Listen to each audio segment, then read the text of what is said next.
Radhe Radhe.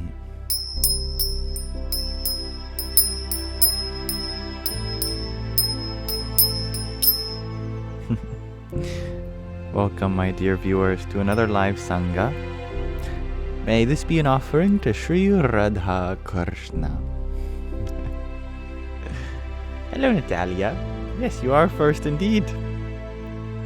So first, in fact, that I had not even set the intention for this live stream yet. So I will do so now. I would like for us to come together as fellow spiritual seekers to uplift each other, relate in one another's experiences, and share positive sentiments. And I hope that we all can be free to be ourselves unconditionally. Thank you, Cryptic Kanug, for blessing us so early with a heart me. Ariom Tat Sat. May you all be feeling as well as you can, given whatever circumstances might be prevailing in your lives at this time. Observe how your body is feeling, your mind and the world around you. Recognize that there is a space between the witness that you are of life and the goings on of life.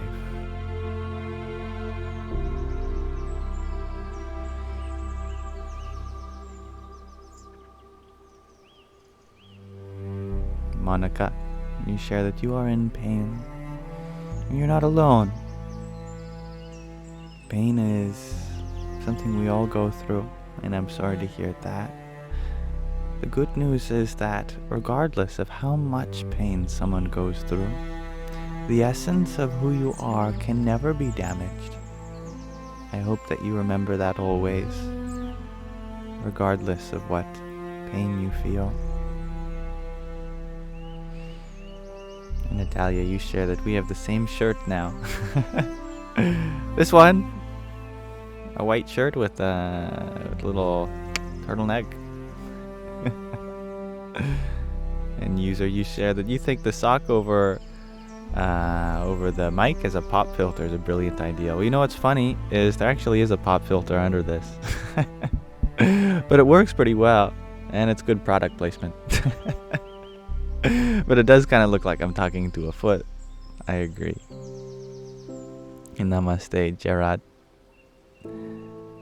Speaking of which, biomorphic, you ask once and for all, whose foot is that? Well, it's a very magical kind of foot, because when I get really close to it, it sounds like I'm speaking into your ear. So is it a foot or is it an ear? I don't know, but maybe we are grounded through our hearing, through our listening. Oh, that's cool. I'm glad we share a shirt, Natalia. I like turtlenecks too. They're very distinguished. And I think I'm going to give up on trying to sort my hair out for this live stream. I think I'm going to go full caveman mode today. Ooga booga. Hello, Chuck. Hello, Kai. That's my middle name. Thank you for your positive messages. And I agree. I hope we all go forth with the same gusto. Happy to have you here. Hello, Koli. Hello, Shakira. Thank you, user 104. And NO, you are wondering, do I have any words for someone who's struggling with wanting to stay alive?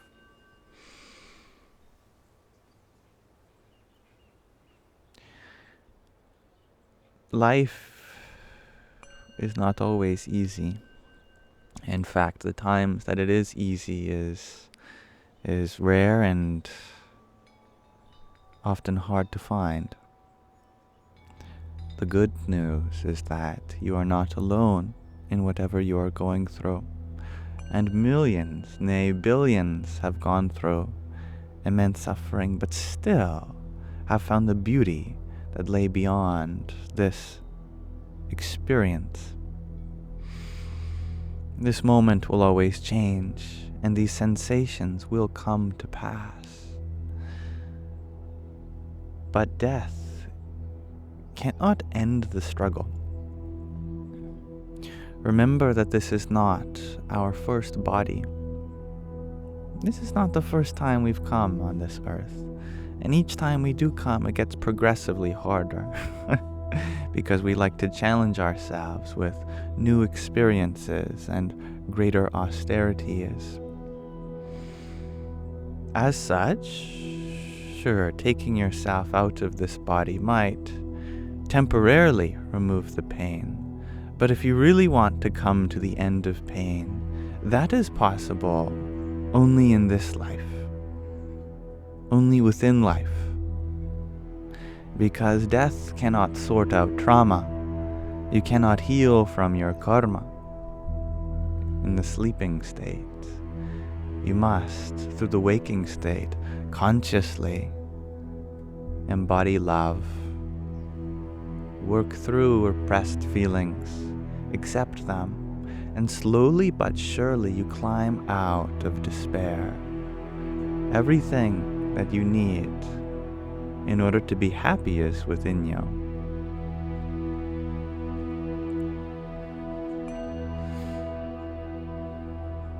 Thank you, Shakira, for your heart me. Hari Om Tat Sat. And Aboitin, thank you for your snowboard. Hare Krishna. And Cryptic Canuck, thank you for your marvelous confetti. Jai Sitaram. Hello, Giuliano, and thank you for your community fest. And Merle, thank you for your 75 roses. Radhe, Radhe. And Ash, thank you for your heart me too. And Hersi, thank you for your finger heart. Now we have some wonderful questions being shared around today, and I'm just going to make a mental note of them. Because before I begin my Sangha fully, I'd like to ask you all a question. And then I'd like to read from a short passage of a book, and then I can give all my attention to any questions that may arise. Before then, as I said, I'm wondering from you all today, what makes love last forever? What is it about love that is unending, all-enduring? It's a mysterious property, isn't it? That love is not something that comes and goes, to be done with forever. There is some elemental aspect of love which cannot be burnt, cannot be wetted. Fire nor water can affect it, nor can wind blow it away, or a surgeon's scalpel divide it in twine. Tanya, you share vulnerability. Yes. There is something about vulnerability to love, isn't it? Let's unpack that. Cryptic, you share that you would love to know. Well, that makes two of us. That's why I'm asking it. Gab, you share that you think that compassion makes it forever. I love that. Laughter, shares Julka. Lacey, you share that love is constant and unconditional. You can find it inside, no matter the conditions. A wonderful observation. Yes. Trying to be early today, Aurora. I could have been earlier, though. And hello, Gab. Lexi, you share joy. Kai, you share that in this question, it's and how separateness is an illusion.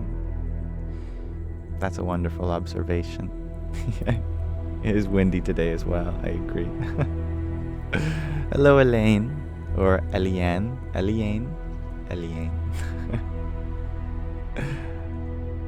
Hello, Shadow. Fusro da. Yes, that's what the wind is doing to my hair at the moment. Tracy, you share. Stay with your loved ones. Lacey, you share that love is the foundation of life. Everybody loves Raven. You share that love is pure positive energy and it cannot be destroyed. Kinesthesis, you share because love is our truth. Love is God, shares Loza. Nostalgia, shares Shakira. Forgiveness, shares Natalia. I love all these feelings that are associated with it. Jason, you share that love is part of all things and therefore endures all things. Lotza, you share that love is unending like the creation. And everybody loves Raven. You share that love is pure positive energy. Love cannot be destroyed. In Cryptic, you share that you feel like when you're sad to lose them. That's love. And you're not sure what makes it last, though. And that's still a wonderful observation.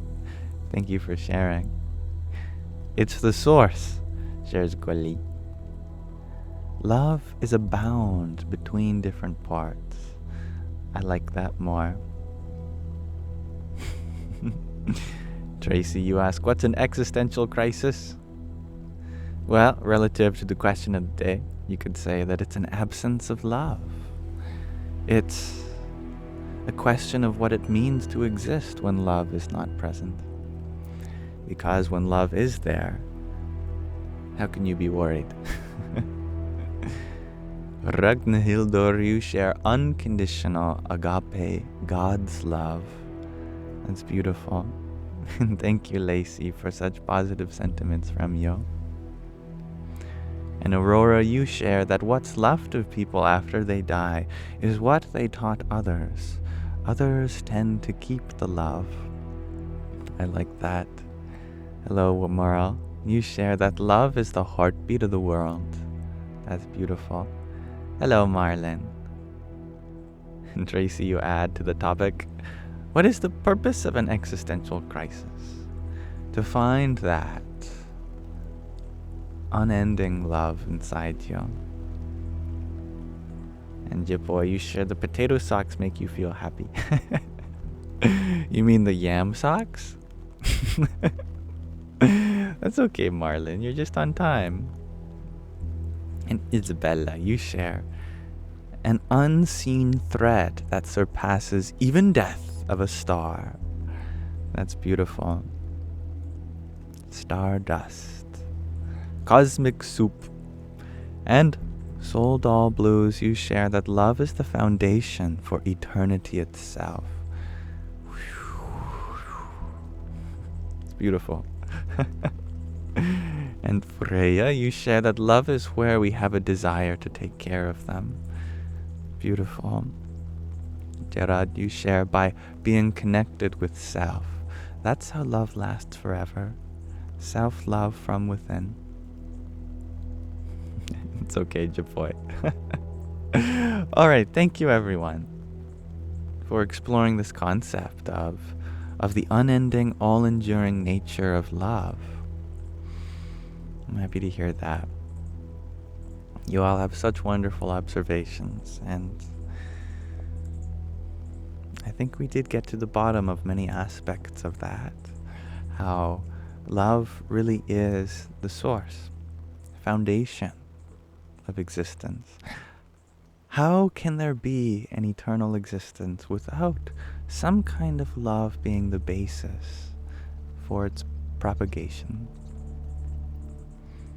So thank you for exploring this question with me, everyone. Thank you, Usha, for your beautiful heart me. Om Namah Shivaya. And Pantagor, thank you for your heart me. Radhe Radhe. Now, Cryptic, you're wondering, what do I think makes love last forever? I think that it was a trick question. That's why I asked. I think it is love that makes all things last forever. To ask what makes love last forever, I think would be a catch-22.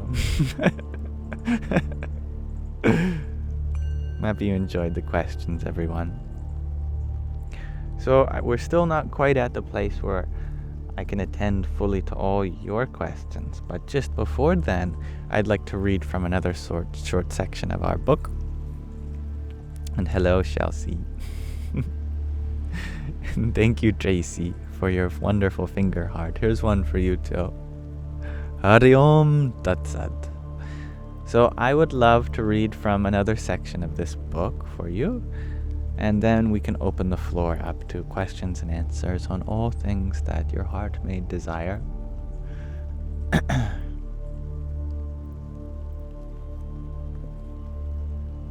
So today we're reading from the 4th chapter of In Love at Ease.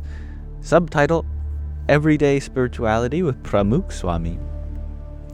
Pramukh Swami you probably haven't heard of, even though he was the president and guru of this big multinational spiritual organization that did a lot of charitable and humanitarian work. Here we're in the 4th chapter about embracing all. We're learning about how Swamishri embraced all, and maybe we all can learn from that, myself especially included.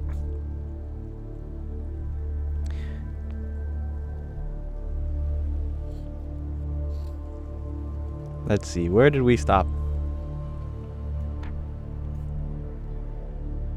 Here.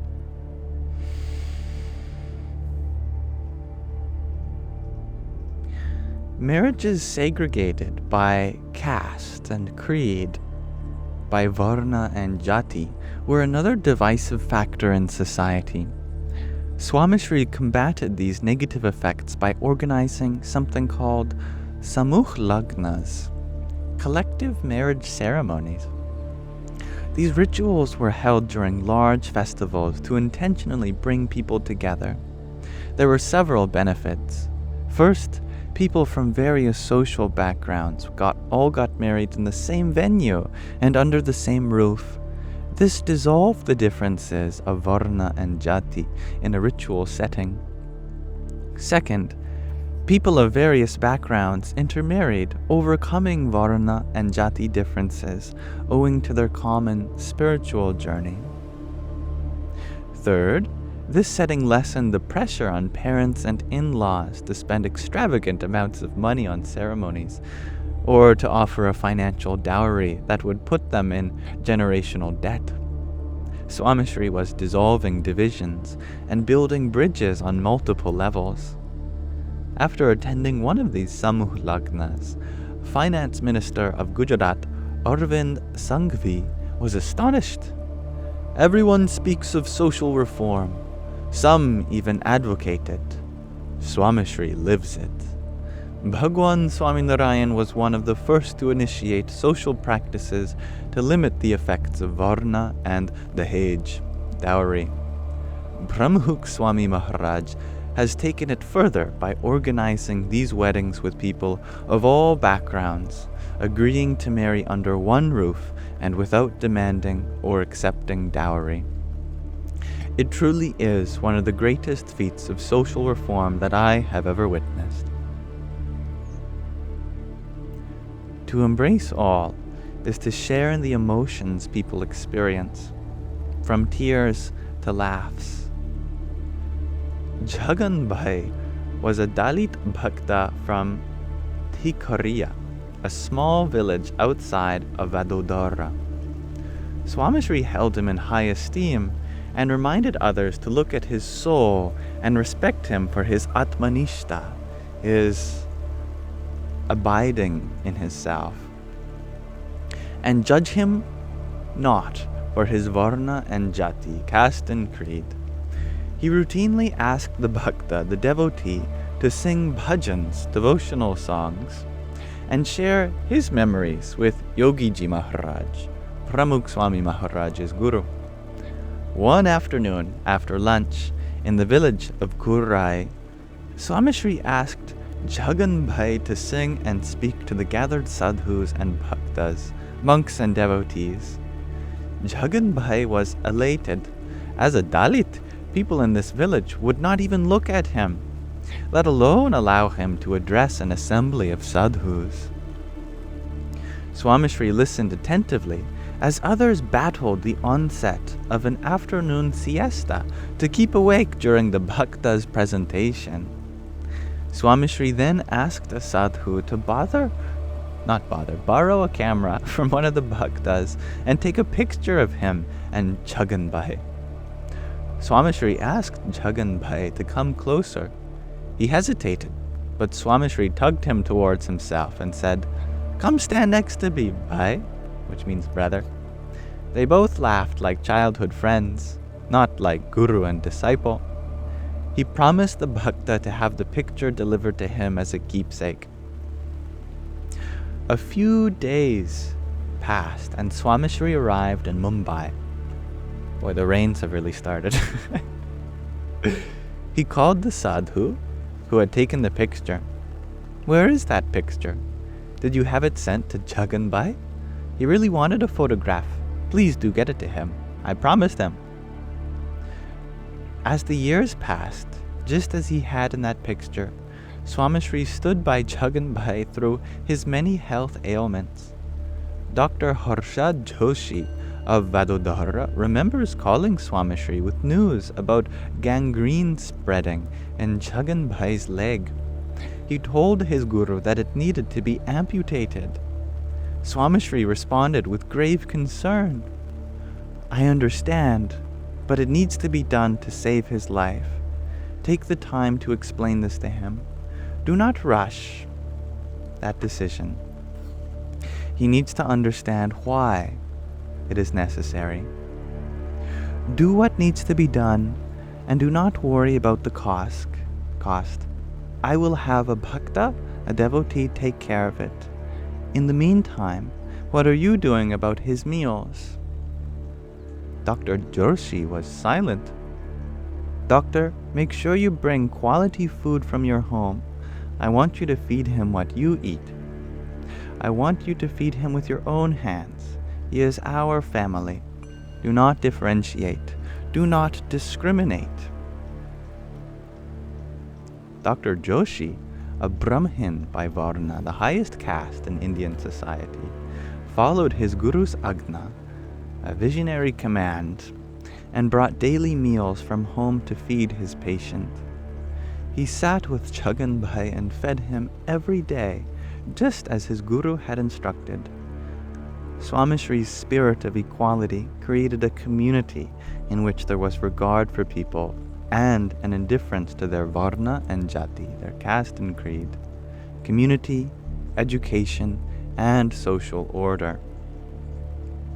Swamishri did not temper his interactions based on a person's perceived societal value and utility. Rather, he treated one and all the same. Now, I would like to read a little more, but I'm getting doused in rain, so I'm going to have to rearrange some things. But I'm going to pause our reading of In Love at Ease there for now. So thank you for listening. Yeah, I pierced my my umbrella setup does not cover me, and in fact, it's dropping off the edge of the umbrella onto me. Oh boy. So if you'll excuse me, I just have to move this umbrella a little bit closer to me. I'll be right back, everyone.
okay. Maybe this sun hat will also keep some rain from dripping on me. Oh well, it's okay. I love the rain personally. Let me minimize the book cover now.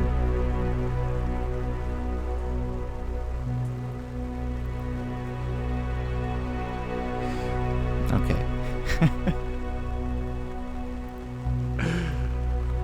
It's a very cold drop of rain as well. Heidi, you share. It just started raining there too. We need it. Yes. Yes. Rain is very good. Very good. Rain makes the flowers grow. Very true. And I'm one of them.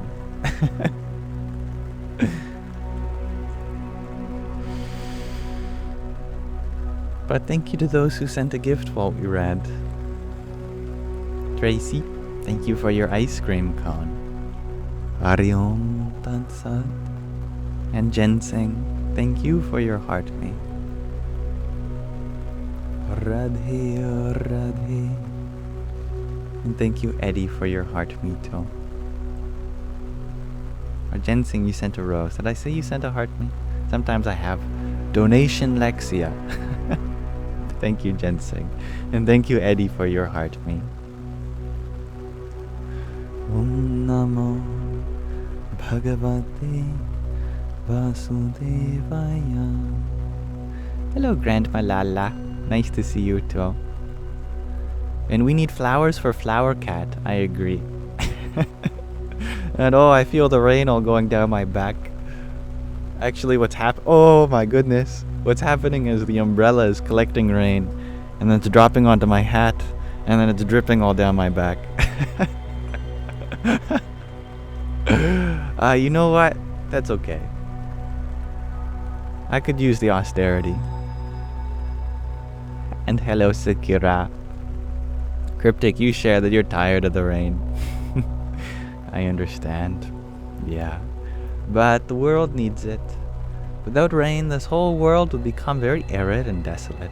That's for sure. Mark, you share for a second you thought I was Luffy from One Punch. I've had people say that before. I haven't watched this show myself, but I imagine he wears a sun hat just like this. And thank you, Tandimani, for your rose. Radhe, Radhe.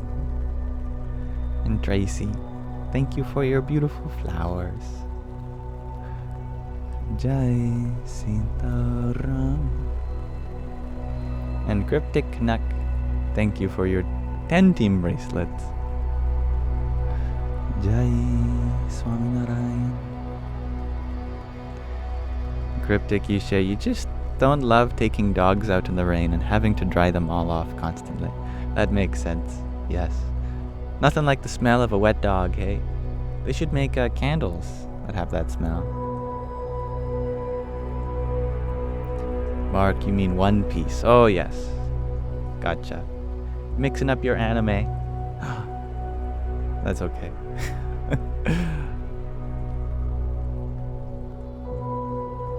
Is it humid?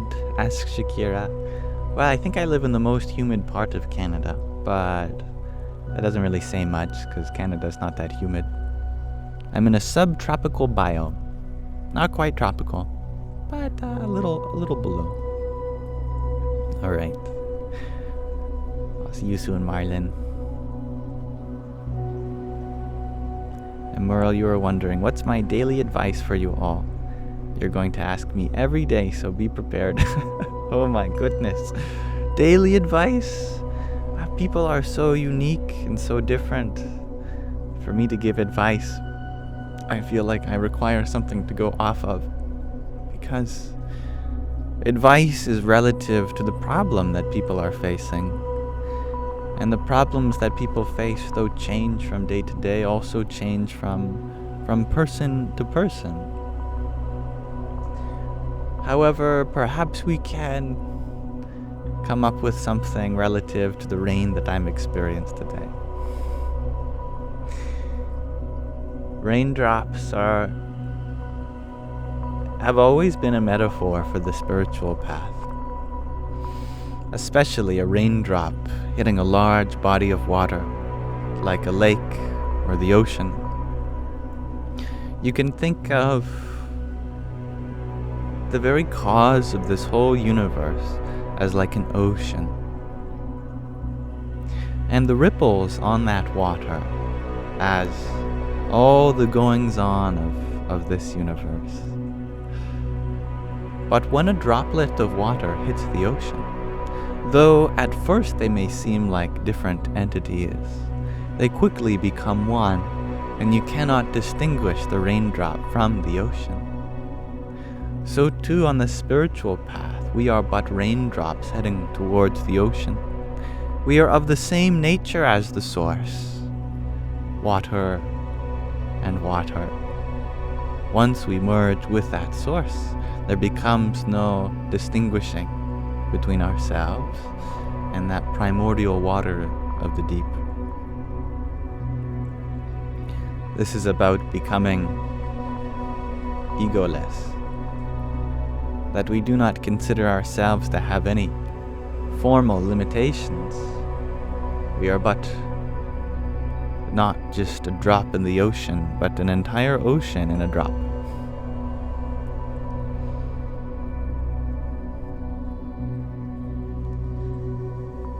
And thank you, Valentina, for your tiny. Yippee! And Willie, thank you for your rose.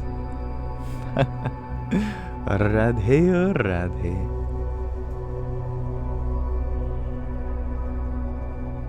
Hello, Willie.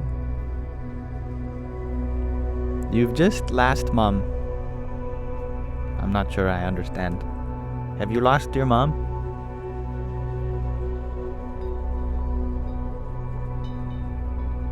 But you're wondering, can I please say something nice for you? Of course, I can do that. But I hope I can understand the first part of your sentence, too.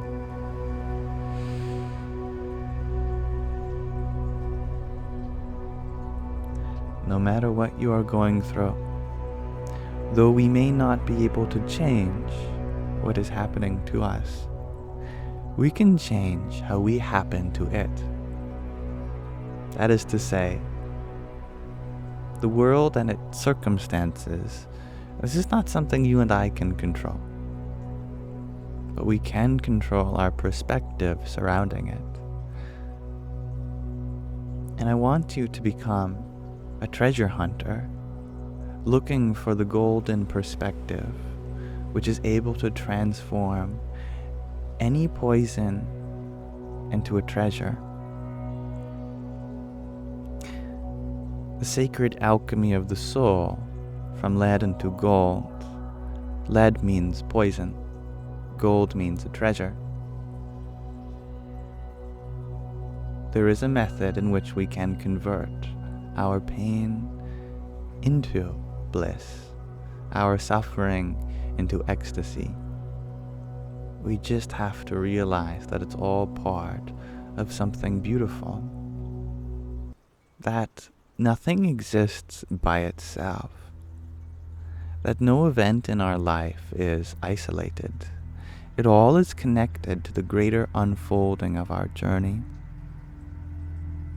Therefore, whatever happens to you, remember this, and you can alchemize this pain into beauty.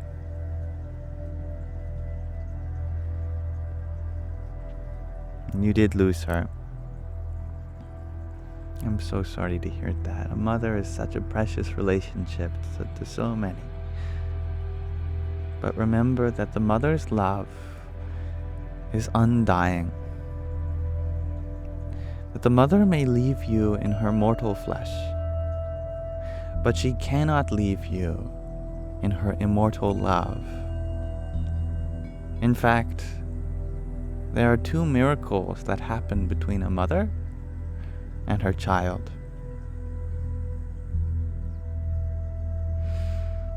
The first is that you enter her womb, that the miracle of life enters her. But upon the passing away of a mother, she enters you.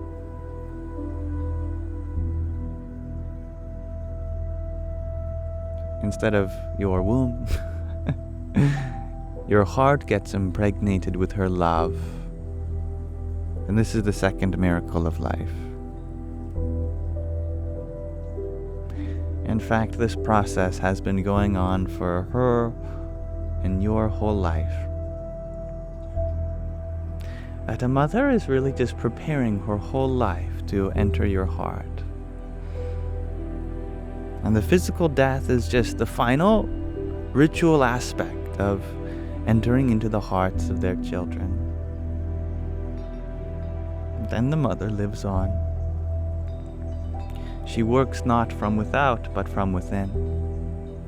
No one can understand the nature of a mother's love. It transcends physicality.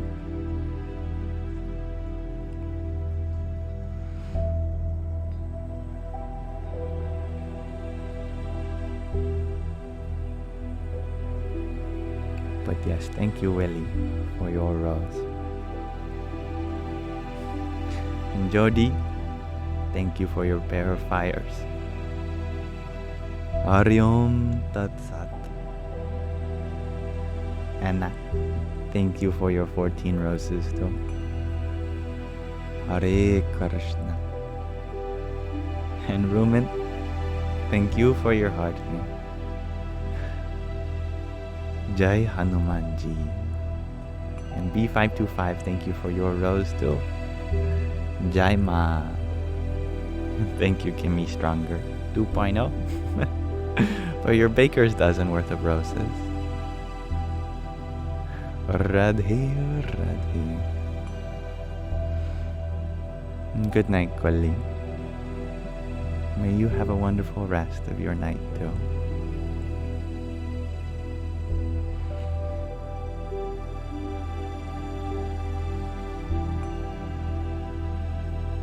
Mark, you share that rain is like people. Some you make contact with, some you don't, but we should love all. That's fun.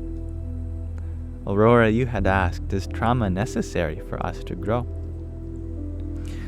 Our perspective is what is necessary for us to grow. That with the right perspective, trauma can serve as the soil for you to sprout in. Because through trauma, combined with the right perspective, you can use your deep, raw, and authentic experiences of emotion to blossom, to open up, and to connect with the beating hearts of others. Consider, for example, how many people have become such amazing mental health counselors just because they have gone through the very same or similar experience as their clientele.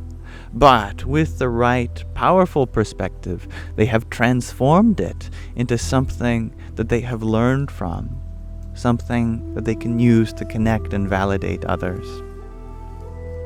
How wonderful is that? See, trauma, though not something one would wish upon anybody, serves as the foundation for such a deep connection to those who are also suffering. It begets a kind of empathy, the level of the soul, and it encourages one to go deeper, to find a happiness that is beyond the five senses.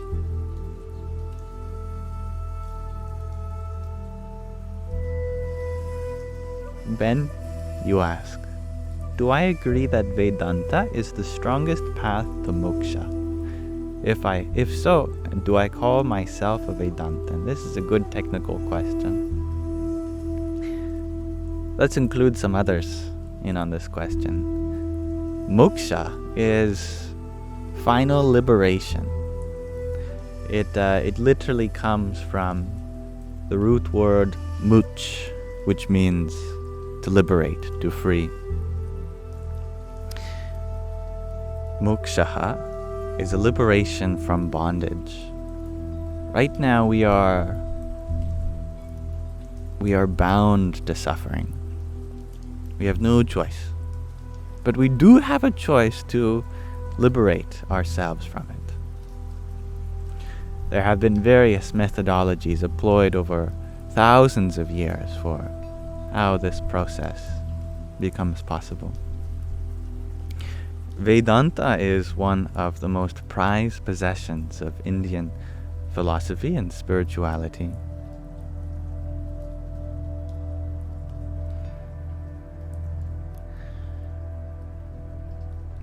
The Vedas are humanity's oldest scripture. At first they were an oral tradition for many thousands of years. But a rich philosophical tradition has stemmed from the Vedas, particularly from the end of the Vedas. Vedanta means the end of the Vedas. What's at the end of the Vedas? Well, the philosophical texts such as the Brahma Sutras from the Upanishads. These expand on these ancient spiritual texts in a way that gives rise to practical realization through 3 steps: Shravana, Manana, and Nididhyasana. That we listen to teachings, then we intellectualize them, and finally implement supplementary practices in order to make them realizable. Vedanta is a very efficient means of attaining moksha. Definitely. But I do not consider myself a Vedantin for a few reasons. 1, I'm not qualified. I have not read any of Vedanta. I have not read Upanishads or Brahma Sutras.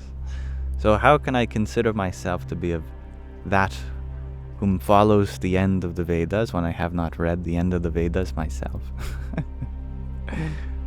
I believe that since Vedanta is one of the 6 schools for Indian philosophy, surely it's not the only one which is capable of producing moksha. However, the Vedantins themselves say that when ignorance is the problem, knowledge is the solution. And in another perspective, Vedanta literally means the coming to knowledge.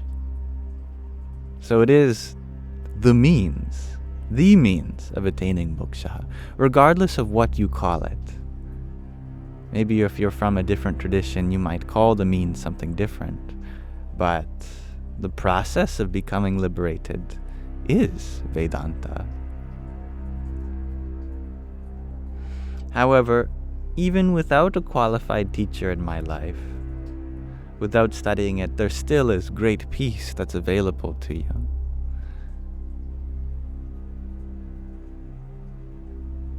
Perhaps a kind of ultimate final peace requires such a methodology, but that does not mean that you will not become peaceful before then. I know this because I have experienced so much suffering in my life, and I have seen to the end of a lot of it, even before. So we are also guided.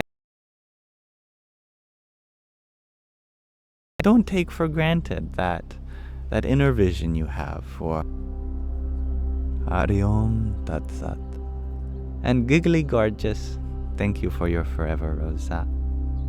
That's very beautiful. Radhe Radhe. And Willie, thank you for your rose too.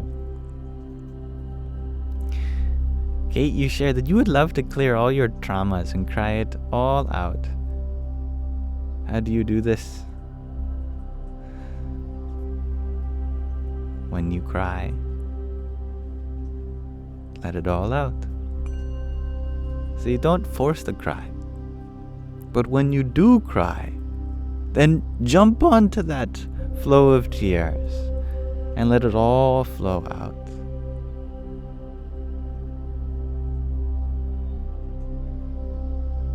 You might get your eyes to water.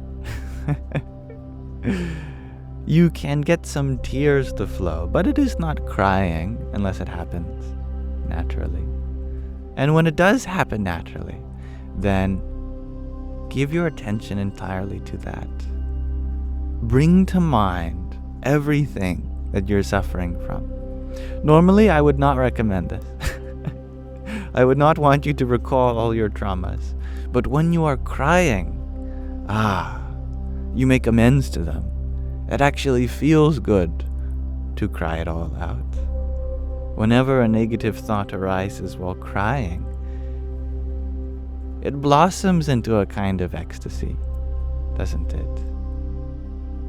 So, when you have that moment to cry, let it all flow out. No need to repress anything. That's your moment to be completely vulnerable. That's beautiful, Rabia. Water your garden with them. Yes. And I think it has stopped raining. Oh my goodness.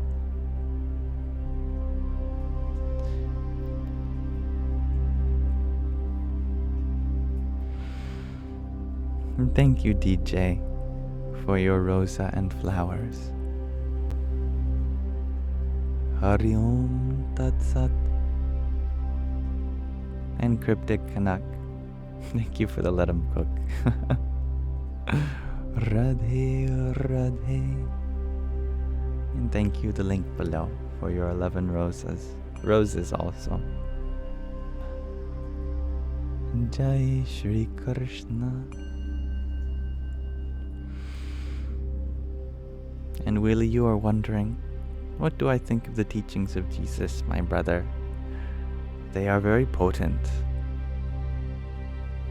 Very, very, very potent. Sri Ramakrishna Paramahansa said this himself. It was a very interesting case, as he studied many different traditions and practiced them throughout his life, starting with kind of Kashmir Shaivism. And then he later went on to study under some Totapuri, to learn Advaita Vedanta. But he also learned under the teachings of various Muslims, and finally Christianity as well. And he was, in Indian culture, revered as a fully enlightened being. Not just fully enlightened, but an avatar of Rama and Krishna. And he said that, it is said that he reached enlightenment multiple times throughout his life. Once through kind of Kashmir Shaivism, once through Advaita Vedanta, once through the illumination of Sufi Islam, once through the salvation of Christianity. And he said it was all the same. That he had seen to the end of all these traditions, and they were one. But of the Christian tradition, he said, this one is very powerful.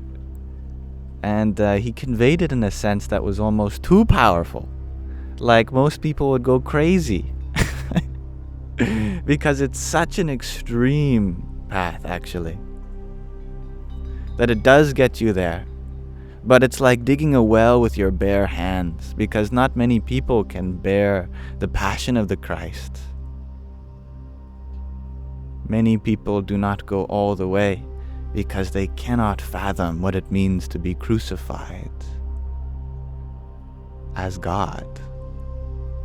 So it's a very powerful story, indeed. One that one should not take lightly. One that requires a lot of introspection. And it's a traumatic story as well.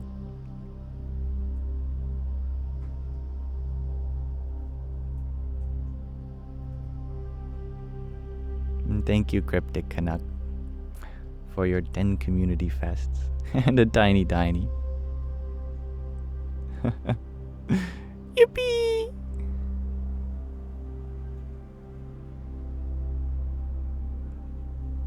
And Kate, you share that you repress too much. You're learning from everyone you encounter and you're very grateful. I'm so happy to hear that you find a teaching within everybody. It's very true.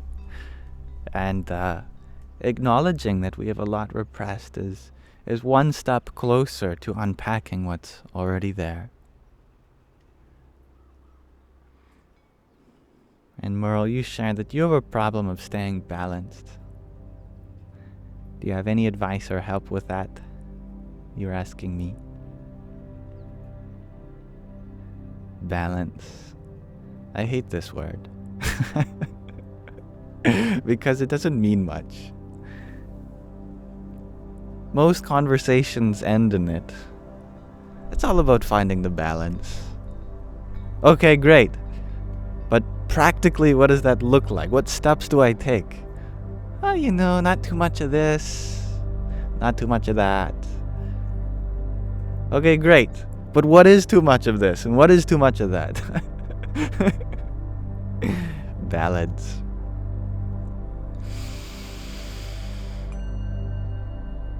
There are really there is two forces in life that one has to balance. The outward flow and the inward flow. The outward flow we call as Shakti. The inward flow we call as Shiva. Shiva and Shakti. These are the twin flames, the divine couple. Shiva means inner resolution, indwelling consciousness. Shakti means outer expression, outward giving. This is one of those things that if you solve, then all other things in life become solved consequentially.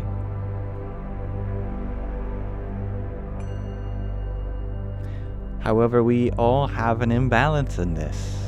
Some of us, we're too much of Shakti, too much of giving, and we don't take time to dwell within our hearts.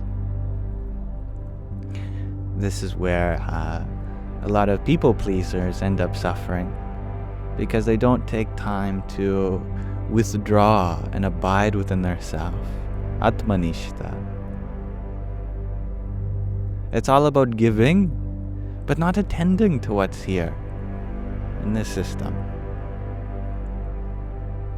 So much of Shakti, but very little Shiva. So for those of you that feel like you give more than you get, then I recommend meditation. Going within, finding some stillness in your life. And for those of you who feel like you get more than you give, that there's this deep urge to repay this universe for what has come your way, then I recommend singing. I recommend dancing. This is what Shiva did whenever he was imbalanced. When he had danced, when he had sung his heart out, he would go into meditation. And when he had been taken away from the world for too long, he would rise and dance in song.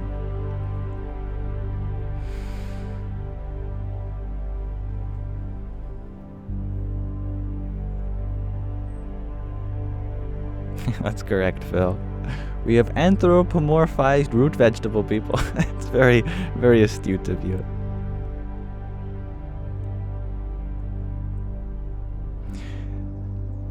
See, singing is a baseline human activity. But within the last few hundred years, we made it into a talent, as if some people do it and some people don't. Now, you don't have to sound good to sing. You can sing without knowing how to. The point isn't to be on key. The point is to get what's in your heart and let it out. Same is true for all artistic media. There is an art form, there is a talent to it. But there doesn't have to be, because they're baseline human activities in order to express oneself. That we've got so much going on inside. Sometimes we need to release that. But how? Because what's going on inside is so abstract. We need an equally potent and abstract mechanism in order to do so. This is song, dance, painting. There are many different art forms. Get it out. Take what's inside and put it into art. It doesn't have to look good to anyone, including yourself. But right now, as it stands, most of us have more inside than we have a capacity to externalize. The more we can externalize that, the more balance we'll have.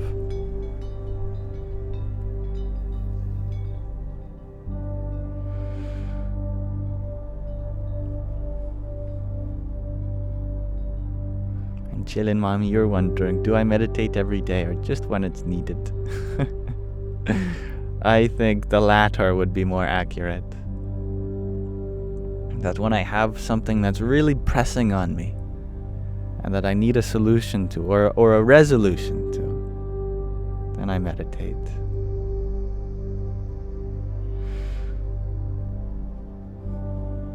And thank you, Ru, for your heart me. Hari Om Tat Sat. And Heaven Bound, thank you for your heart me. Radhe Radhe. And Isabella, thank you for your finger heart. Hare Krishna. And thank you, Celsi, for your rose. Om Namo Bhagavate Vasudevaya. And Cryptic, you would like me to sing for you all. I don't know many songs myself. I can sing some mantras, maybe. But as I said, I can't promise to be on key. But I can promise to express myself authentically.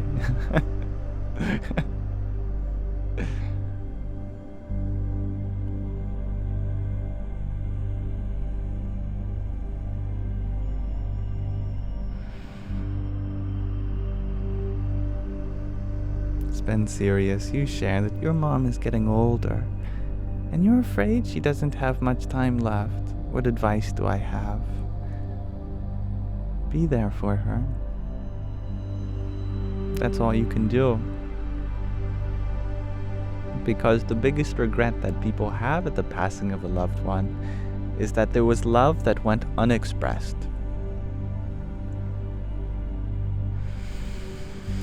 I remember reading this book when I was younger, or rather my mother read it to me. Maybe one of you knows the name of it, but it was about a boy, a young boy who was cared for by his mother his whole life. And at the end of his mother's life, he had to take care of her. And she would always hold the boy in her lap and sing this song to her. But at the end of his mother's life, he held her in his lap and sung the same song to her before she passed away. And whenever I would listen to that story, I would get this embarrassment. I'd feel embarrassed that one day I would have to sing to my mother. And I didn't want to do that, because I feel like that would take a lot of courage and bravery. I don't know how to explain it, but I felt like I'd be embarrassed to do that for my mom. That's right, Magdalene. The book is called Love You Forever. But the older I get, the more the more empowered I am to finally do that. That one day I would like to sing the same song to her as my mother is passing away. I want to express all of the things that have gone unexpressed, so that when she passes, I can say that I expressed as much love as I possibly could back to her. That's an opportunity that she gives me by going away to wherever she's going. And I am sure that no matter how much love I expressed, at the end there will always have been something else I could have done. Because the love that we have is infinite. And we could never express infinity with the finite. But we can do our best, hey? We can get as close as we can to infinity. And always keep on going further and further.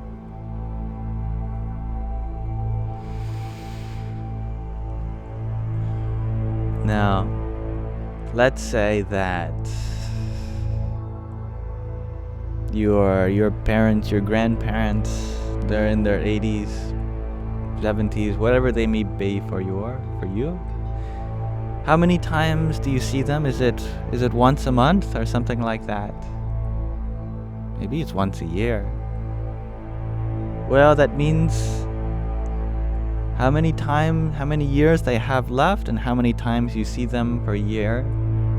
Then you're only going to see your mother, your father, your grandparents just a couple more times. If you think like this, maybe 20, 30, 50 times. Even once a month. Well, if they only have 10 years to live, then that's just a little more than 100 times you'll see them.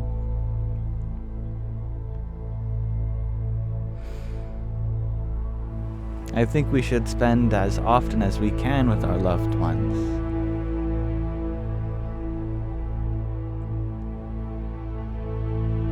Because they occupy such a big part of our lives.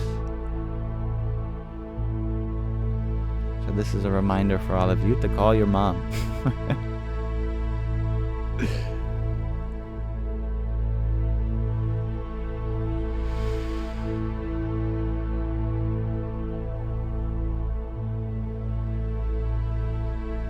And thank you, Ru, for your trio of tiny tinies.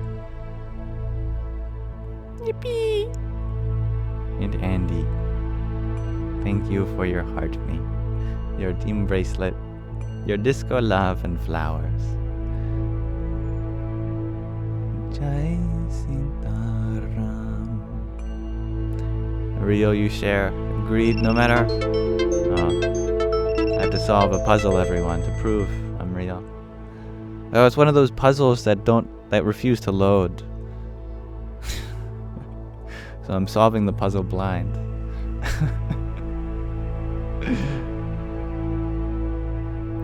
About there. Okay, good.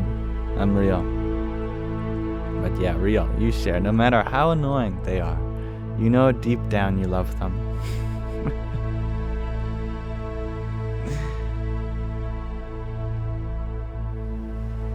Michael, thank you for your heart me and rose. Hari Om Tat Sat. And Ru, thank you for your corgi. Always so cute. Hare Krishna.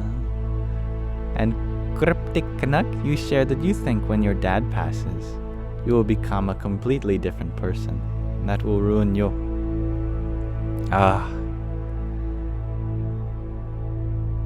I'm sure your dad will grumble if you say that to him. Because the last thing that a parent wants is for their child to be ruined.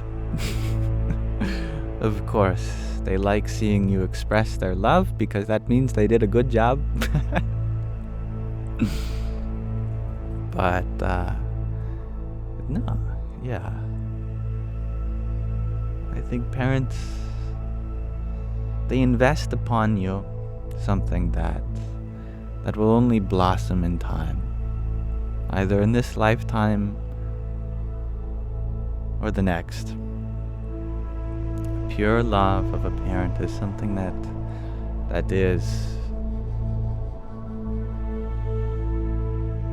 incomparable. And no matter how ruined you may be at the loss of your father's body, your father is not lost. Your father's love is not lost. It's just their body. Now there's no place to center your love anymore. So we have to put it in our heart instead of theirs. And that transition from loving them to loving them within us, that will undoubtedly be a hard one. But it will not ruin you. It'll make you. Pardon me. Got a hiccup. Hello, Yana. And Oiro, good night.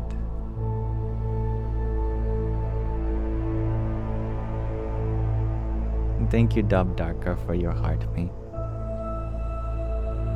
Hariom Tatsat. H. You're wondering, do I believe Jesus truly lived and was God? Yes.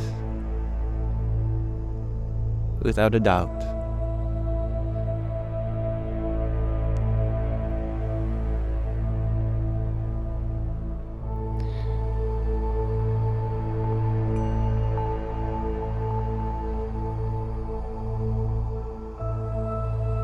In Cryptic Canuck, you share that even being religious, you don't think that will be able to console the physical loss for you. Oh, for sure. No doubt. Our family is often much, much, much more important than the religion we're born in. Because if we had to choose our religion or our family, most people would choose our family. Right? The love that is there is just much more alive, much more precious, isn't it so? I think a lot of people turn to religion after their loved ones have passed. When there is an absence of a father figure in your life, you turn to the Holy Father. When there is an absence of a mother figure, you turn to the Divine Mother.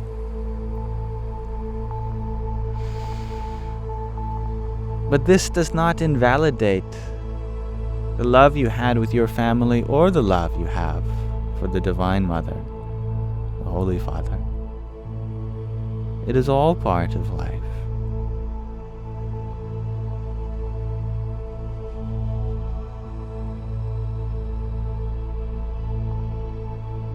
And thank you, Yana, for your Heart Me and Community Fest. Hariom Tatsat. Hello, Tiffany. Lucina, you ask, what does the love of the Holy Mother mean? All around you is Mother Nature. That is the Holy Mother. Nature is the womb of life. It is from the soil, from the waters that life has physically arose. But it is from the source that life has spiritually arose. Spirit has come from Holy Father. Body has come from Holy Mother. Without the two, you'd either have a spirit without a body or a body without a spirit. And so we need both in order to have this experience of life. Honoring thy mother means taking care of this planet. Loving the wildlife, taking care of one's body.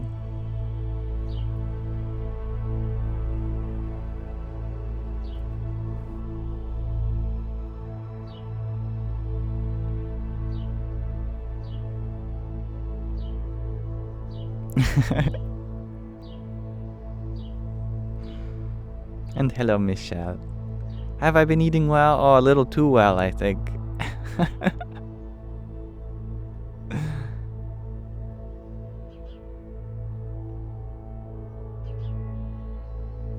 Real, you're wondering, would I consider the Holy Mother to help you grow?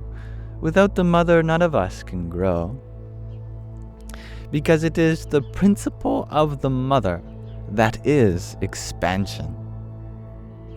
In fact, that is what the feminine means. Feminine means to grow, to expand. But it is the stillness of the Father to come to a kind of unity, a oneness. Sometimes when we expand beyond our comfort zone, then we need the masculine to contract, to become one-pointed again. But when we have been still for too long, we need the feminine to grow beyond our comfort zone. Hello, Ari. I love you too.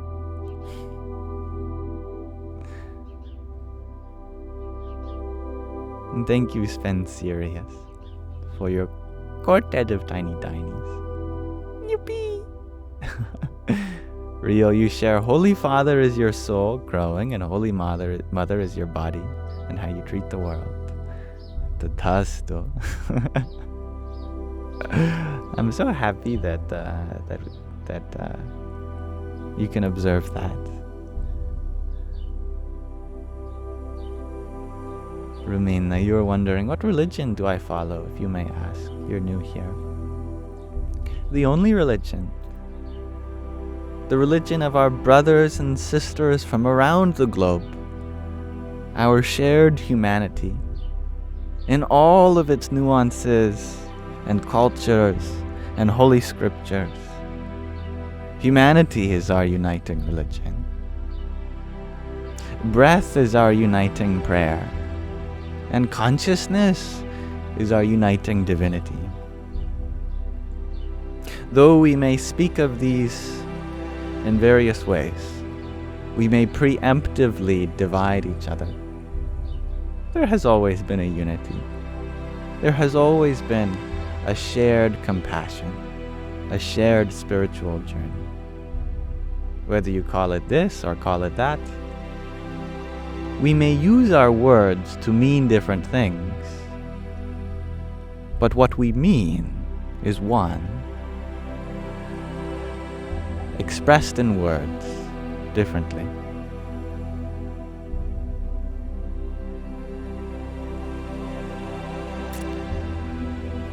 Hookneo, you ask if you donate plasma, will your soul be destined for purgatory? If you help another being out, good things await you. Because through that selfless action of giving some of your vital fluid of life to another, you increase the service you have to the divine creation. Service to God means service to God's creation. It means that we serve everyone and everything. When you love everybody equally, that means that you love the omnipresent. And the omnipresent is just an epithet for God.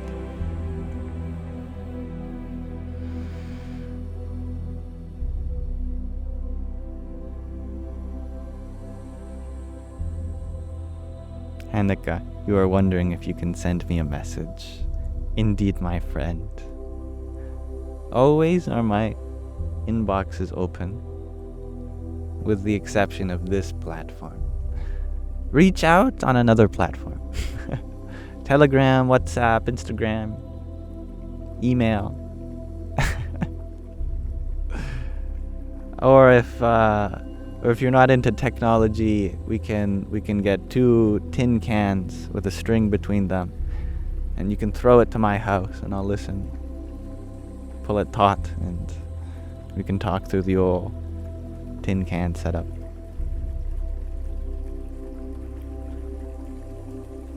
Chelsea are wondering, what does omnipresence mean? Omni is an old Latin prefix meaning all. Omni means all. Like if something's omnidirectional, it means it's going in all directions. If something is omnipresent, it means it's present always, everywhere. It's all present. That there isn't a place without that presence.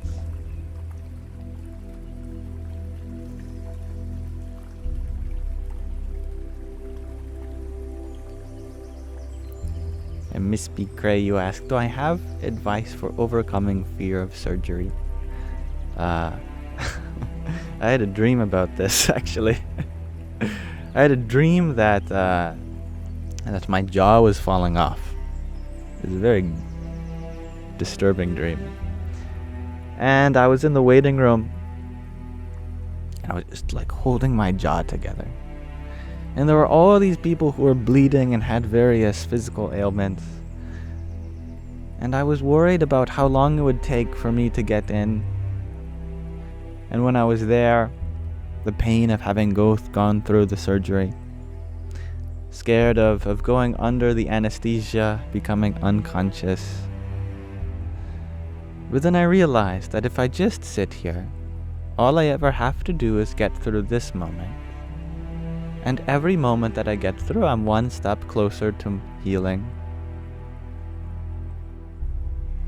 We might look at life in chunks. Like, this is a big, intense chunk that I have to get through. But we don't live life in terms of years, or months, weeks, or even days. We only live in a sliver of time we call a moment. And a moment is indivisible. It is so small, so infinitesimal. That's all we have to go through. That if you could make it through this infinitesimal moment,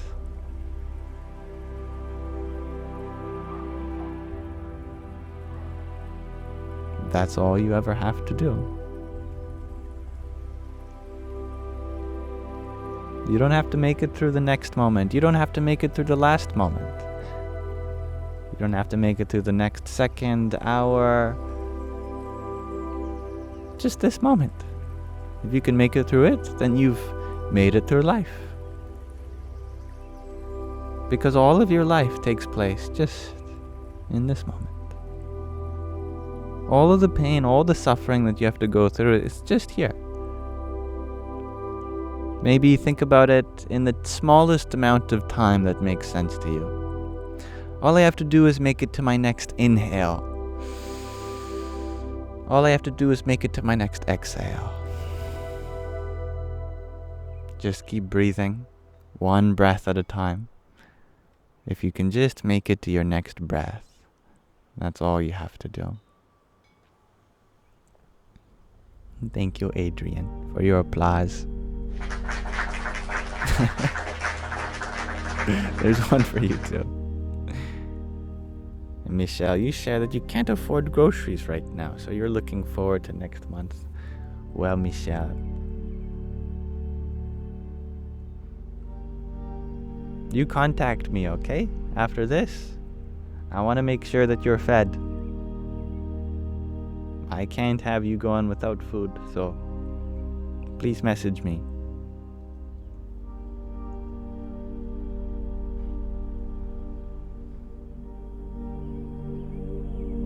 And Cryptic, you share that you think having something to look forward to is always helpful. I like that idea too. That's a powerful one. And look forward to something that you're already in the process of achieving. If you're looking forward to being healed, consider how you're already healing now. Thus, it's not something separate from you that you have to wait for. You're already healing. If you are thinking about being learned, you want to learn something, don't consider that knowledge in the future, because that knowledge is already making its way to you now, because you are learning in this moment. You are only ever coming closer to that which we have made a target for ourselves.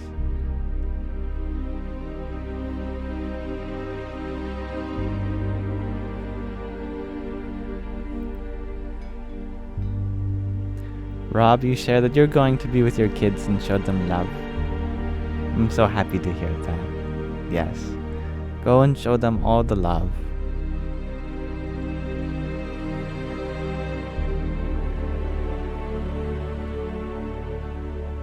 Rio, you share that you don't spread the word of God, but I do all the time. Would we be judged differently, or are you okay?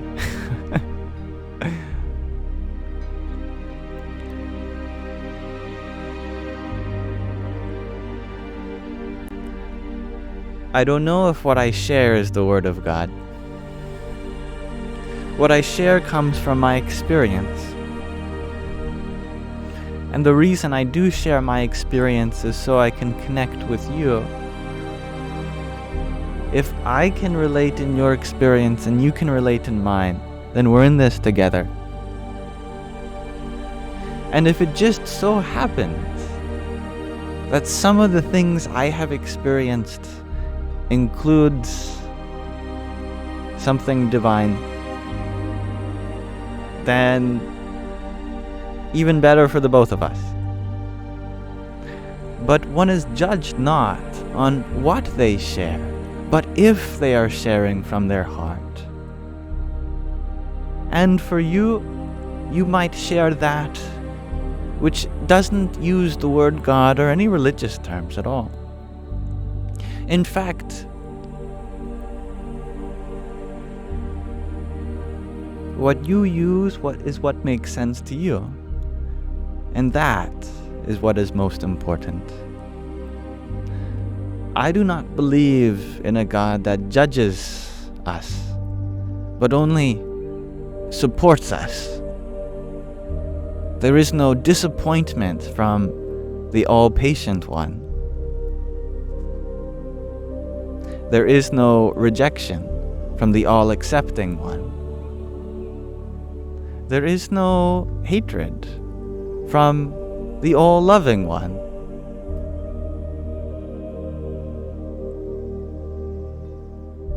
Where you are in your journey is precisely where the divine has situated you for a good reason. There is not judgment coming your way for what you do, good or bad. As long as you are trying your best, whatever that may be, that is enough.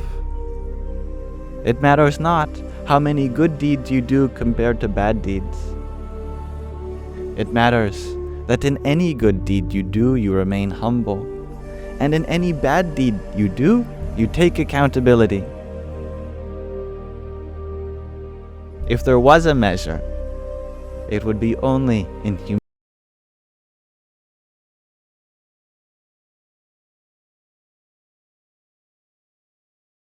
Self to me when I see so much humility and accountability within you. In fact, you see something in me, but I see even more in you. I could learn from your humility. And if I notice that, the divine notices it even more deeply than I do. You are acknowledged for everything you've come to accomplish and all that is good.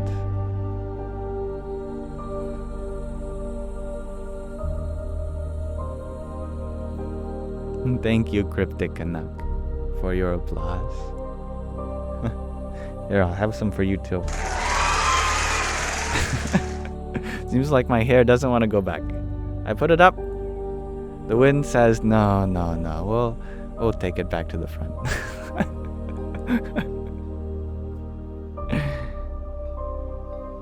Brian, you ask, why is there suffering? Because where there is suffering, there is an opportunity to love, to help. The world has its problems because we are problem makers. And wherever there is a problem, there is an opportunity to grow, to learn, to love. Those are good things. To heal past things. I like that high on life. For as long as there is a world, there will be a world with problems in it. Why? Because a problem means that there's something more to do, that there's something higher to see, potential there to unfold. And how much potential is there? Infinite.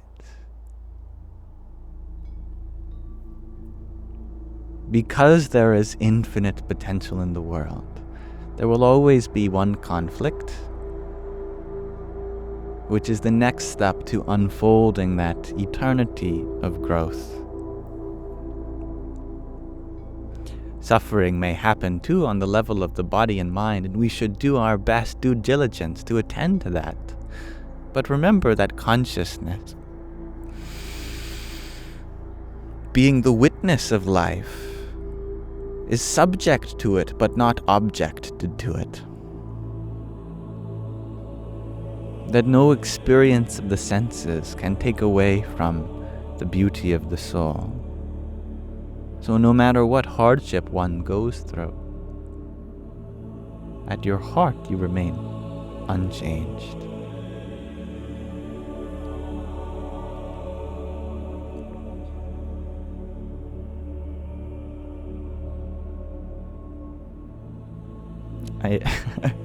I love the word consciousness too, real. It's a good one.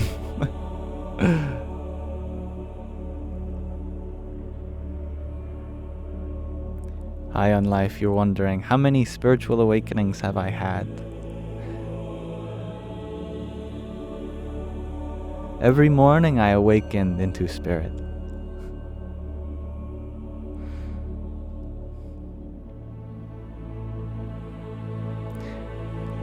Every time I see someone smile, I hear someone laugh, I watch someone cry, every experience of the senses, every thought is an awakening.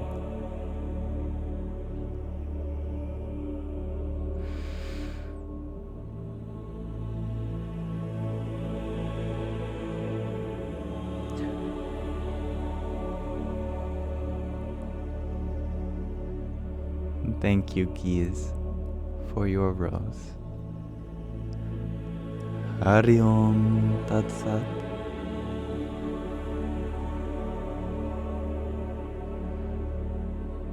Megan, you ask, how do I handle criticism? I try to handle it with humility. That if someone is genuinely looking to help me achieve my highest potential, then I listen to them earnestly. But if someone is trying to break me down, then this is an opportunity for me to remain patient and calm.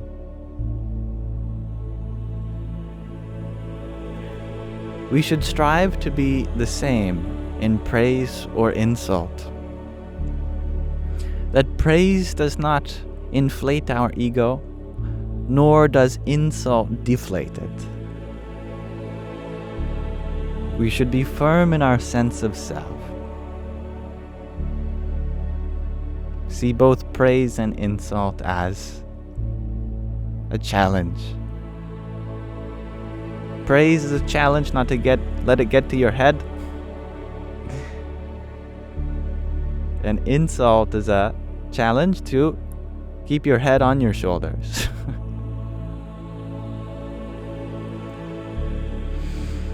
Consider it the work of the Source.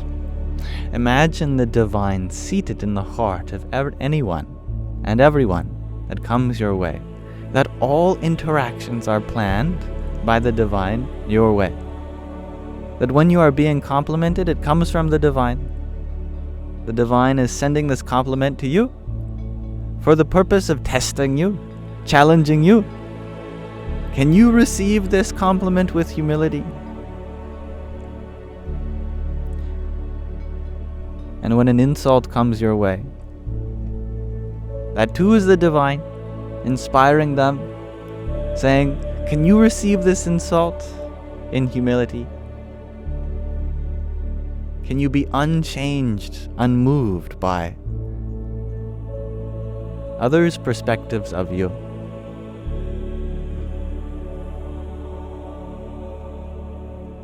When you feel this way, then everyone you talk to, it becomes like talking to God.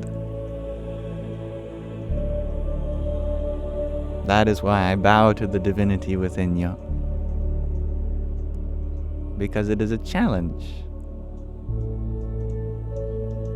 a divinely inspired challenge.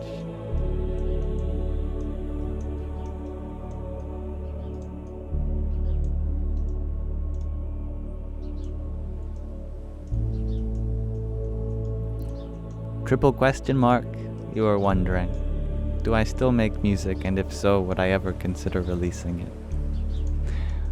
As far as dials and knobs, Niles and Dobbs. That'd be a good band name, speaking of music. I have not touched many dials or knobs, or Niles and Dobbs, for that matter. In fact, I don't think I've ever touched one. On my my music making software. But I can hope that I engage with life in a musical way always. May all words that flow from these lips be lyrical. May there be a melody in the meaning of each, and a rhythm to my speech.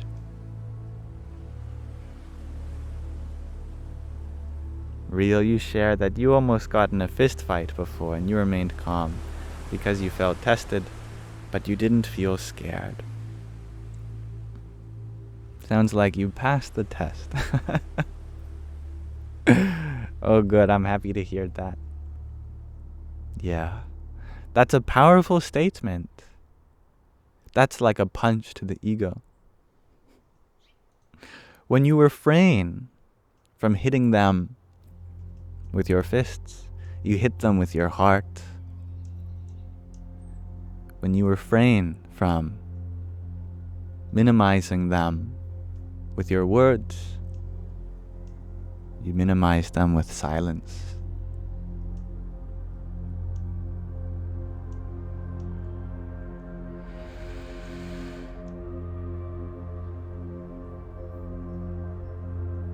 And Fleisha, you share, you don't know why every time you join my live it makes you refollow.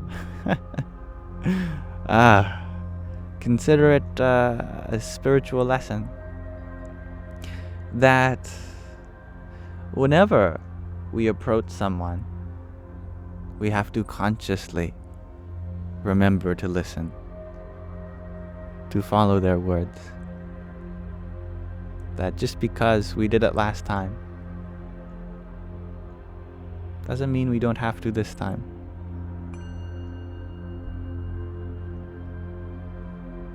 Now, has my camera gone? Indeed it has. Thank you for letting me know.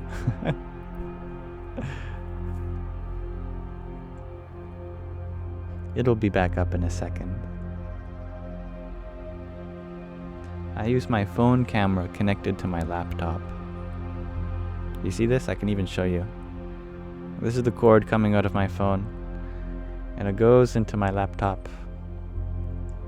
But it's a very fiddly cord, dollar store cord.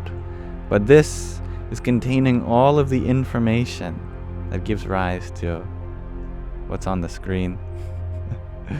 So I must be very careful with this cord and not have it be bouncing around with my legs. But yes, this is my deck. This is my setup. This is the umbrella. And there is where it was dripping on me, just perfectly above me. And here is the lovely Tulasi Devi, the mother goddess herself in this sacred bush.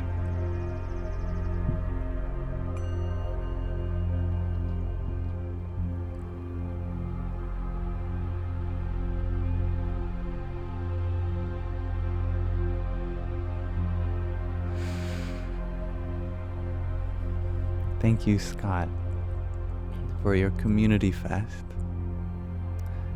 Hari Om Tat Sat. And Pantalika, thank you for your trio of ice cream cones. Jai Sitaram. What is the name of that bush?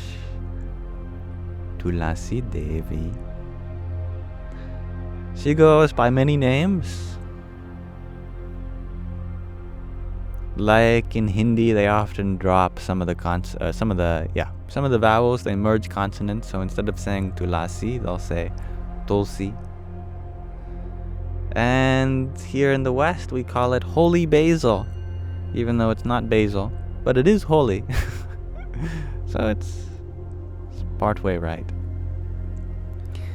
And you are wondering, what book is that by the computer? That's the book that we read at the start and the end of each Sangha, called In Love at Ease. Maybe you feel drawn by the being on the cover. Pramukh Swami. And thank you, Mari, for your heart me. And Shan, thank you for your 6 roses too. Radhe, Radhe. And Amanda, you're wondering, what am I singing? These are various mantras in Sanskrit. Radhe, Radhe means salutations to the Divine Mother, to the triple Shakti of the universe. Creator, creation, and creature. No, wait. Creation, creature, and creativity.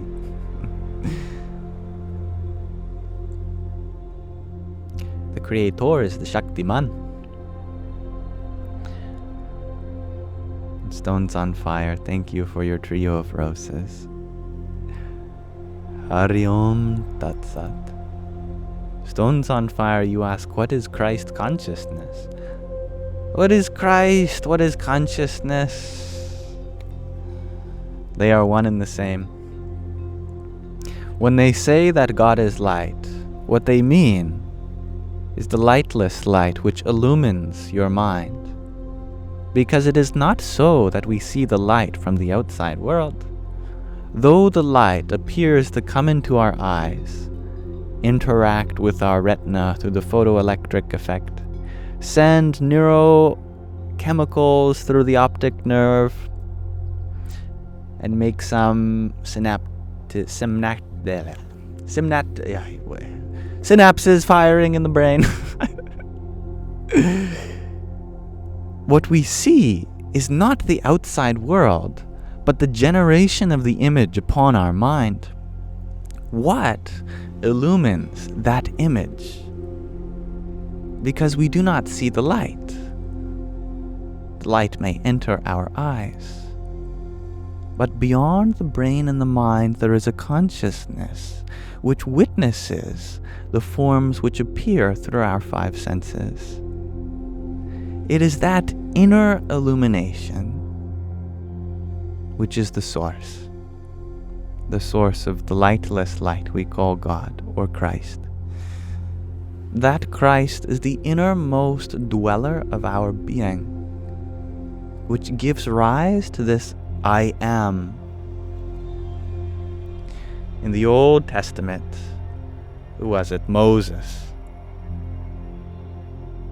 asks his God, "Who art thou?" What can the source of the universe say? It's not like he has a driver's license. Gives Moses the driver's license. This is my first, middle, last name. This is my date of birth. This is my eye color. This is how tall I am. There's no identification for the source. So, God says, I am that I am, and all that will be. It is the I am. But the I am is the same I am that we experience when we say, I am. Just a small portion of it. The ability for us to have this conscious experience, that is the Christ. that is the consciousness. You could say Christ, you say consciousness, they mean the same thing. So it's a redundant phrase, actually, Christ consciousness. Because wherever there is the Christ, there is consciousness. And wherever there is consciousness, there is the Christ.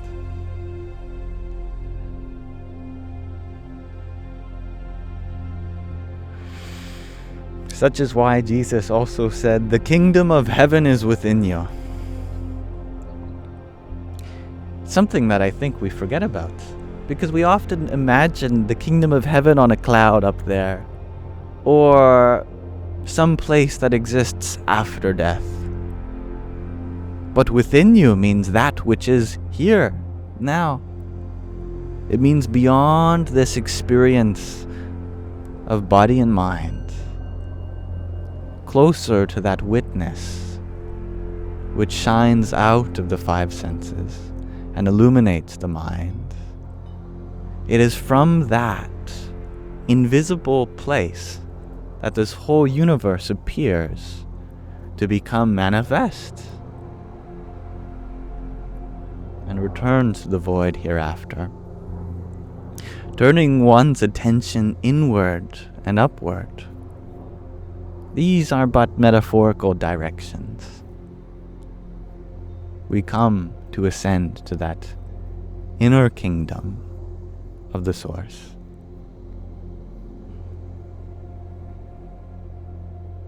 Now thank you, Ragnhildur, for your trio of roses too. And Renvox, thank you for your tiny. Yippee! And Anna, you ask, am I reading something? Or is this just incredible vibes? No, you are right, I am reading. But I am reading what is etched on the back of my eyelids. For in this darkness, in this interspace that appears in the absence of light, we find the very source of all existence. We peer into that nothingness, from which there is a void of vacuity, so vacant, a nothingness so not, that not even nothing can exist there. It is from this place of complete non-existence that existence is inspired to be. Just as a painter first begins with an empty canvas, and a musician first begins with a silence, so too all things follow from the darkness behind my eyelids.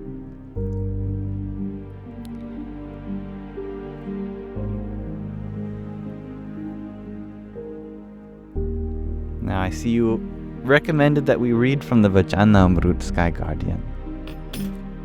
In fact, I heard you.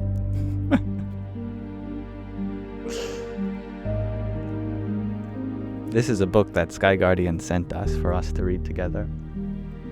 As such, I've given him a command that allows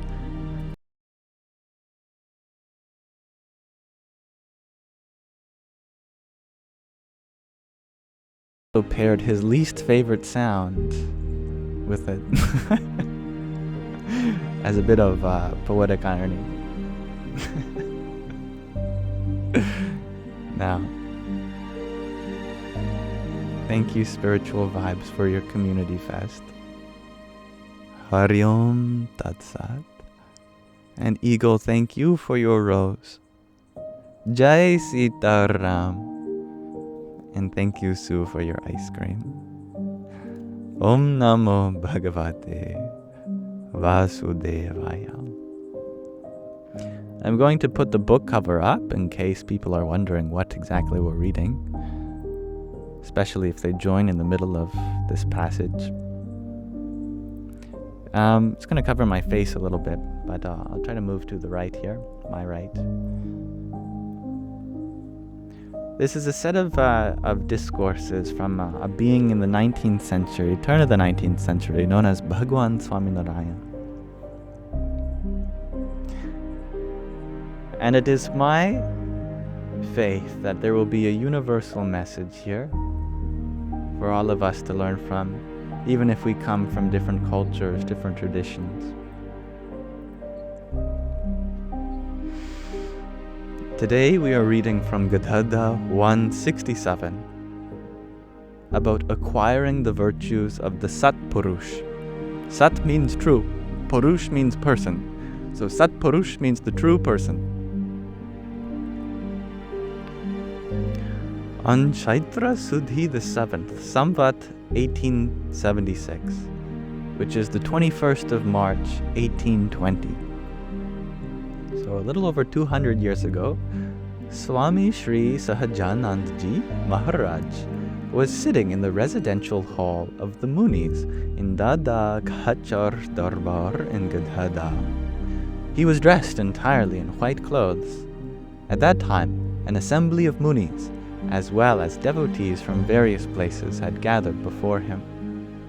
Thereupon, Sriji Maharaj asked the Munis, "There is a Sat Purush who has no affection at all for the pleasures of this world. They harbor desires only for the higher realms, i.e. that of the abode of divinity, and for the form of that divine. They also wish the same for whoever associates with that source. They feel, as this individual has associated with me, it would be of great benefit to the individual if their desires for this world are eradicated and their affection for the other world is developed. Furthermore, all of the efforts the Sat Purush, the true person, makes are only for acquiring bliss after attaining the abode of the divine after death. But they never do anything for the sake of bodily comforts. So, with what understanding can a spiritual aspirant acquire the virtues of such a Sat Purush? And what understanding causes such virtues not to be acquired? That is the question.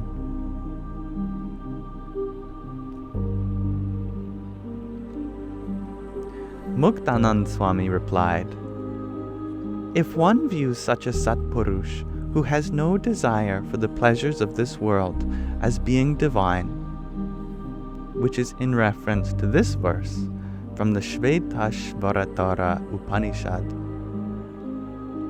chapter 6, verse 23, which I will recite to you. Yasya deva bhara bhaktir yatha deve tatha gurau tasyaite katita yartha prakashante mahatmanaha, which translates to, all those attainments noted in the scriptures shine forth, in other words, are attained for the great person who has the same profound bhakti, loving devotion towards the Guru, the spiritual teacher, and as they have towards the source. And if one accepts whatever words they utter as the truth and acts accordingly, then that aspirant will also acquire the virtues of that Sat Purush. One who does not do so will not acquire those virtues. Sriji Maharaj then said, "That answer is correct, but please listen as I explain the method of understanding by which an aspirant can acquire the virtues of the great Sat Purush. A person imbibes the virtues of such a Purush who has no affection for anything except for the source within all. By believing, this Purush, person, is extremely great, despite thousands of people standing before them with folded hands, they do not have the slightest desire for the pleasures of the world. As for me, I am extremely insignificant, and I am solely attached to worldly pleasures.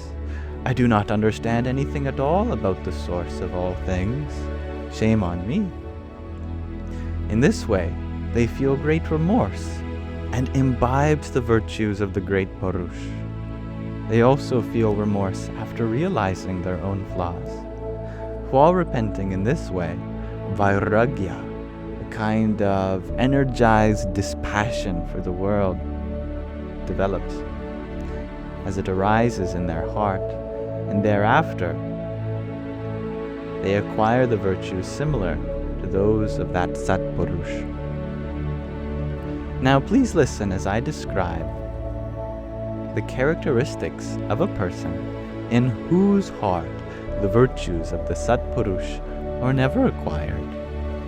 Such a person believes, the Satpurush is said to be great, yet they have no kind of common sense whatsoever. They do not even know how to eat or drink properly, nor do they know how to dress properly. The divine has given them abundant pleasures, yet they do not know how to enjoy them. Moreover, when they give anything to anyone, they do so indiscriminately. In this way, they perceive countless flaws of various types in the Satpurush. Such a malicious person never acquires the virtues of the Satpurush. Thus we close our reading of this passage here for now, so thank you for listening. Thus, it is important that for us to gain the virtues of those that we look up to, if we find flaws in them, then we cannot acquire their virtues, which shine so much brighter than the flaws. If we bring our attention to what is good, then we imbibe that which is good. Thank you for listening.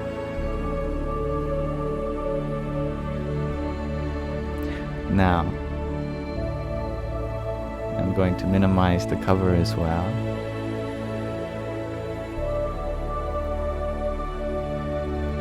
So my computer warned me while I was recording that I'm running low on storage space.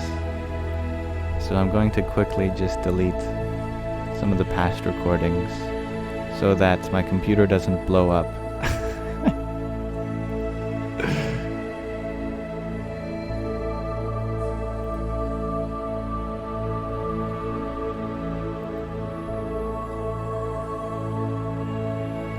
There. I know I should empty my recycle bin too. There we go. Okay. Now with that interim out of the way, we may return to our discussion on whatever your heart's desire. Cons, you share the music is very loud. Well, thank you for letting me know. I can turn it down for you.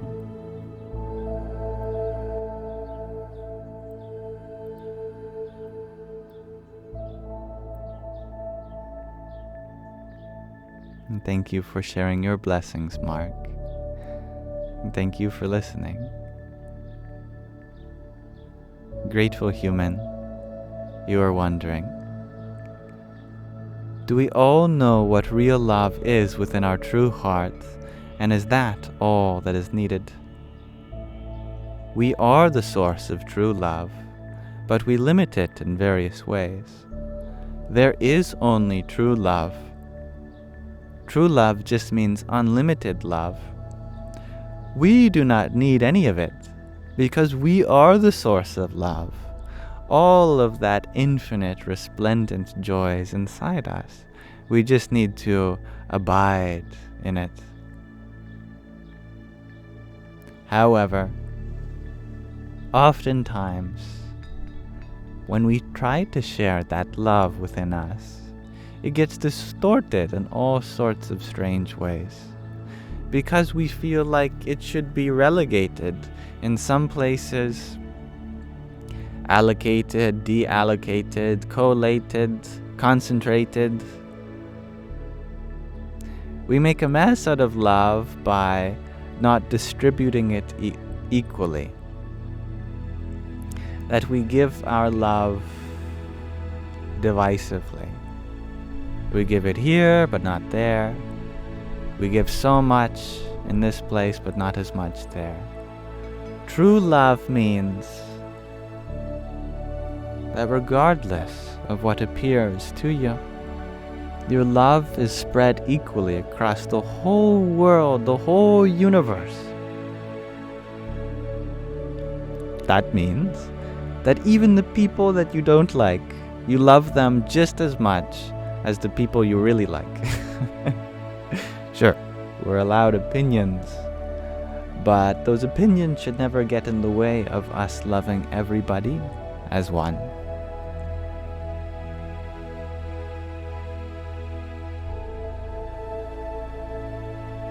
Yes, so the same love should be to all things. I agree, grateful human. But the way in which we express that love, now that definitely changes. Because the way in which we love our mother is necessarily going to be packaged in a different way, in which we love our significant other, or our brother, or a total stranger. So although the packaging of that love may differ, let the intensity of that love be the same. In user 308, you ask, how do we let go of negative emotions trapped in our body? By refraining from labeling any emotion as negative. If you try to avoid sadness, fear, anger, jealousy, they will only redouble in intensity, and they will not teach us the lesson they have in store for us. Know that all emotions are a part of this experience. Thus, we should allow ourselves to feel them equally. You might worry that if you are accepting of sadness, accepting of anger, accepting of fear, how will you ever be happy? But actually, I ask you this: how will you ever be happy when you reject the most fundamental notes of the music of life? When you only play some of them, you cannot hear the music. The melody is only made complete when you involve all the notes in the key. Sadness, anger are not out of key. It is our resistance to it that makes the dissonance, the disharmony. To harmonize with life means that when you are sad, you be with your sadness. That when you are angry, you be with that anger. When you are afraid, you be with that fear. You don't try to kick them out of this body as if they don't deserve to be here. They are family. Just watch Inside Out, the movie. All emotions are part of you, and they deserve your attention.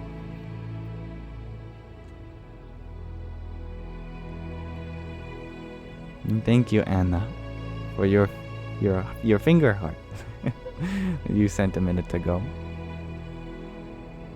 And Renvox, thank you for your tiny diary.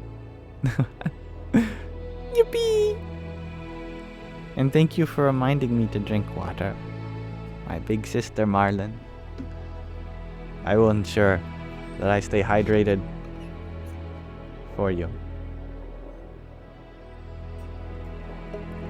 And you ask, but what about the ego?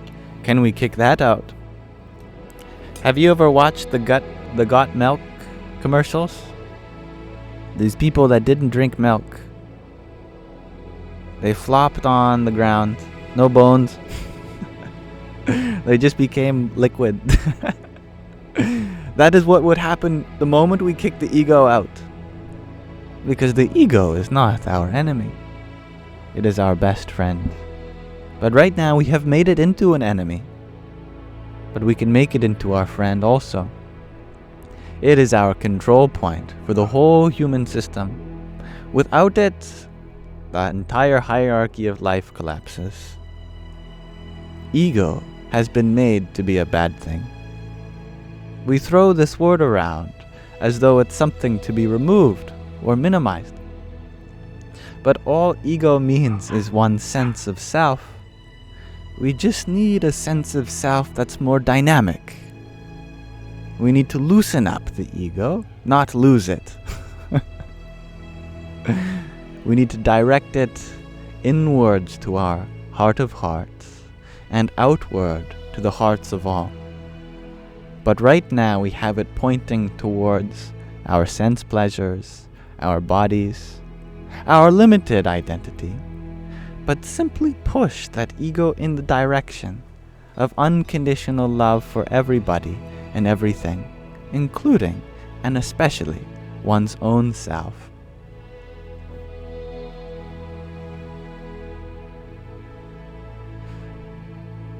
And thank you, Lily Check, for your beautiful flowers. Radhe Radhe. And hello, Kiri. And I'm happy to remind you all of drinking water on behalf of Marlin. Like SpongeBob when he's dehydrated. Water. I need it. Thank you, Travdako, for your quintet of roses. Hari Om Tat Sat. And just as this body becomes dehydrated with the lack of the universal solvent that is water, so too our soul becomes dehydrated in the lack of the ocean, the elixir of life, the river of knowledge, Saraswati, the ocean of Brahman. That latent potential, when we fail to realize and immerse ourselves in it, we become not buoyant, but dried out, and we wither away by the sands of time.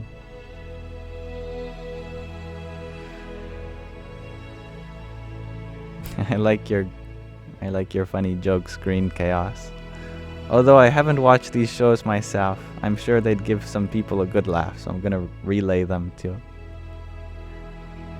Why can't Naruto watch scary movies? Because he's too sensitive.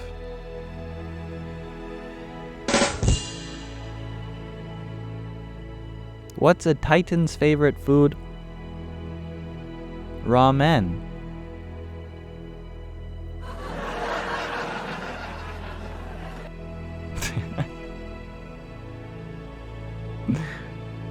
That's fun. Fun to watch, you ask. But how can you not kick out feelings of anger? Remember that anger is a tool that we can use to uphold our boundaries. But that ability to push up against our boundary for the sake of resisting the pressure from outside, that very same ability can be used to push others' boundaries. It is a double-edged sword. When one is given the ability to uphold their own boundaries, one simultaneously gains the ability to push up the ability that we need to surrender our use case of. Because anger is not meant and overstep them, but protect our own. As long as we are ensuring that our boundaries are respected without overstepping the others, then this anger does indeed have a use.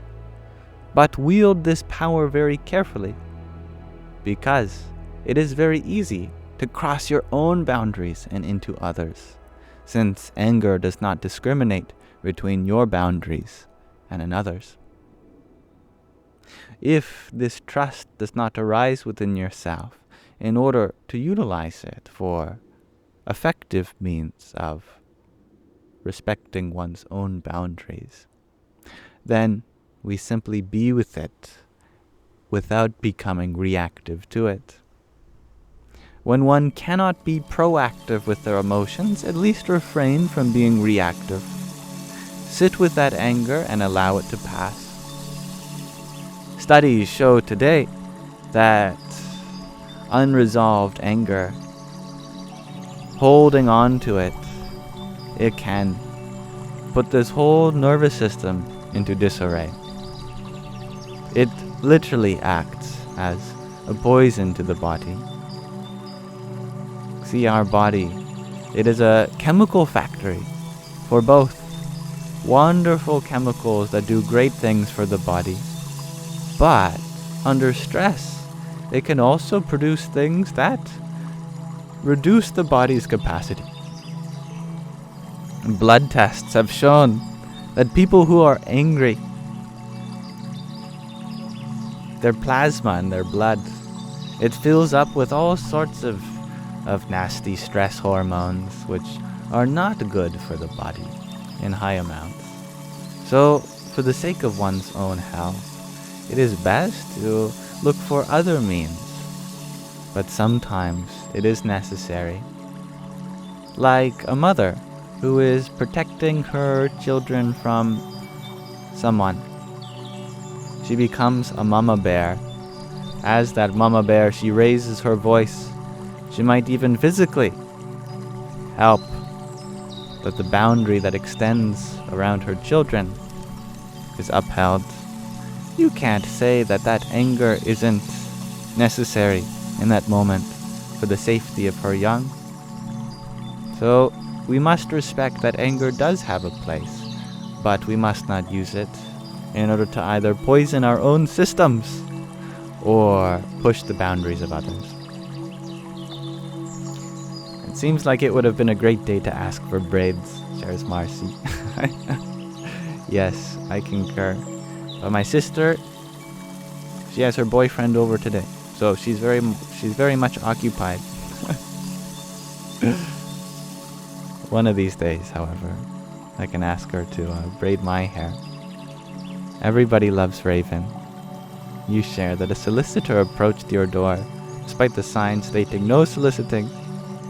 She asked, you hear, and then your comment got cut off. See. If only solicitors could read English. But sometimes, just as their own vision fails them to guide them in a selfless manner, so too their physical vision may suffer as well.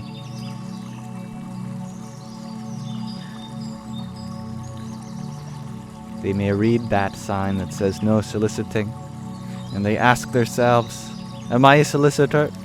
No, I'm not a solicitor. I'm here to bring the good news.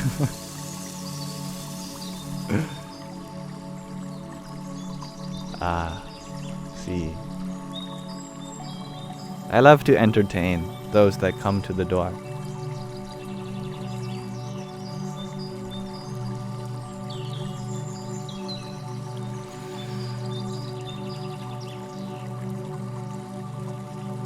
And thank you, Fun to Watch, for asking. And thank you, Dustin Lee. It's okay, everybody loves Raven. I got your message anyway.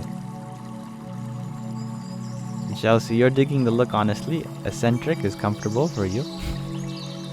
I'm looking eccentric, am I? Well, my hair seems to have has a mind of its own sometimes, doesn't it? Marcy, you're gonna have to come to Canada to braid it yourself. Well, if that's the only alternative. If you can't beat them, let them braid your hair. Everybody loves Raven, you share. I always manage to salvage a mess. That's all we do in life. We make a mess, and then We walk around the mess, get a full perspective of it, and then we find a way in which we can make it from a mess to something of abstract art. For all you kids watching, next time your parent says, your room's a mess, you just say, no, it's abstract art.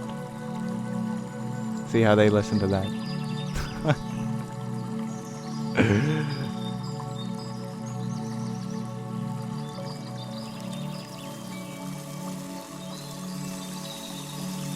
Gary, you share, what about a messy bun? You think that would have a nice look? Considering the lion's mane, I do have a lion's mane, don't I? I do not believe... Oh, I do have a scrunchie with me, actually. Yeah. I'm afraid I don't know how to do that, though. So I'm going to leave it as it is.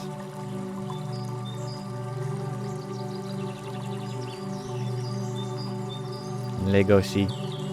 Hello. You are hoping that the future holds strong.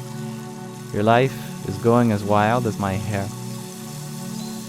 Well, just as my hair has a kind of wildebeest, which I cannot tame, we cannot expect to tame the flow of life either. If we surrender to it, it will find its own rhythm, its own pace. It is not for us to take life under our control, that we gain the power required to command it so. But let us become servants of it, and we become fulfilled in our duty to it.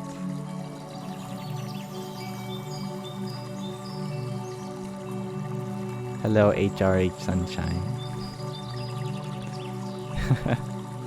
Surrender to life, to the hair. Well said, hippie heart sister soul. Kira, you share that you got the same hair texture and you wear bandanas most of the time. Ah. Why have I never thought of wearing a bandana before? You might just see me with a bandana tomorrow. And it will be by your inspiration. And HRH Sunshine, you share that you think long hair on men is awesome. I love having long hair. I used to think that it was just for the girls. And I would love long hair. You know, I used to cry whenever my mother cut her hair. I'd cry and cry and cry.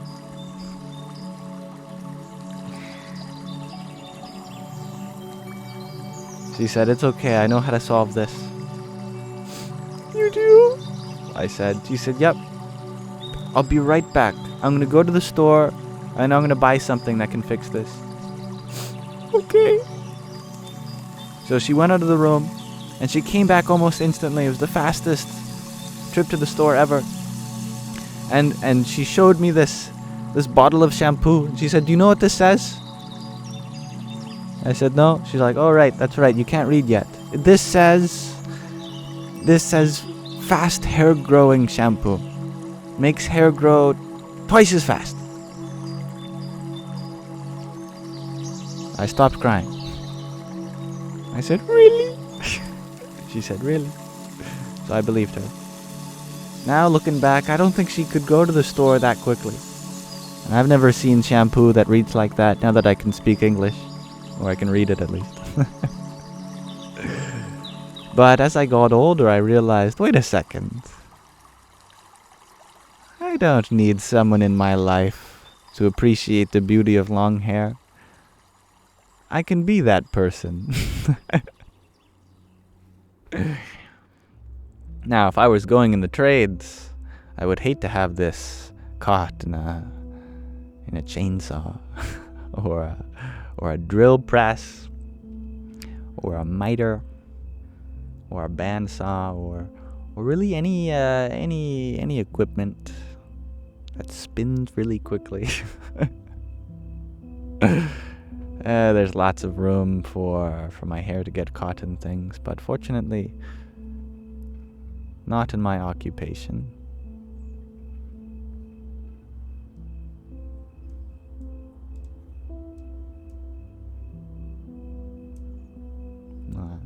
You beautiful hummingbird. My hair is so frizzy. Yes, it is.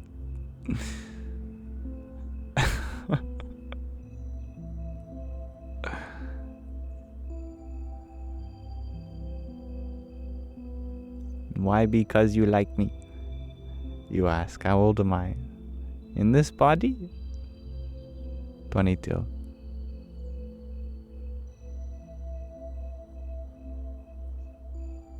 Chelsea, you share. Your husband adores your hair. You don't know how he'd react to you cutting it. Well, there's only one way to find out, right? That's how you know if your husband just has a crush on you. You know the difference between a crush. One way to find out, right? That's how you know if your husband just has a crush on you. You know the difference between a crush. Now, my connection should have returned by now.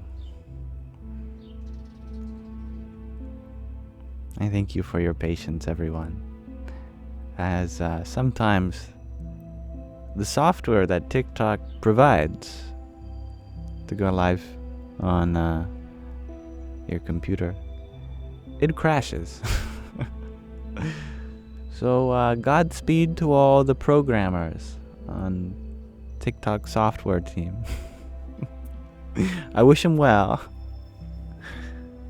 because this is not an easy program to work with.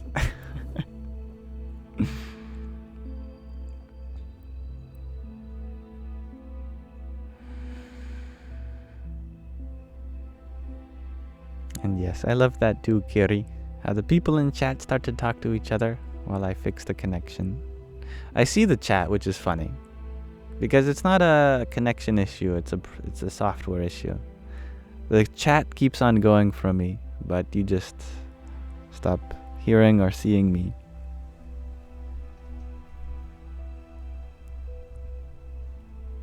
Thank you, Ragnhildur, for your tiny. Yippee! Lily, check, you share that I am a soul that has lived many lifetimes. Well, it takes one to know one, my friend.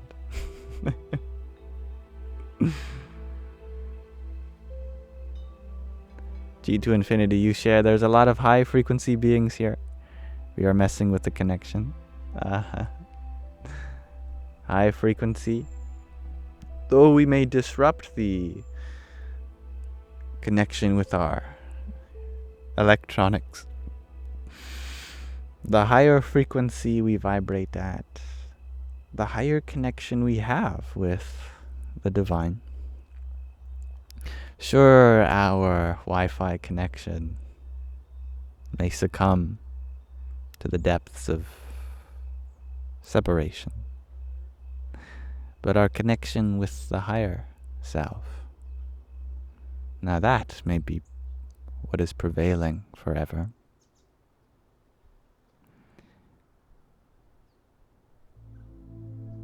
And Canuck Gypsy, no, Cryptic Canuck, my apologies. You share that you must leave soon to save animals. Happy to save them, of course, but sad to leave. Oh, yes, be happy to save them. I would like you to do that.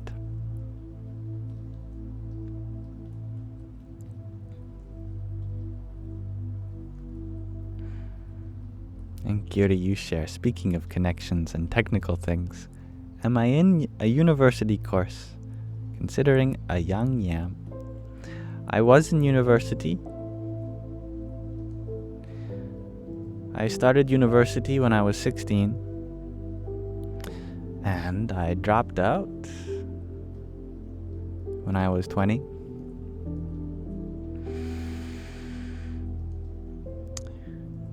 Although I was increasing my knowledge of many things, I felt like what I was learning was not conducive to my own happiness. Now maybe it gave me the ability to computer program. Maybe it gave me the ability to solve higher order differential equations. Maybe I was able to understand some chemistry, some philosophy. But could any of that teach me what to do when I'm anxious? How to be a better son? How to have healthy relationships with my friends? Would it teach me how to find meaning in life? Would it teach me how to feel a part of this universe? See, the more time I spent in the classroom, the more I realized that life takes place outside the classroom. Thus, I became a student of life, rather than a student of what we like to call life.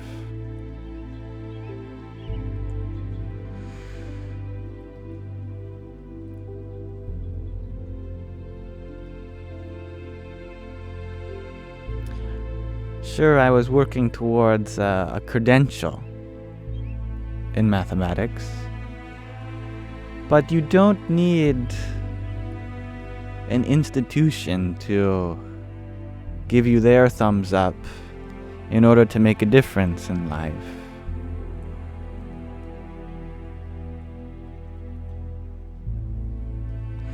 That if any organization accepts me only on the basis of what other people have to say about me, then it's not an organization I want to be a part of anyway.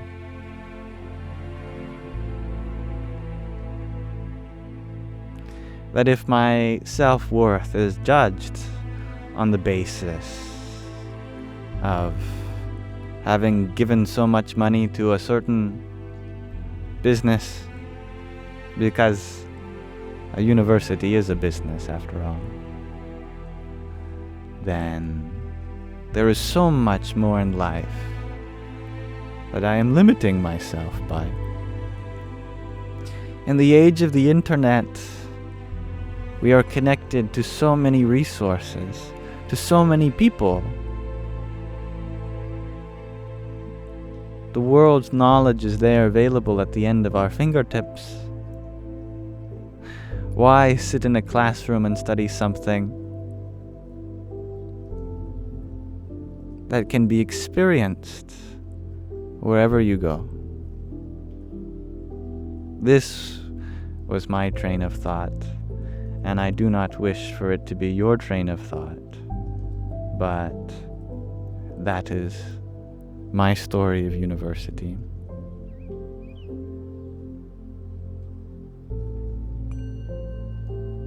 And thank you, Mehid's Pidge, for your heart me, your pair of donuts, your pair of roses, and a pair of gimme the votes.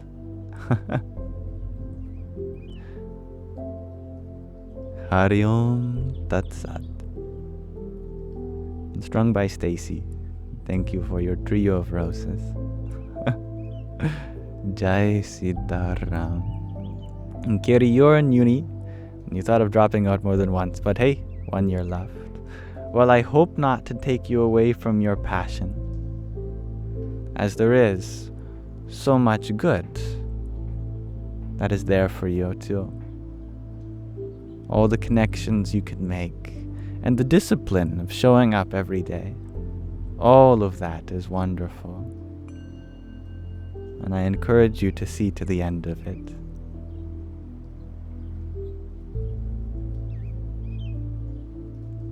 Colin Michael, you're wondering, what is my thoughts on unconditional love? It means that we place no conditions on our love.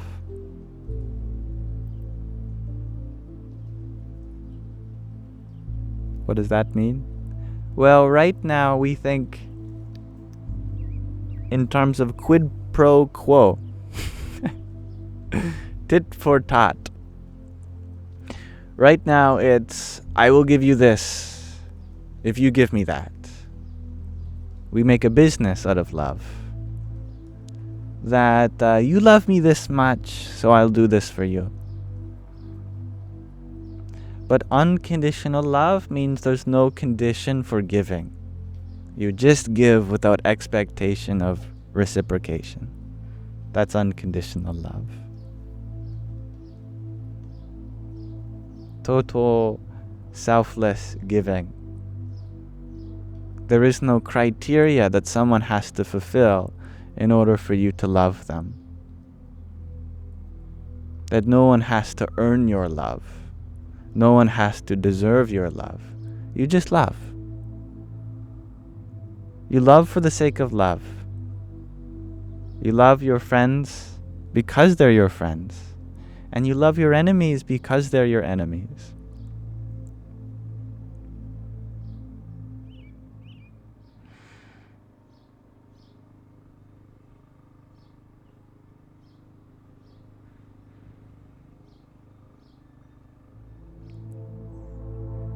And thank you, Colin, for your 9 roses too. Hari Om Tat Sat.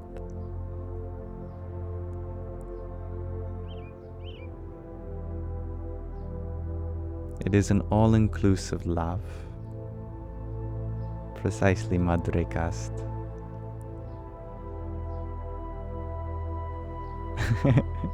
Jenna Cadessa, you share that you found a 4-leaf clover today after 20 years. Will your luck get better? As long as you believe it so, it shall.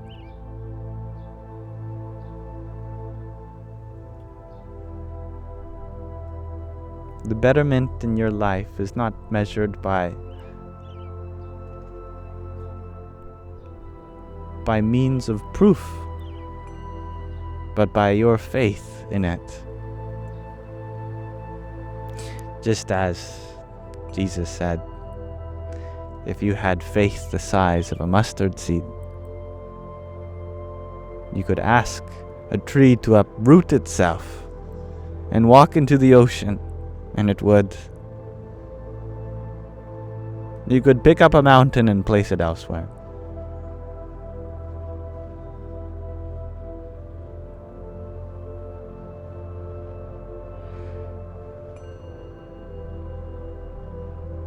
Thank you, Chelsea, for your rose. Hari Om Tat Sat. And with faith the size of a 4-leaf clover,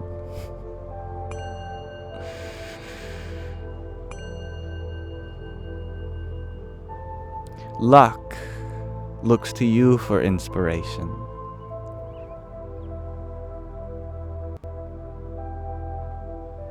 And thank you, Ron, for your heart to me a minute ago. And your hair and wind like to fight as well. Oh yes, it's a cosmic strifle. Hare Krishna. Yes, thank you, Corin, for your 6 roses. And Lily Check, thank you for your subscription. I'm very happy to have you here always, and I look forward to being here for you in the way that I have the capacity to, and the way that you have the capacity to. Thank you. Hari Om Tat Sat. And thank you, Ron, for your 6 finger hearts too. Jai Siddharam. And Unicorn Sprinkles, you ask, how do you still love your adult child after 20 years of mental, emotional, and now physical abuse?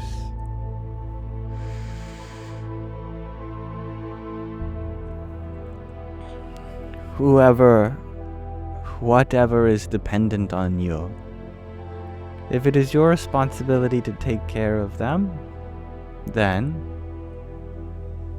that is the sacrifice of being a caretaker. That we don't do so for the sake of our life. We do so for the sake of theirs. But if it is their responsibility now to take care of themselves, then one cannot deprive them of that opportunity, especially at the sacrifice of your own health. Maybe this is true for you only in little ways, but if we care for every need, then How will they take care of themselves in your absence?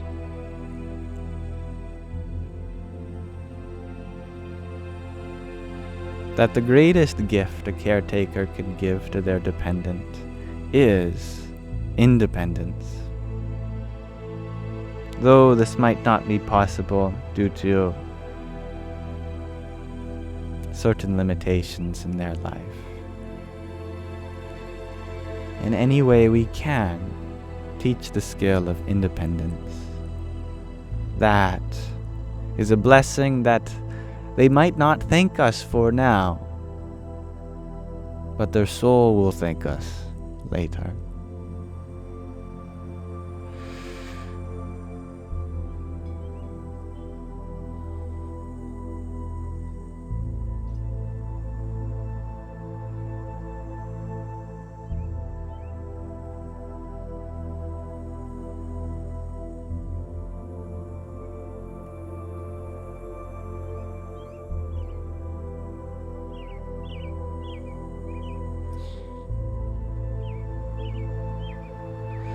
My mother, for example, she has taken care of so many things as I grew up.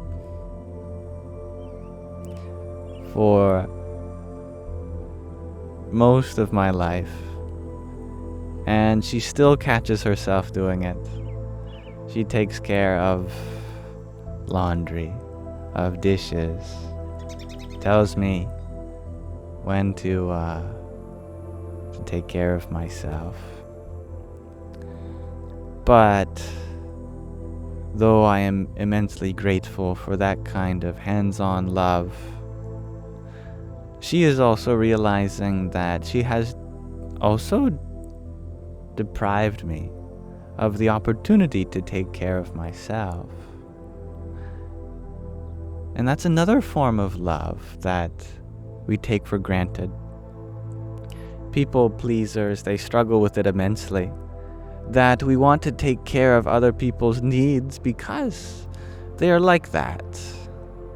But the greatest need oftentimes in people is to solve a challenge by themselves, to learn some kind of independence.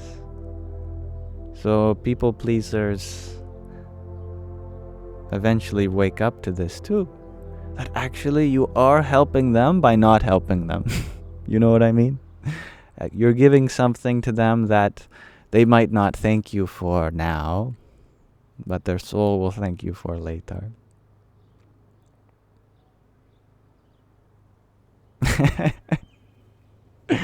Yes, many people can relate to that.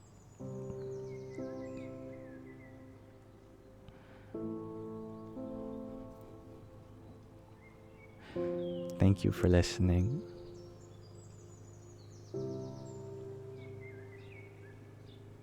I love that, Stone Phoenix. You share the only way to solve a challenge by yourself is to stand alone and lead the way.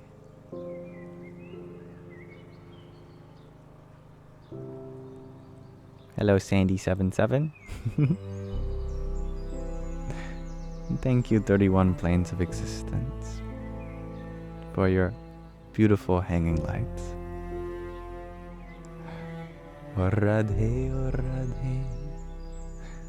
You can only seek out your soul. I love how many of you come in singing your song of truth. It's beautiful.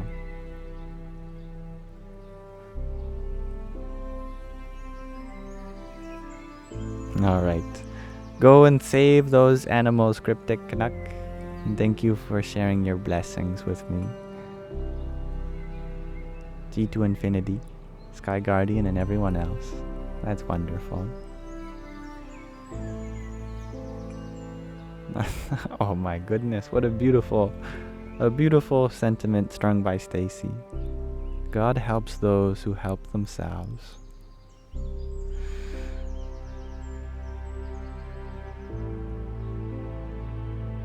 And God especially helps those who helps others. God just helps.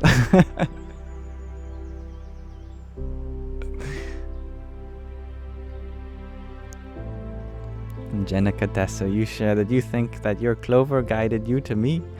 Your luck is to listen to yourself. You weren't okay until now. Well, thank you for sharing this moment with me and attributing good luck unto our meeting, as I do see it good fortune that we have come here and shared this short conversation together. Here is to many more, either in this lifetime or the next.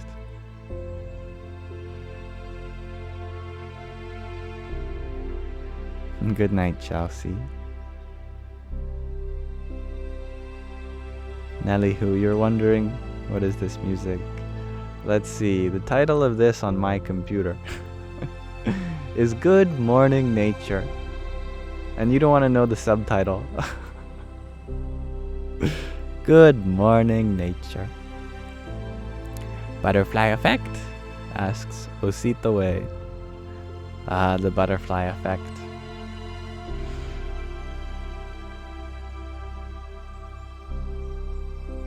There are many systems in existence in which a small change in input can have a big effect later. Actually, I'd be hard-pressed to find a system that didn't have this property. That even a little change in what we're doing now leads to dramatic change elsewhere or later. I think such is the potency of creation, that it is arranged in such a precarious way that even something small and insignificant becomes very significant.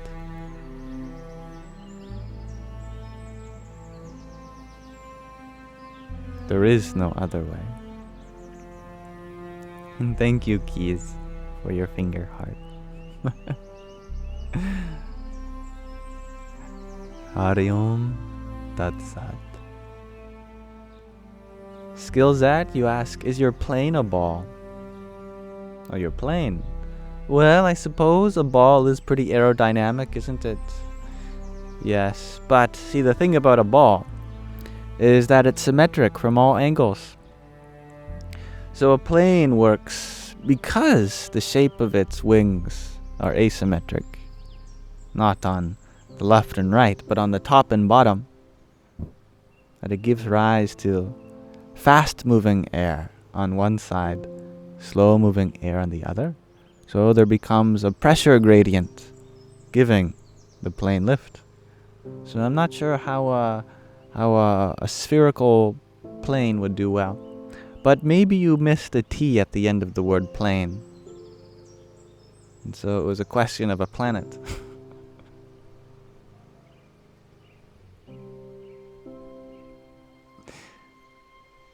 Thank you, Nish, for your balloons, your ice cream cone, and your applause.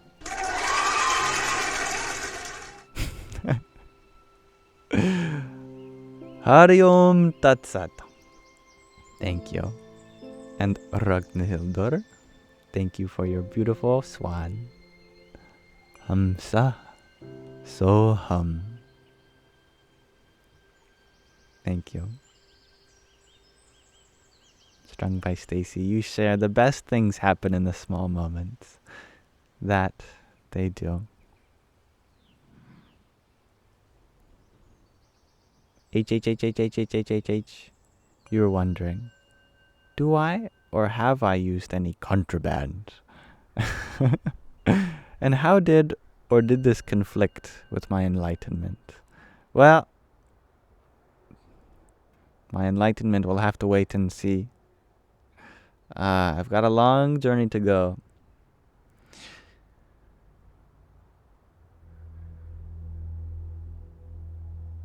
Certain substances, they can have a dramatic effect on one's mind. Ultimately, no substance can grant happiness. it can give you a kind of temporary joy. But if one has to keep taking it, then it is no permanent solution. Happiness is something that is not a temporary problem. We are not looking for a kind of momentary happiness, aren't we? All of us are very stubborn. It doesn't matter how happy you are in this moment. If in the next moment you are not happy, you will still go in search of it, won't you? See, we are here for something really big, not anything small and finite. The only kind of happiness that can quench our thirst is that which is ever fresh, eternal, and infinite.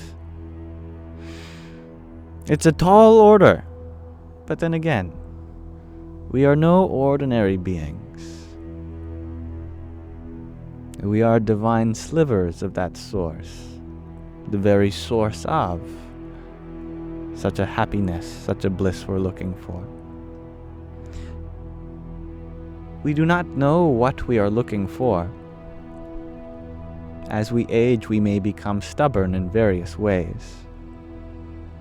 But sometimes substances can help untangle the knots in our mind. This is true for any intense experience of the senses. It can shatter our expectations for what we're really looking for. So it is not that some substances grant a person happiness or take it away. It is that they may shatter one's expectations so that they may continue their journey in a different way.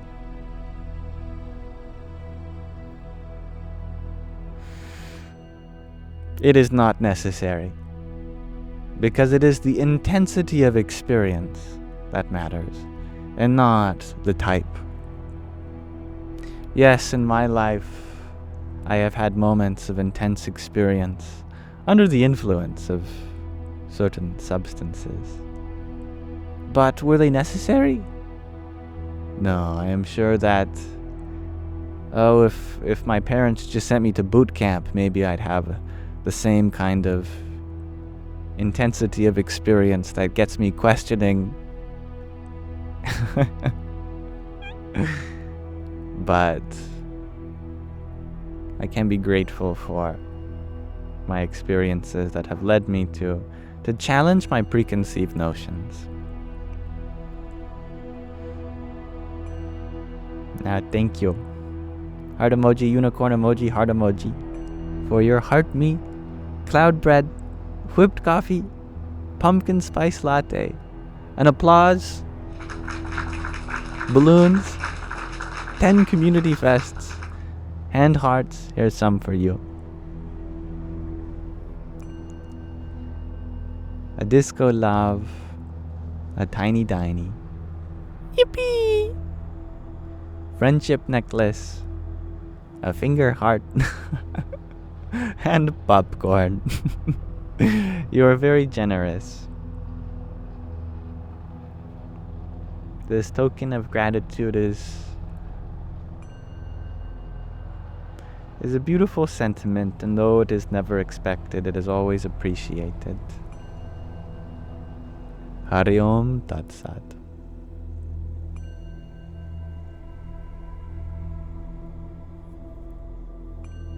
Moon, you share that you have only used plant medicine when you've needed help with remembering happiness and how it feels. I like that. It's a very similar story with Professor of Harvard Psychology, Dr. Richard Alpert, who experimented with certain psychoactive compounds and realized that he really didn't know anything. He had gotten, a doctorate in psychology. He thought he knew who he was. He studied everything there is to know about the mind.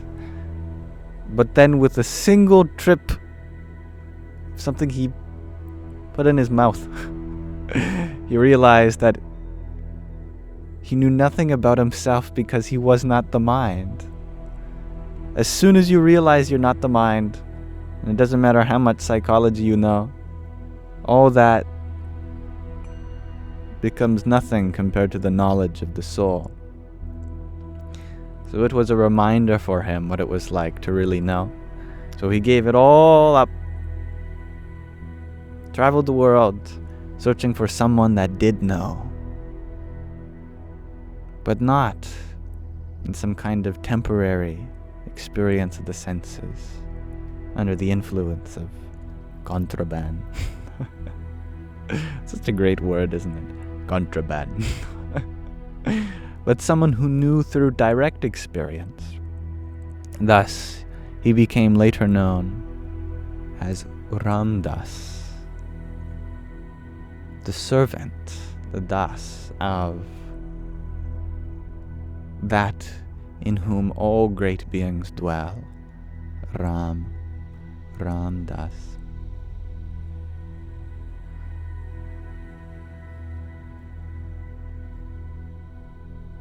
And thank you, Lily Check, for your heart me a few minutes ago. And Ostlending, thank you for your 30 roses. And another trio of rosas. And 5 tiny dinies. Yippee! Thank you, my friend. Radhe, Radhe. And Ari, thank you for your dozen roses. Jai Sitaram.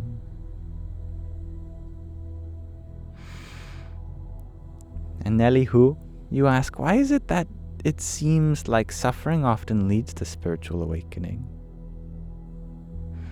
Because it's a lot easier to jump off the wheel of karma when you're not enjoying the journey. Because when life is going great, why would you want to transcend it? You have no need. If you live a life of comfort and luxury, then there can be no spiritual growth for you. Because these questions only arise when you question why you're feeling a certain way, why life is going a certain way, when it doesn't make sense to you.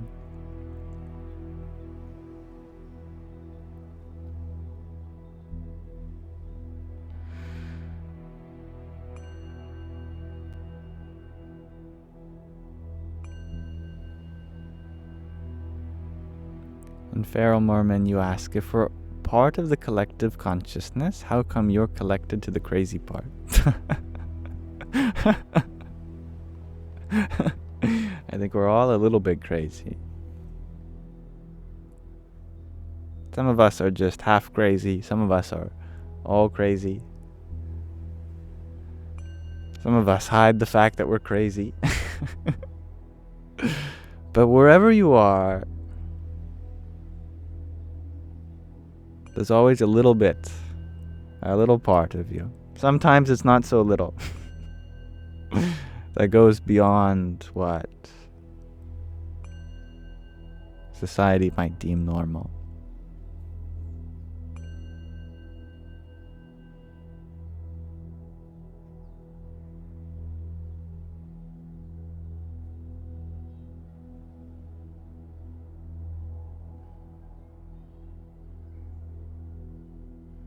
Moon, you share that you don't know how to help your ex who feels hopeless because he doesn't want to conform to society's rules. His journey is his journey, and we may only help those who accept our help. We cannot force our hand. We can lead a horse to water, but we can't make him drink, right?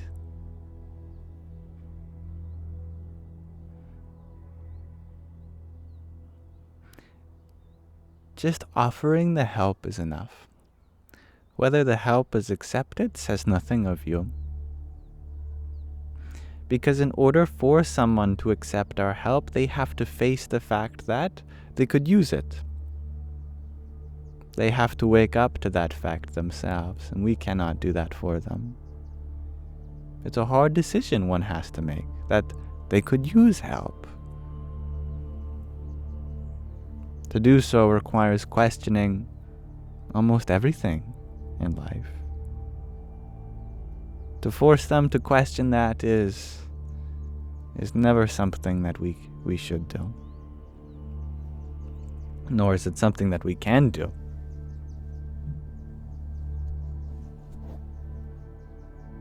And thank you, Maria del Pilar, for your rose a minute ago.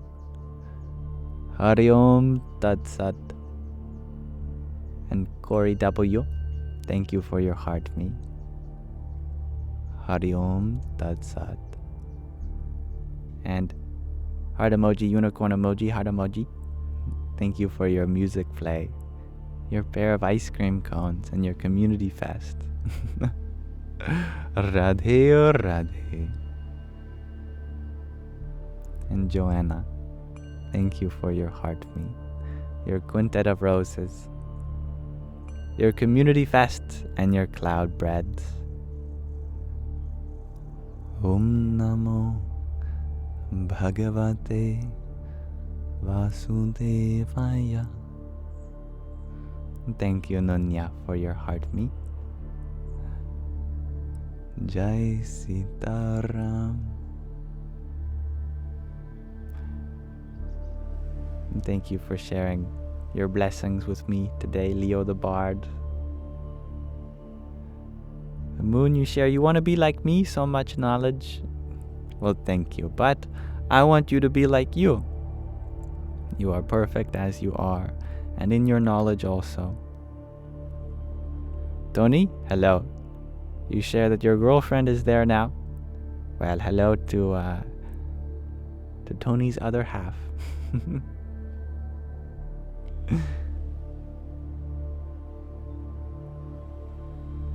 And Moon, you had asked if I was against plant medicine also. You feel like it helps separate yourself from negative things? Indeed, it may help separate yourself from negative things, but it does not make the negative things resolve themselves, doesn't it?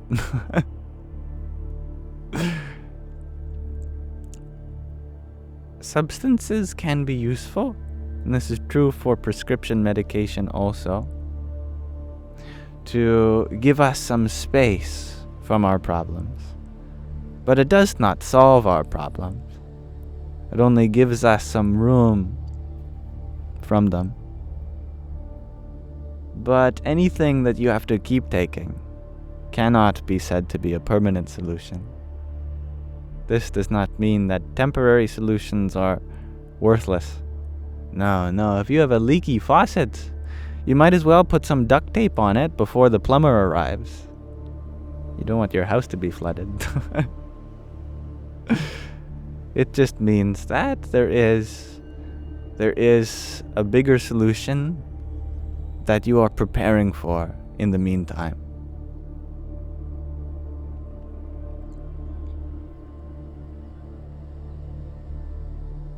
And thank you, Cat Lady, for your trio of finger hearts. Hari Om Tat Sat. And Gots to Grow. I like your name. Thank you for your trio of roses, though. Radhe Radhe.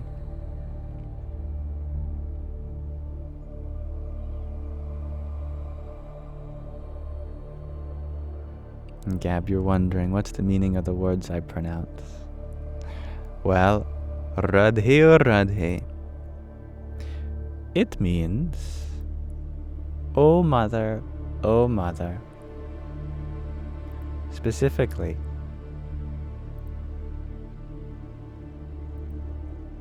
the Divine Mother that's within you, within me, within our relationship, and the whole universe. Salutations to thee.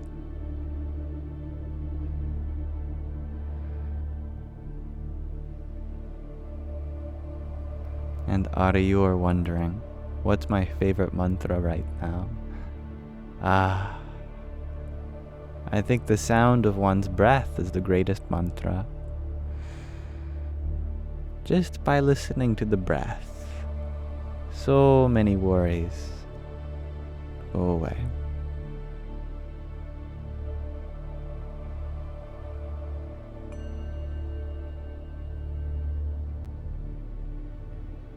Tony, you were wondering, do I still work in mathematics? You know, I never worked in mathematics because I never considered math to be work. I considered it a divine playground to play with shapes, discover new ones, to look at various geometries, find relationships, look at patterns. I made it clear with myself very early on that I would never get paid for it. I would never want to, because I would never want my passion to become my job. Because no passion can unfold as naturally as it can under various deadlines, under the direction of a superior. For a passion to be empowered, it must be free of all such things.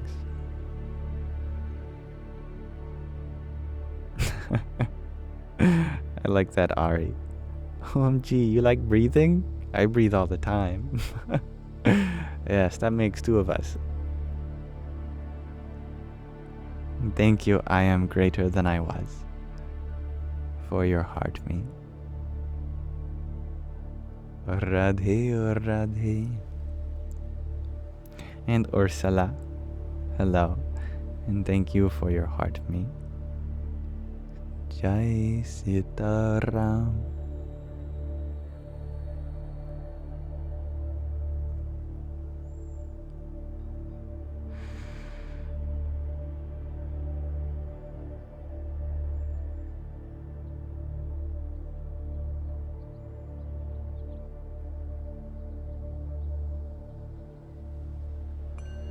And what a beautiful sentiment, Mara. Breathing is a blessing from the divine. The air we breathe is vast and it's plentiful. Such is why it is so important to care for this element of air, to ensure good quality air benefits the whole world.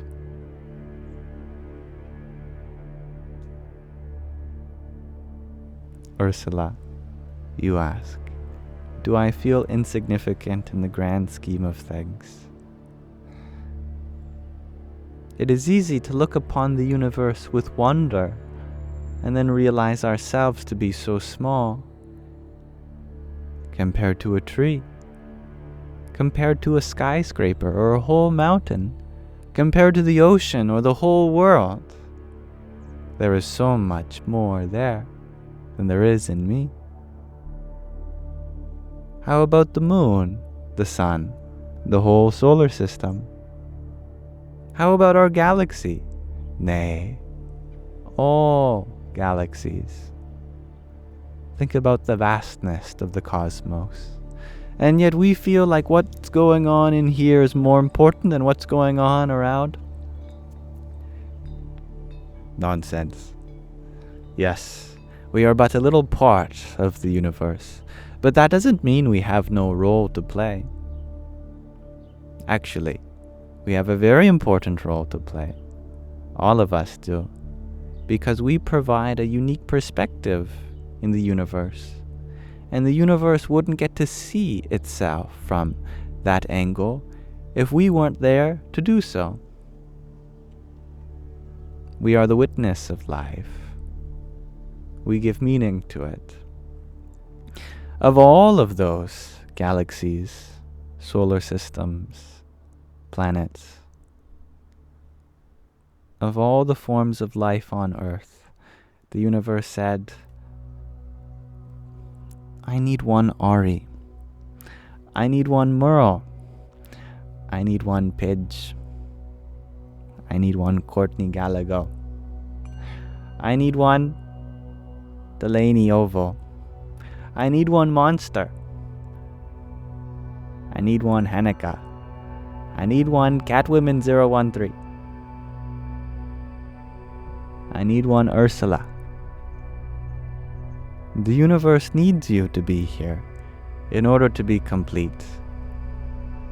It wouldn't be complete without you. That is why you exist. You are so special. Not because you are big, but because you add to everything that is. Yes, your body may be small. Our minds may be limited. But our hearts and our soul, all that, is far more expansive than even the entirety of existence. Why is this the case? Because no matter how much of this grand universe you experience, you still will never get tired of it all. Your consciousness, your awareness, your love, not a single thing in this universe, nor can its entirety ever defeat you. That light that you are will keep on shining as it holds the experiences of reality.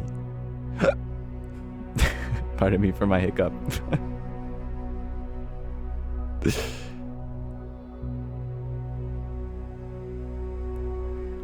As Rumi said, you are not a drop in the ocean. You are the entire ocean in a drop. Actually, it seems like you are in this world, but this world is an appearance in you. We might feel like we are in our body, but actually our body is within us. We pervade it because we contain it.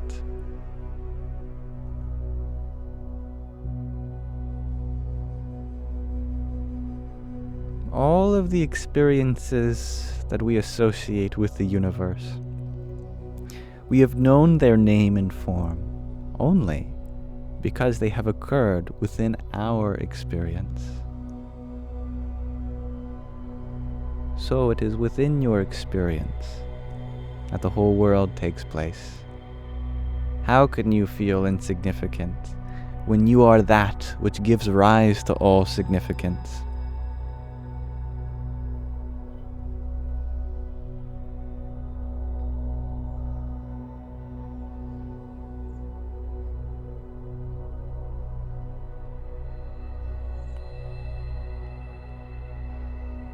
Thank you, Daniela, for your quintet of roses and another rose too. Jai Hanumanji. That's funny, Ursula. A duo-verse would be cool. A trio-verse. Quadro-verse. It is no coincidence that we call it a universe.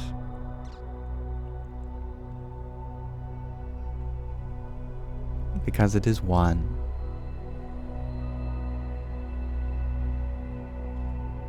H, you share that you remember me saying before I spoke English? Yes. You're wondering what my first language and ethnic roots were. Well, I guess before I spoke English, it was baby talk. I was fluent not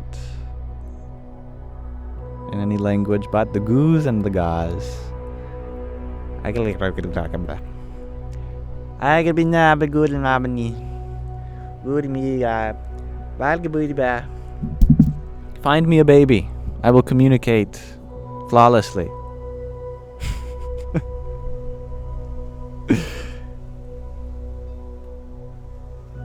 You have a baby monster? Okay.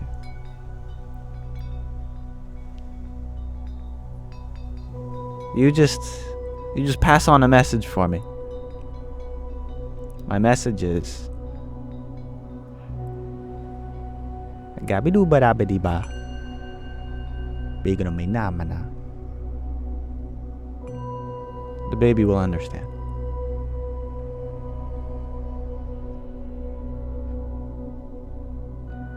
But yes, thank you, Kelsey, for your heart me. And Miss Marie, thank you for your rose. And thank you, Val, for your quartet of roses. Radhe or Radhe. Joanna, you share, it sounds minion to you? Minion baby talk. Yes, they're regional dialects of a greater language. Simlish is a close sibling language as well. But they all descend from a hypothetical language called Proto-Baby Minion. Or a Proto-Baby Minion Simlish, if you're being all-inclusive. So far, we haven't actually discovered what that original language was, but linguists can trace different morphemes back to a hypothetical source.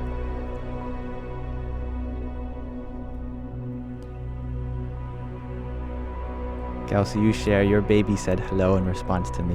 Well, hello. That's very sweet. I love babies because they don't have an ego yet. They have a personality, sure. That's for sure.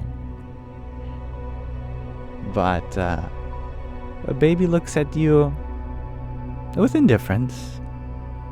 There's no impartiality.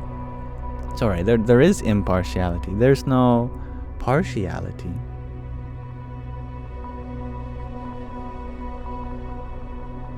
There's just love and wonder. Sometimes they get overwhelmed with what they find wonderful, but it's a different matter. And thank you, Isis, for your subscription. I'm always happy to have you here, and I look forward to connecting with you as we continue our journey on this moist rock hurling through the void. Hari Om Tat Sat. Oh, I'm sorry, Haniki, that you're feeling a bit ignored. I did not see your message about the yesterday live. Let me scroll up. See if I can find it.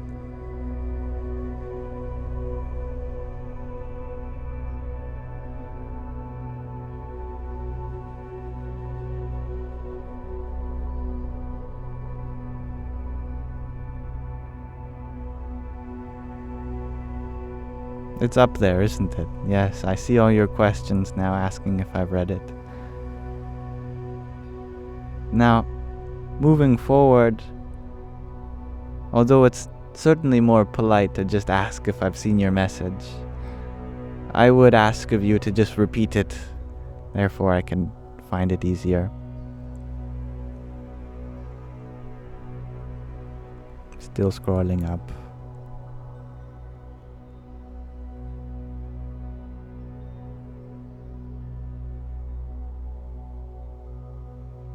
You were saying that you're sorry that you didn't say goodbye in my live yesterday, but apparently you suddenly fell asleep and you thought you were more tired. You think you were more tired than you thought. Well, that's okay. Well, thank you for saying you're sorry, but you never have to. You're always welcome to fall asleep without a goodbye. Don't worry. Now, goodbyes, they're always helpful. But in a place like this where so many are coming and going, you are absolutely free. But I am sorry that I didn't get the opportunity to wish you good night. But now that I do tonight, I wish you a good night whenever you get there. And thank you, Night Eyes, for your heart me, and marvelous confetti. Hari Om Tat Sat. And Ursula, thank you for your pair of cherry ups. Radhe or Radhe.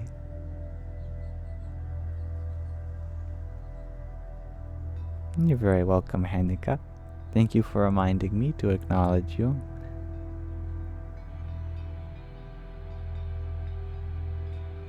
And not your girl, Hattie. You were wondering if someone can tell you what this live's about. Well, if someone knows, maybe they can tell me too. It's a bit more freestyle, isn't it? It's my intention for this space to be one for us to come together, regardless of background, regardless of belief system, of nationality, of orientation. Those things don't bother me. What you identify as, whether you're human, whether you're from Antarctica, whether you believe in flying spaghetti monster, I don't mind. There are many things which we might divide ourselves with on the surface, but I am only concerned with the ways in which we are one, in our shared humanity, in our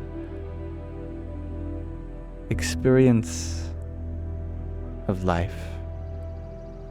Though various events have shaped all of us to be unique, that witness that we have, that we are, it is not different.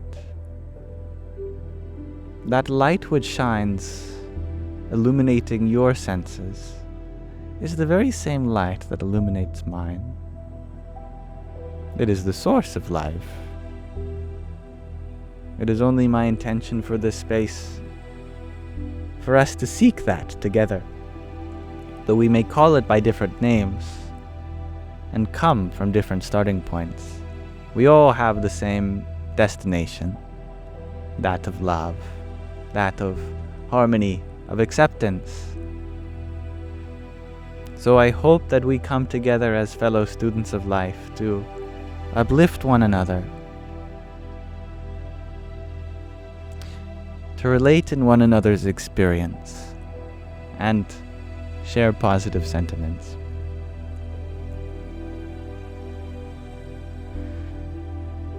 And thank you, Ben, for your pair of donuts. If I were a topologist, I could thank you for a pair of coffee cups as well. For a donut and a coffee cup, in fact.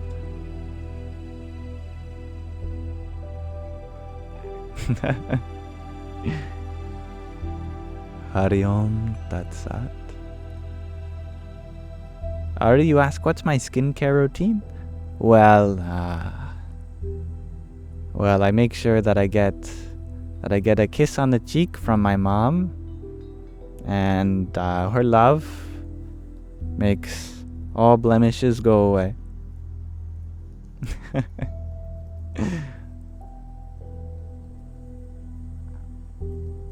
Shannon, you're wondering, am I actually outside or is it just an illusion?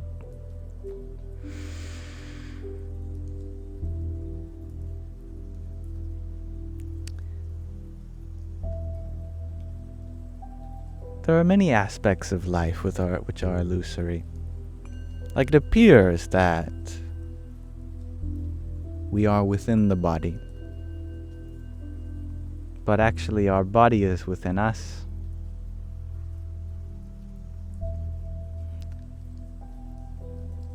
Here, I can show you though.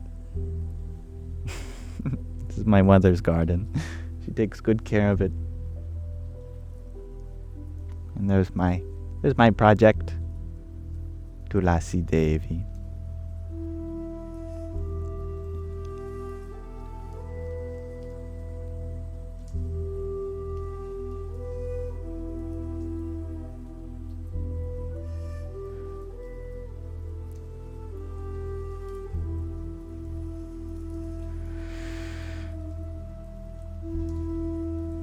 Now Everest Owl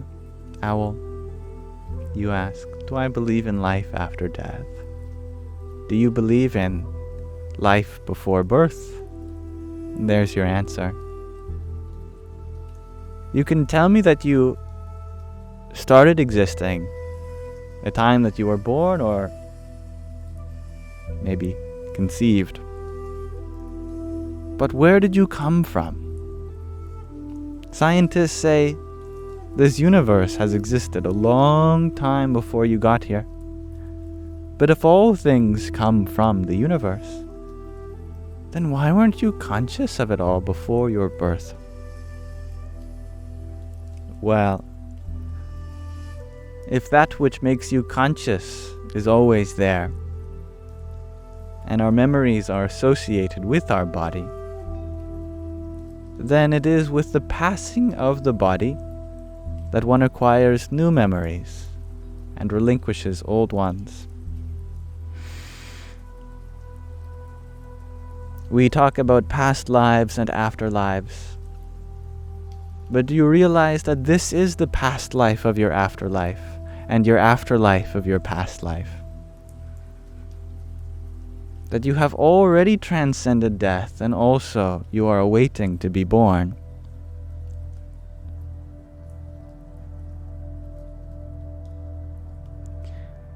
It is not that you have anywhere to be other than this moment. What matters is how we want to be in this moment. Whether we make this life to be full of suffering, full of misery, or peace and joy, this is something within our capacity always. You don't have to wait for heaven to be happy, nor do you have to wait for hell to be unhappy.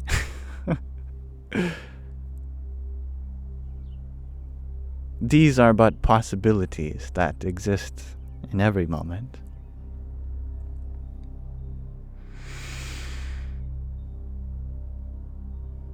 And thank you, Ursula, for your rose.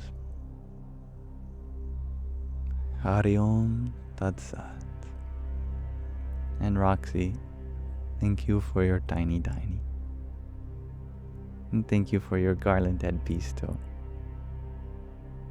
Yippee! And I love that, Ursula. Live like tomorrow is never promised. That's beautiful.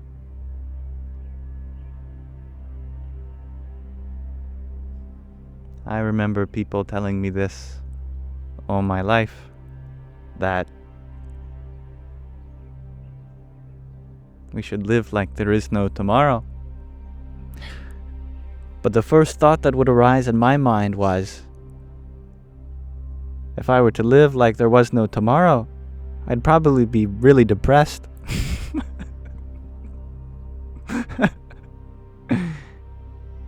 I'd probably curl up in my bed and start crying.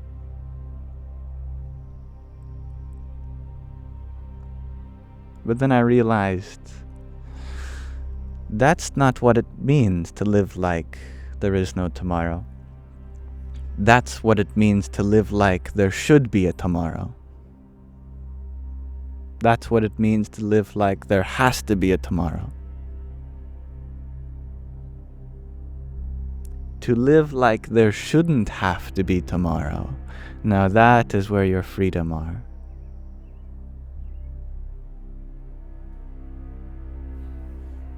To live like this moment is enough. That you don't need tomorrow to be happy. Then you can be joyful.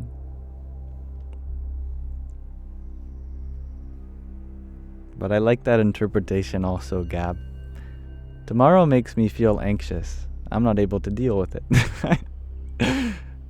Then you're happy that there's no tomorrow. Then you live like you don't want there to be tomorrow.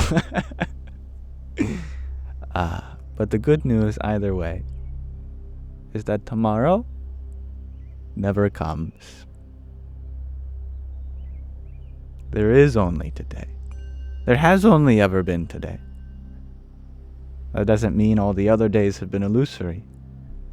What is illusory is the changing nature of the day, as if we change from day to day. But truly, we are the same. There has only ever been one day on earth. We just call it by 7 different names, 365 different names. We change what we call today, but today itself never changes. And I love that too, Ursula. Tomorrow can wait till it's present. There are 2 concepts of time. The first is that we move through time. The second is that time moves through us. And it is from the second perspective we are still. That we are not trying to move our way through life. Life is trying to move its way through us. And when we look at it like that, then all we have to do is accept the flow, and life can move freely.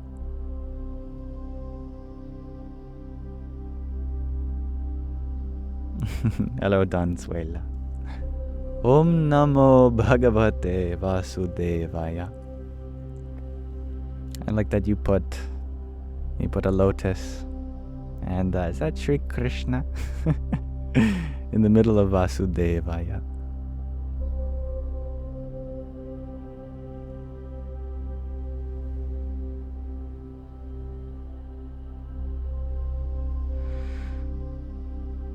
Or you share that you think you live in the now so much that you don't really get anything done. Maybe you're just in your head. Well, what needs to get done is also in the now. Spiritual living doesn't mean avoiding our responsibilities. Actually, our responsibilities can be a source of living in the moment as well. That's called Karma Yoga, the yoga of action. Many people have heard the word karma, they have heard the word yoga, but they do not know what it means, what it translates to in English. In English, where one may use the word action, in Sanskrit, you use the word karma. And in English, where one may use the word union, in Sanskrit, you may use the word yoga. So karma is all about action. Yoga is all about union. Karma yoga is all about achieving union through action. This means that regardless of what we're doing, what we're engaged in, we proceed in that as it were a means of becoming one. It's a good question, H. Even though we have translated yoga to mean union, what does union translate to at the practical level? Specifically, it has everything to do with the vowel O. One of the most mystifying things of Sanskrit is that the meaning of the word is based on the meaning of the sounds. Root words, at least. Composite words, their meaning is based on the composition of the words. But singular words are based on the meaning of its morphemes, its phonemes. Yoga has 3 parts to it. The semi-vowel ya, the vowel o, and the consonant ga. Ya is a sound that's formed by bringing close together your tongue with your soft palate. Ayya, ayya.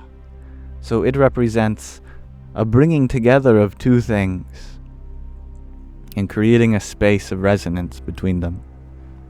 It represents a relationship. O is a sound that exists halfway in the vowel space between and oo. Ow, ow.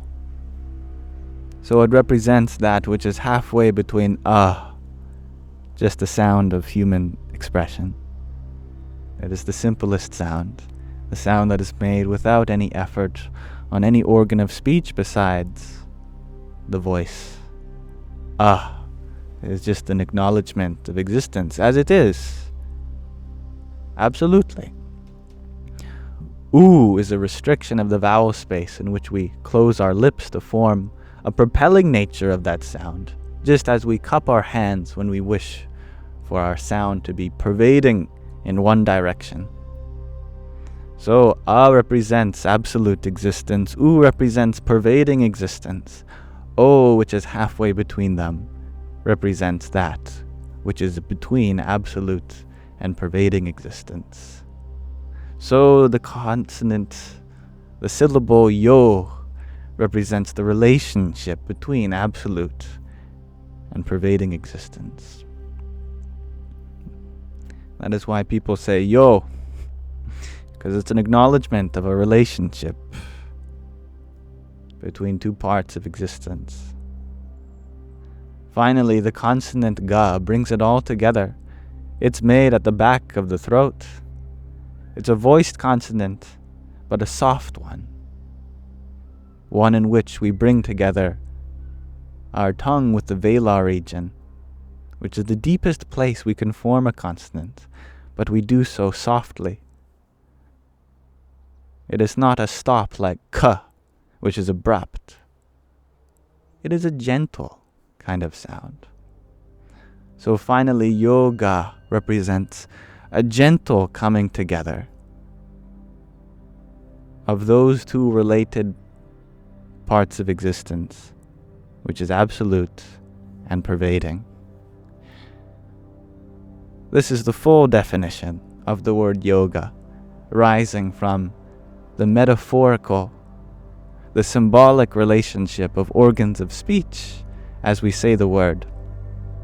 But in English, the closest word we have to that paragraph of meaning is the word union. But in full, we are unifying absolute and pervasive existence. Atman and Brahman, or rather Brahman and Atman. Absolute existence is Brahman. Pervasive existence is you, the Atman. Because only you pervade your life in full. So, yoga means the scientific process of unifying your individual existence, the Atman, with the universal existence, the Brahman. This is what yoga means. And karma yoga means achieving this through our action, through our behavior. That means behaving in such a way in which we are one with everything. It means treating all bodies as your own. That you care for your needs just as you care for everyone's needs. Behaving in this way is karma yoga.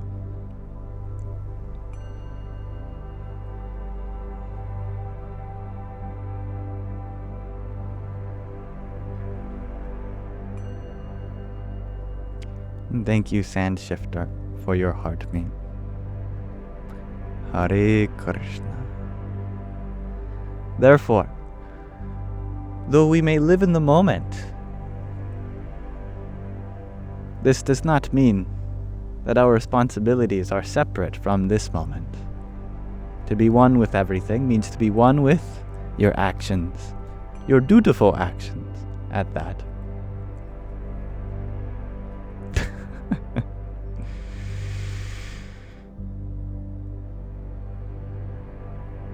And up the freeway. Thank you for your heart, Mito. Jai Sitaram. And Spicy Pisces, thank you for your hand hearts. Here, I give you some hand hearts too. Radhe or Radhe. Aaron, you ask, the Dalai Lama walks into a pizza shop What does he say when he places his order? Make me one with everything.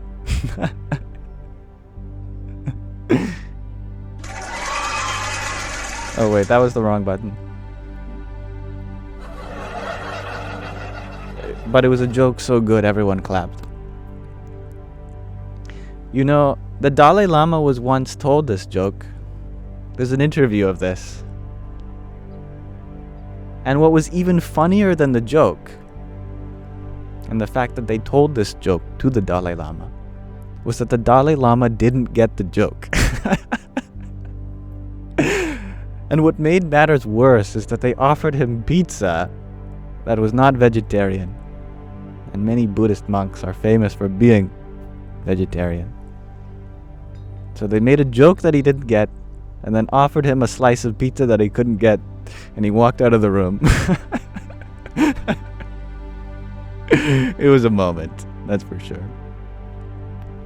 You saw that interview, Aaron? Oh, that's great. But he did actually take a bite. But I assume when he walked out of the room, he spat it out. He was very gracious and respectful through the whole thing. He was lovely, actually.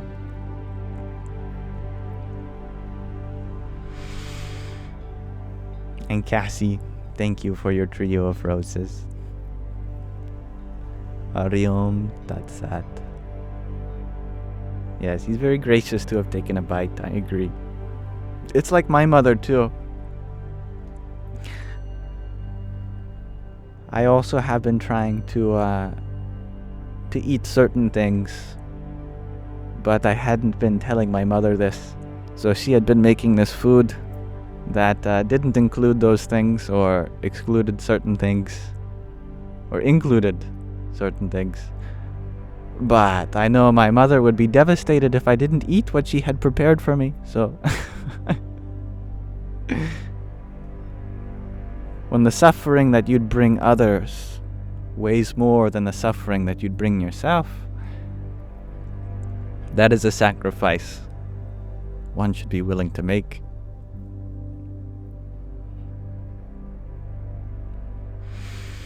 And thank you, Morgan, for your subscription here.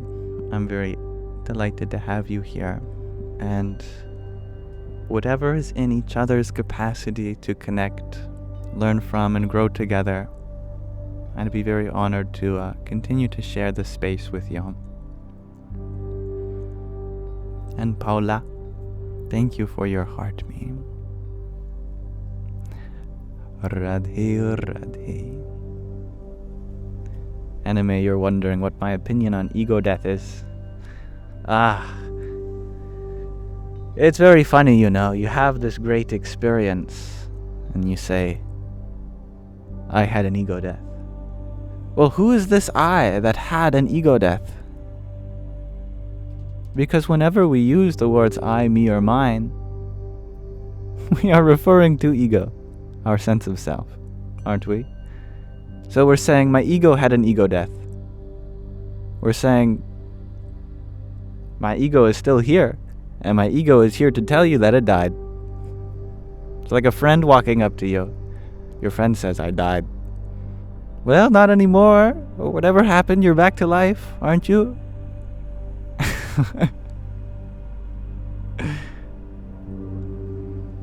Now, our sense of self may go through great periods of change. That is for sure. And you could say that as we adopt a new aspect of ourselves, a new understanding, that another aspect dies. But look around you in this world. There is no end to anything. Yes, there are many beginnings, but just transformation from one form to another. In the spiritual practice also, it is not for our ego to kick the bucket. It is only to become more inclusive, so that we serve not just this body and mind, but the body and minds of those around us, too.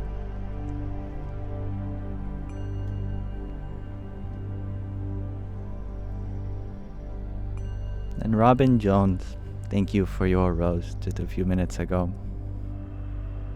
Hare Krishna. And Eddie Brandsma, thank you for your dozen roses. Om Namo Bhagavate Vasudevaya.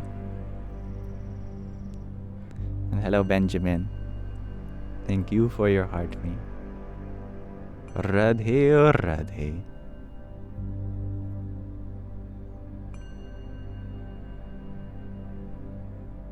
It is a windy day today.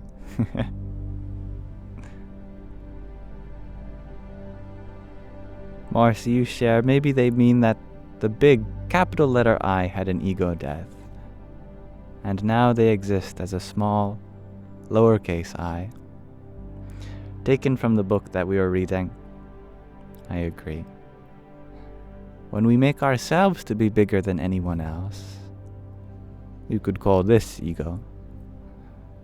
And when we make ourselves to be smaller than everything, you could call this an egolessness.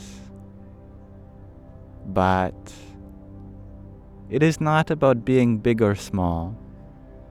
It is about being inclusive and embracing all. Direct your love to wherever it needs to go, within you and without. May it flow.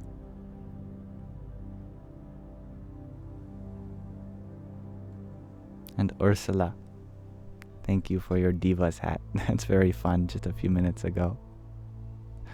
Radhe Radhe. Empress, how do I pronounce your lovely name? Empress Shafi, thank you for your heart me. Om Namo Bhagavate Vasudevaya. And Hanukkah, thank you for your rose. Datvam Asi, thank you for your quintet of roses too. Jai Hanumanji. Camila, thank you for your rose and your patience with me getting back to acknowledge it. Radhe Radhe. Treaty Gravy, thank you for your heart me. Om Namah Shiv. Radhe Radhe. Treaty Gravy, thank you for your heart me. Om Namah Shiv. Radhe Radhe. Treaty Gravy, thank you for your heart me. Om Namah Shivaya.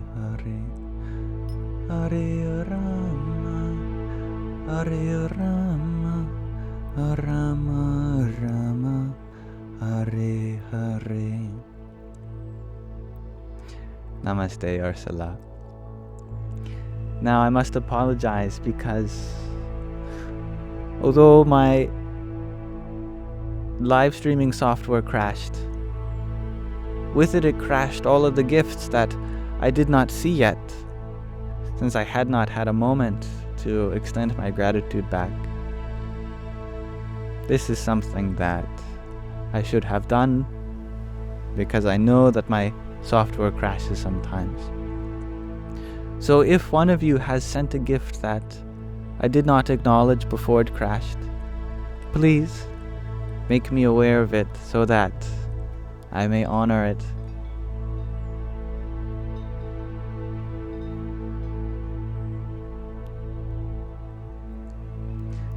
But I thank you for your patience. Sky Guardian, you're asking, can we start landing? I'm in a good mood. I could go for much longer. But if you need some sleep, please have that sleep, my friend. You deserve it for your work tomorrow.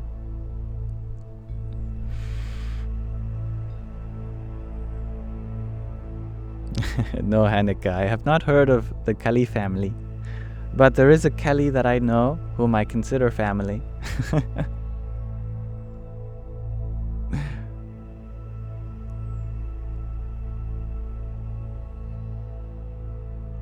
Gab, you are wondering, can we make a live just for meditation? I like that idea. I think one of these days we could do a live stream dedicated to meditation, and it could be an inspiration for anyone who comes and sits for as long as they want. Meditate with me. But at the end of each live stream, we do a meditation. Although not everyone can stay till the end, however. Many of you like that idea? I like that too. Now it just depends what day we do it. We could do a Friday. How about a Friday? Friday meditation.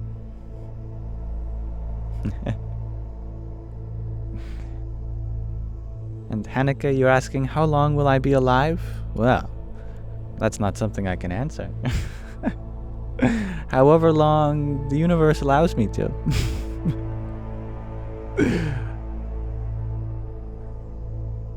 But how long will I be live for? That's a different question. Same answer. However long the universe allows me to. Chelsea, you share that you meditated with my Soul Hum video on repeat. It lowered your blood pressure after 40 minutes. Wow. Well, thank you for meditating with me. That's wonderful. 40 minutes, you must have replayed it several times. But I'm so glad that you all are making use of the clips of this live stream as we cover various concepts.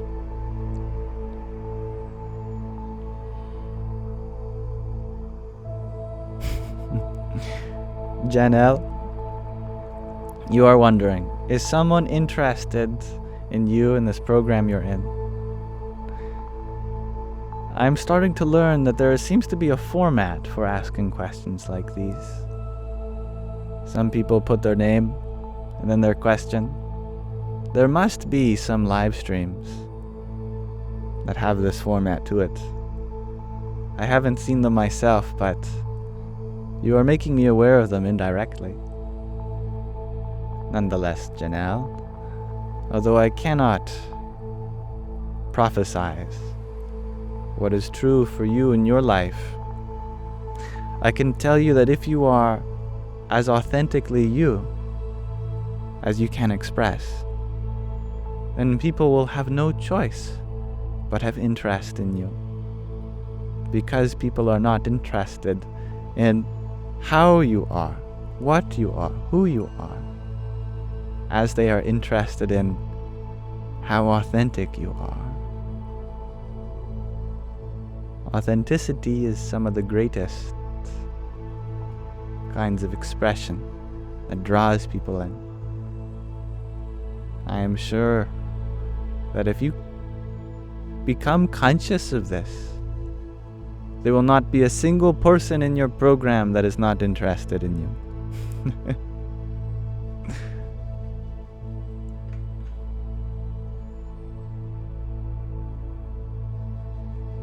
Zappies, thank you for your bubble tea. Hari Om Tat Sat. And hello, Camille.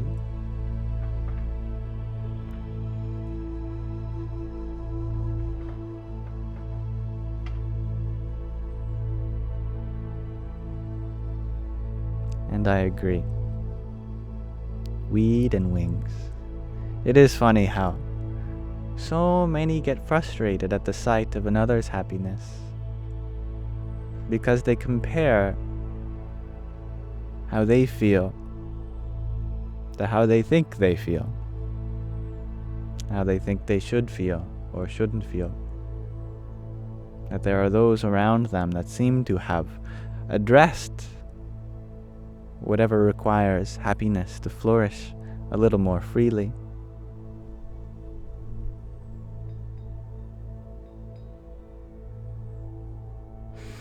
That requires a lot of introspection. Naturally, we become frustrated with how much we have to do on the way to inner peace. But what if I told you that peace is not there at the destination? It is there with you in the journey itself. To be peaceful, you don't have to reach the end of all your suffering. You just have to be committed to do it. It is your commitment to growth which makes you peaceful, not how much you've grown.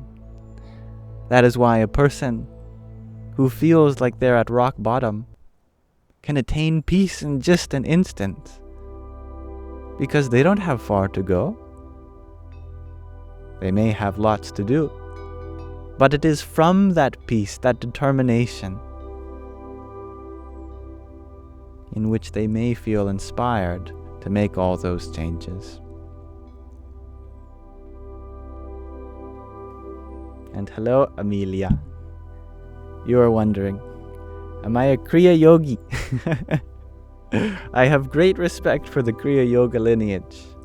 And Paramahansa Yogananda, his guru, Sri Yukteswar Giri, his guru, Lahiri Mahasaya, his Parama Gurudev, the great Mahavatar Babaji, as well as modern Kriya Yogis like Yogi Raj, Sadgurunath, Siddhanath,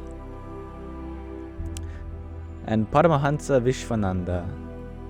I cannot compare myself to any of them, who are great yogis in their own right. And what do I have to show for it?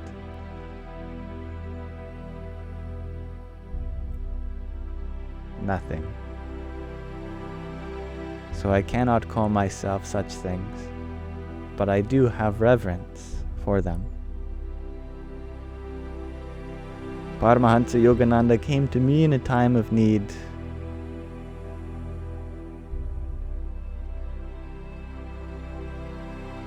And I hope to give back to the universe in the same way. The wind do be winding. I agree, Elmoji. And Gab, you share that sometimes you feel happy with who you are, but other times you don't recognize you. And how can one recognize that which is doing the recognizing? How can the witness become witness to itself?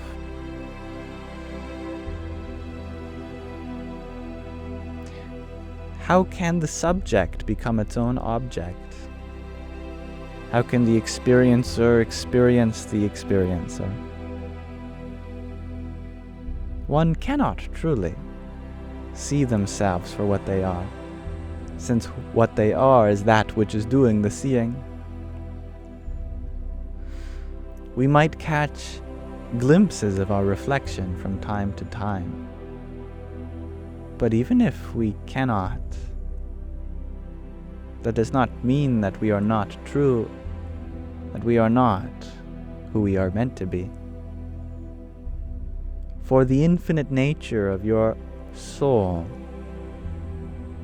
very much implicates that no matter where you are, what you are doing, you are enough. Sure, you might limit yourself and make mistakes along the way, but that's all part of the journey too. We might not come to know ourselves fully, but how can we, when knowledge is limited, but who we are is unlimited?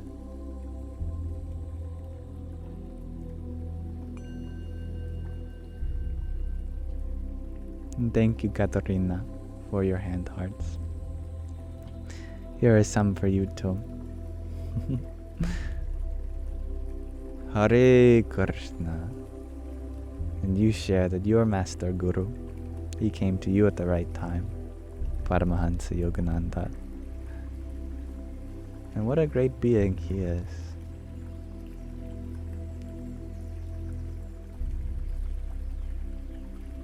Hello, Kelsey. You call me Yam Yam? You can call me Yam Yam. Thank you, Renbox, for your snowboard. Radhe, Radhe. YOLO Farquad, you ask, can I say hello to your friend Riley? Of course. You have planted so many seeds in me. You have given me so many wonderful names to look into of great masters of yore. The least I could do is recognize yet another teacher in your life.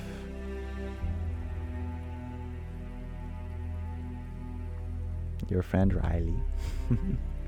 I was thinking about Riley's the other day.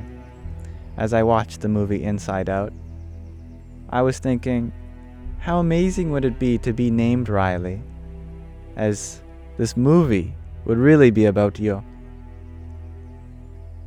So if you and your friend have not seen Inside Out yet,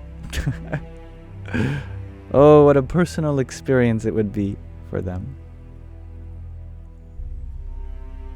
And Carrie, you share that it's your birthday today. And you love that I'm talking about Inside Out. It's a good movie.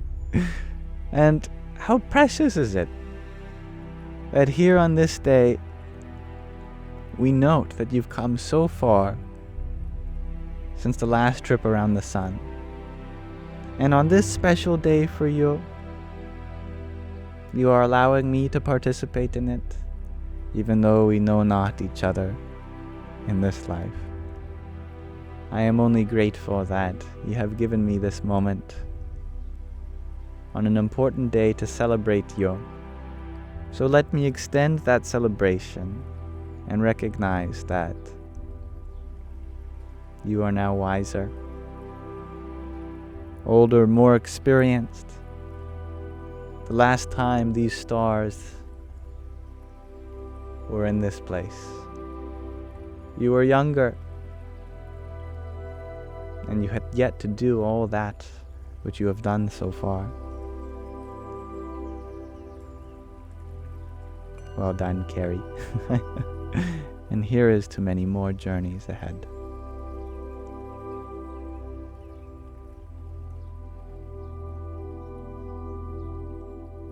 But you feel like you know me, and you've been following me for 3 years.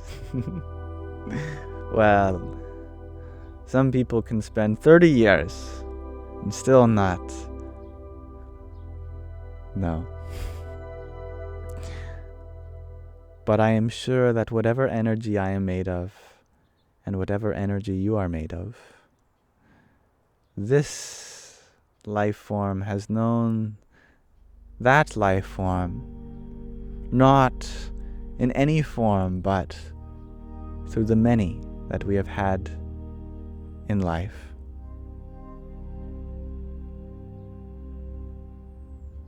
Now, in unrelated news, Neurodivergent, you share you need a potato recipe. Well, I'm glad you've chosen the potato to make a recipe out of, because there are a lot. There is a recipe of potatoes for every day in a year. You could never end how many ways you can prepare potatoes. My favorite way is scalloped. I love scalloped potatoes. And if you have the time and resources for that, your tongue would thank you.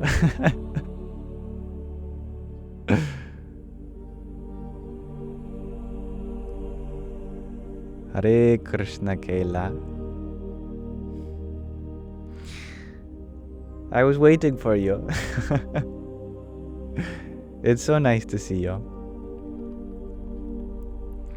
I've been seeing that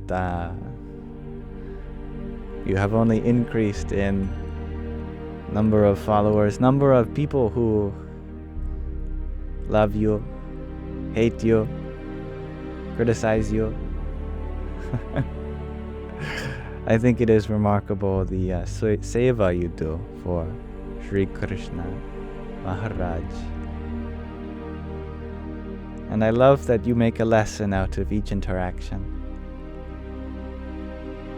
And certainly there will be no end to the kinds of interactions that Sri Krishna will send your way.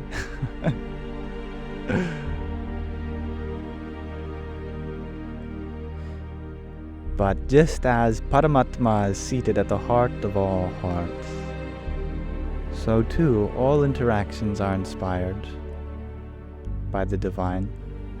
And as you have said yourself, it is a ridiculously purifying service. This is very true.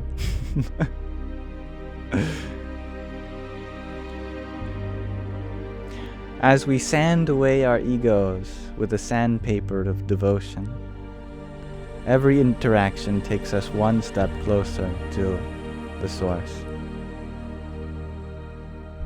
Thank you for being here.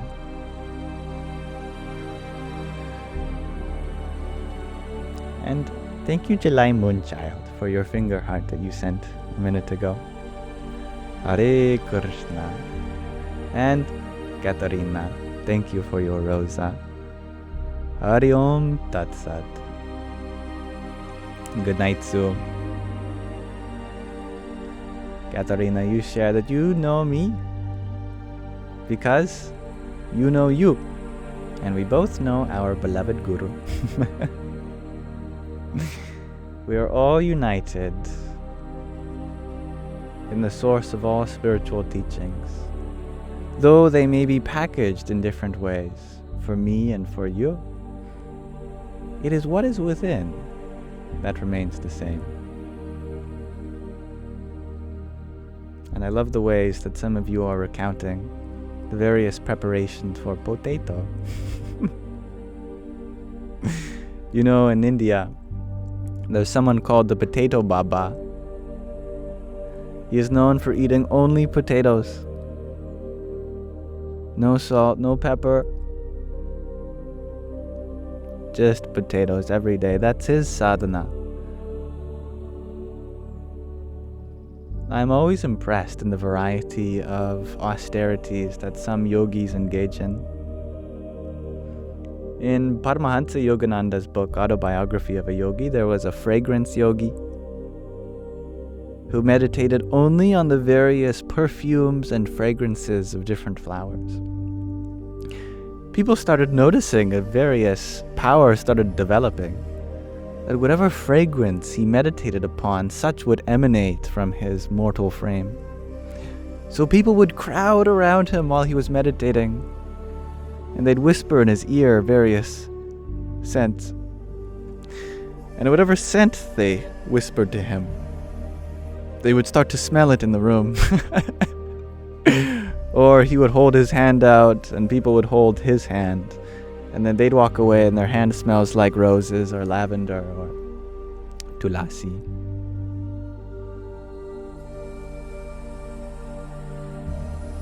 Speaking of tulasi, she is with me here. She is so lovely.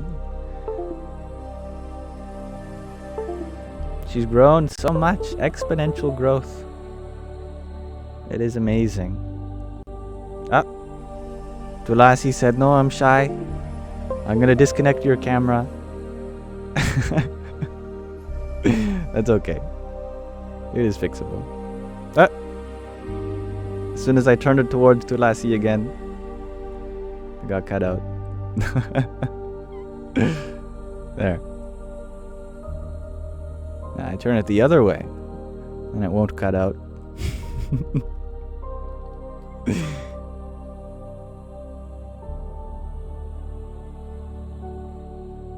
The perfume city. Isn't it a wonderful power? Not levitating, not teleportation, not projection of their body, but the ability to generate various scents. I love that. But yes, one austerity I've learned of is this potato baba that eats only potatoes. He has for decades, just a couple potatoes every day, and that's his entire sustenance. And water, of course. Who knows, maybe like the perfume yogi, he'll start emanating potatoes. I wouldn't be surprised if his devotees pray to him and then potatoes appear in their socks.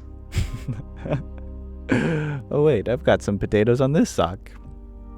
Now we've come full circle.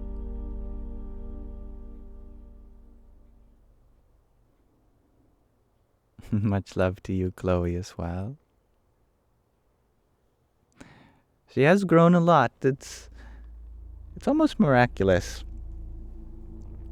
It really is exponential growth, because every time I break off where her seeds grow, where she flowers, 2 other buds come off. She's binary. She doubles in size almost every day. I have to pinch off twice as many buds. I don't know where she's getting all this from. But yeah. She's a mystery. The Tulasi plant used to be where people decided where they lived.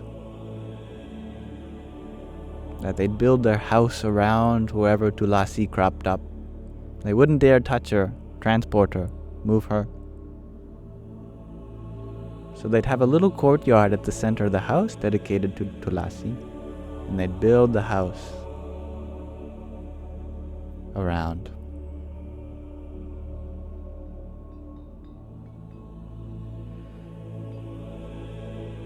I think this kind of appreciation for the mother divinity is so important, that we look upon nature with a kind of reverence, and we build around her.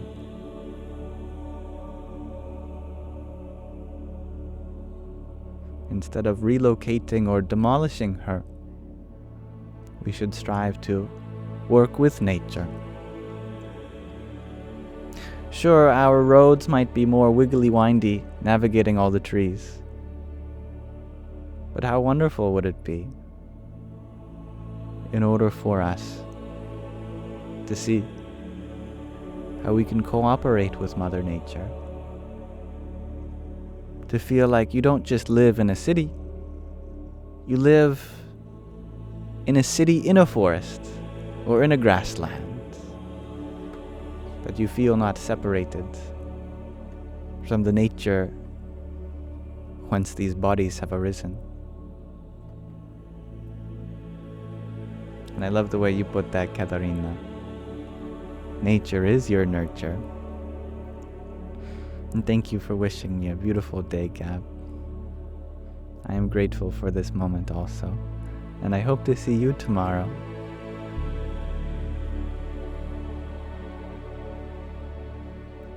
It is true, Dansuela. She knows she is loved, so she grows and grows. She knows she's love itself. Just as we take care of a plant, as we would any form of life. Actually, we are being given the service. That is our need that is being attended to. Because it is not that the plant needs us to live. It is that we need to love, to give, in order to live.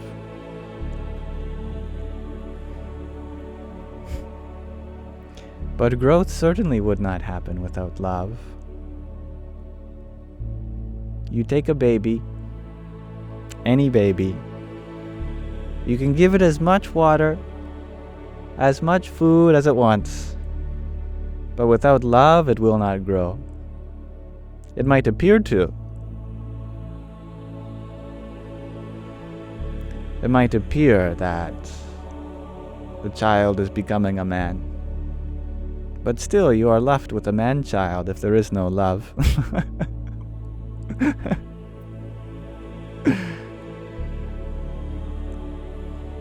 True growth happens not at the physical,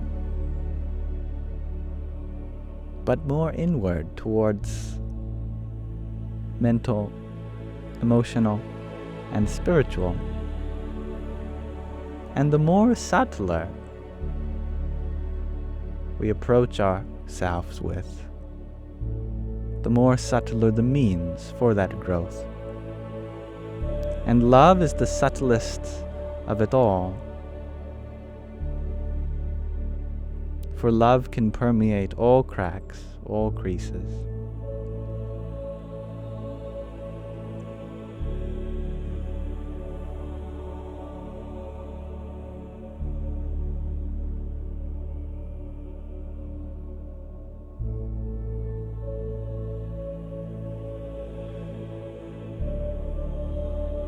And I am sorry to hear that, Weed and Wings.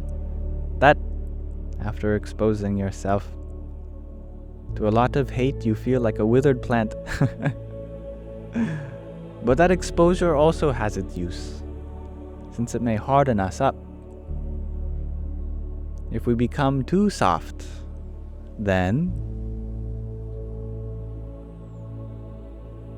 how will we be when hard times come?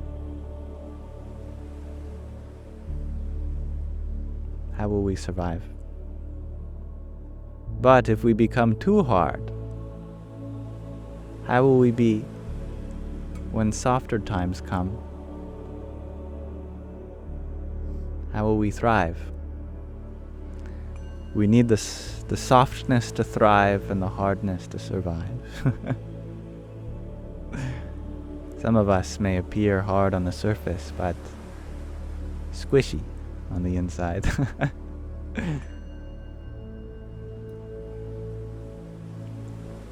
Thank you, Angela, for your rose. Jai Sitaram. And Little Wing Nico, thank you for your trio of community fests. And a heart meet. And a music play. 3 of them, in fact. Radhe or Radhe. Chelsea, you share this Sangha is getting in your feels. That's good. I'm happy to hear that. The clouds have begun to part. The rain has subsided, and I even see the sunlight. I was debating going inside when it was getting colder, but now the air has begun to warm.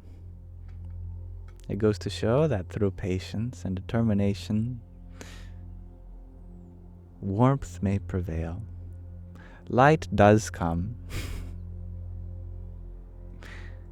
We must be the same in both heat and cold, pleasure and pain.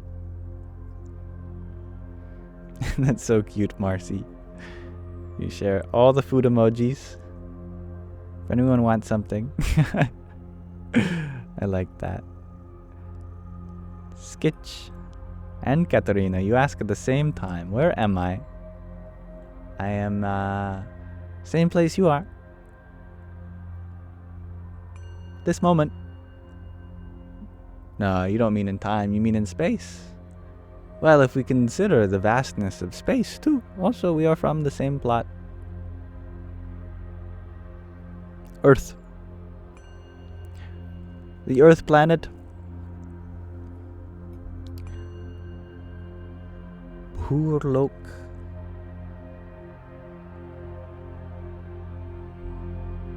Around our star, Suryalok. In our galaxy, Brahmalok. In this universe, Brahmanda. Alas, I am in the west coast of Canada, on a little place called Vancouver Island. The sun is still up for me, but it might be night for you, like it is in Texas for Katarina. And hello, it's all Legos. And you are curious. Do I still notice that I overlook or suppress anything? Or am I open to it all? Absolutely. Yes, I am very much a human. There are many things that I repress or suppress, but I'm open to learning more about exactly what they are. Of course, one never truly knows what they have repressed until it surfaces. You know. But yeah, I'm still learning, I'm still growing with you all, and I'm open to that process. myself. I like what Pema says in the Bhagavad Pema Chodran, that perfection is like death. That if you consider yourself beyond all that which you have to heal from, grow from, then what is there to look up to for? What surrender will we have for the process, for the eternal process? All of our problems, you could say, are a combination of karma, samskara, arising from this lifetime and the last. But how many lifetimes have we had? Well, if we just do the math, human body is on average 80 years,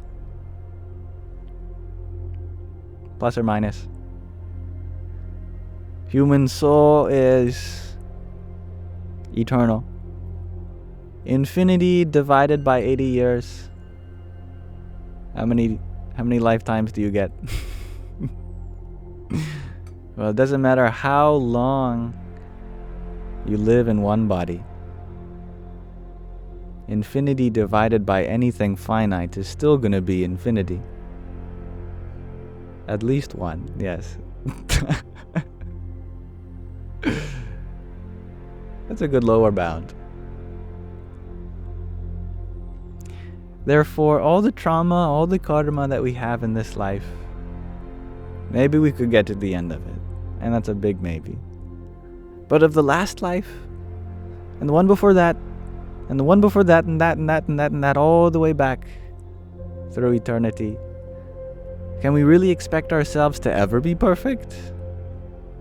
Can we expect ourselves to have conquered all of that infinite karma? I think it suffices to say that no, we can always look forward to more problems to solve. And that's life. That we have an eternal servitude to the present moment. Life always gives us something more to do. But you could either reject that whole process, you can loathe it, or you can look forward to it. And if you look forward to it, then you have entered into eternal life.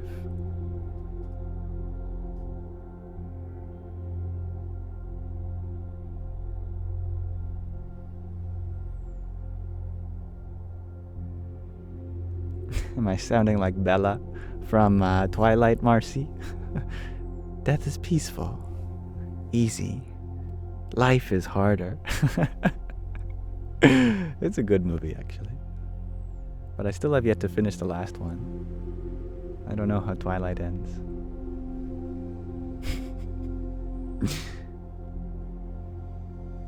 Now, thank you, Deb's Webs, for your heart me that you sent a few minutes ago. Radhe, Radhe. And thank you, little wing Nico. Annika, you're back? Oh, no, you should go to bed. What time is it for you? 5 a.m, isn't it? And Randy, thank you for your tiny. Yippee! Almost 5 a.m, yes. Well, not that you need sleep to be beautiful, but there is so much beauty awaiting you in your rest. It is said that in deep sleep we are closest to the source. Hi, Sandy. I don't know if you can hear Sandy meowing. I love you. Yes.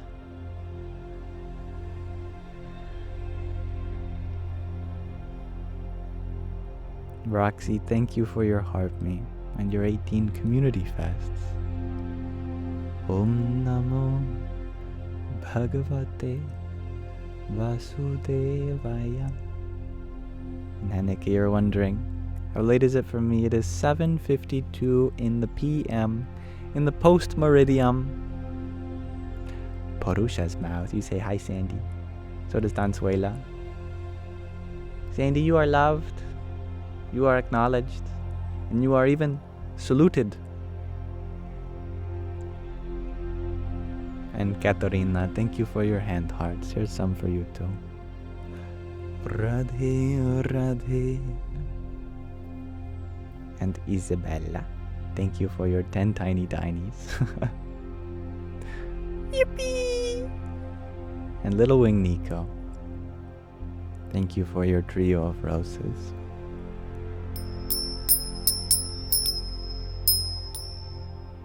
Roxy, you have a question. How can one truly control your mind for actual painful pain? Ah yes, painful pain.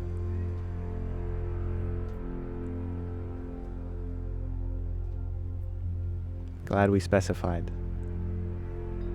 To redirect it elsewhere.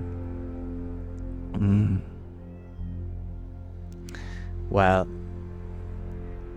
controlling the mind is easier said, harder done. In the Bhagavad Gita, Arjuna says to Krishna, who went on this big monologue about controlling the mind, or implying to gain control of the mind. Krishna represents the source. Krishna is the source. But he took on a human form for this dialogue. But after all of this monologue, Arjuna says back to Krishna, "Oh Bhagavan, I consider the wind more controllable than the mind. How is this possible?" And Krishna agrees with him, which I think is so beautiful, that God is saying to Arjuna, I agree. The mind is difficult to conquer indeed. But yet, he is still empowering Arjuna, and through him all of us, to do so. But with one simple solution, it becomes easy. Worldly people hate it. Like those commercials. Doctors hate it. With this one simple solution, all your troubles can go away. With this one perspective, controlling the mind becomes easy. Servants of the mind hate it. And what's that? Yes. Enough dilly-dallying.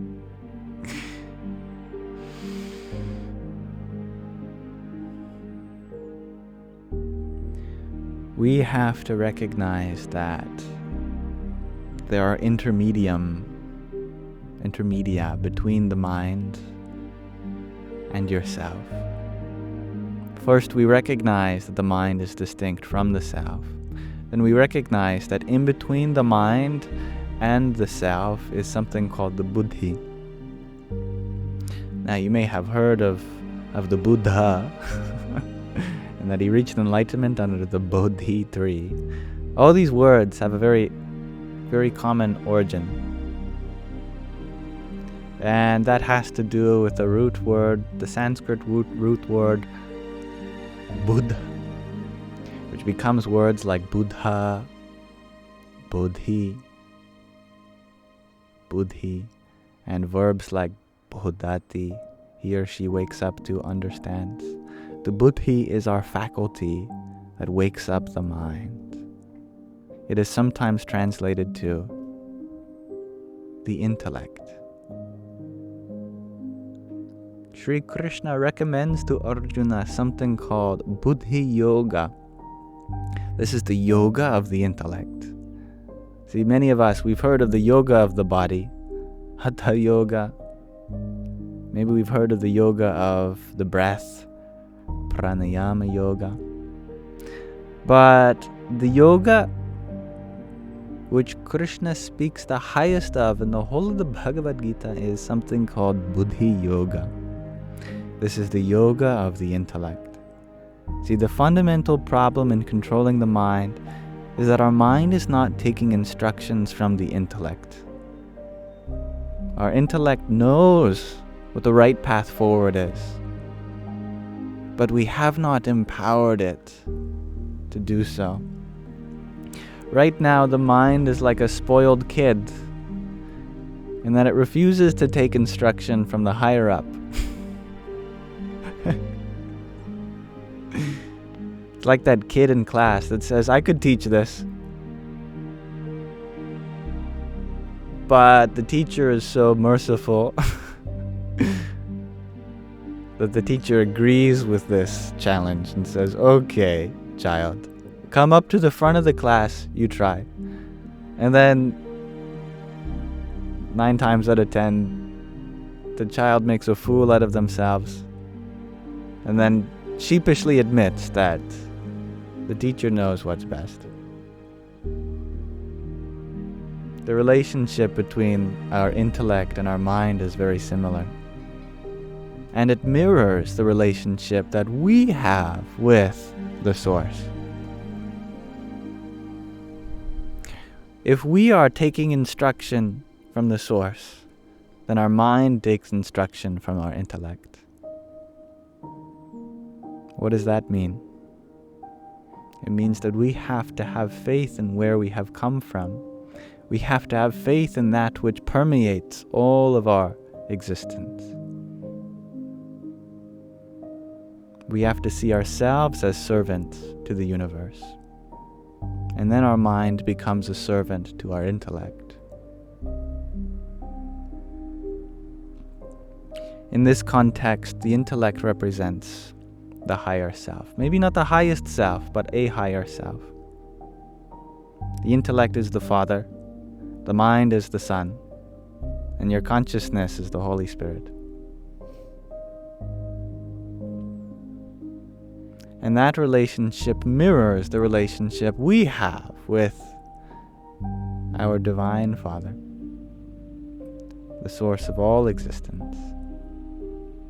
When we become a servant to that, so too our mind becomes a servant to us. Every part of the system becomes aligned in the right direction. Right now we feel as though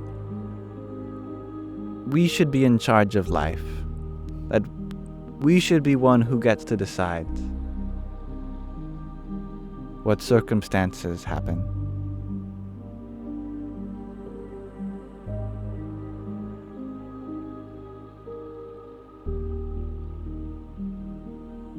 But if we believe this to be our right, then it means we lack faith.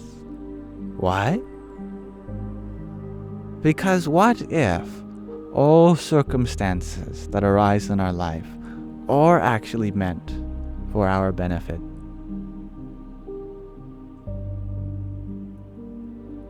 What if the challenges that we face in life are no accident that we need to replace, but a destiny to attend to?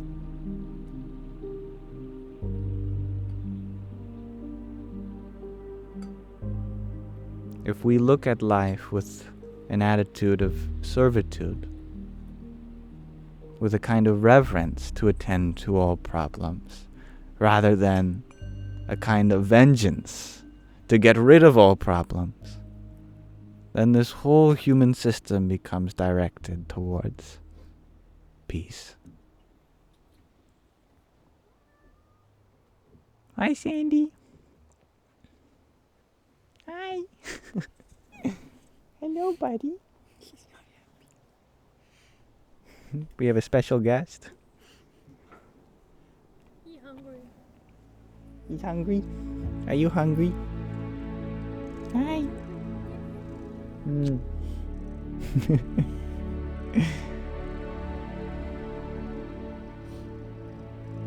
He's purring.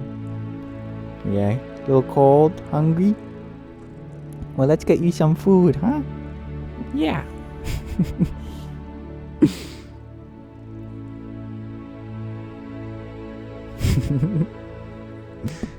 Okay, let go of the microphone. Thank you for bringing him.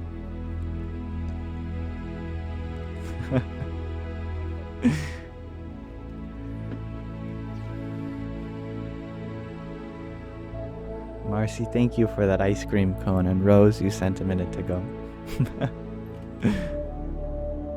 Hari Om Tat Sat. And Purusha, you got a cute pic of us? Aw, that's sweet. That looks good. No thank you.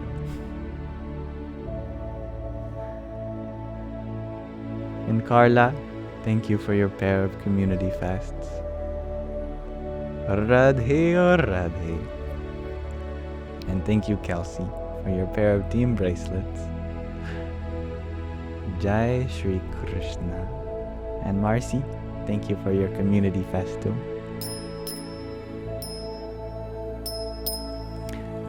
Colin Michael, you're wondering, what is my star sign?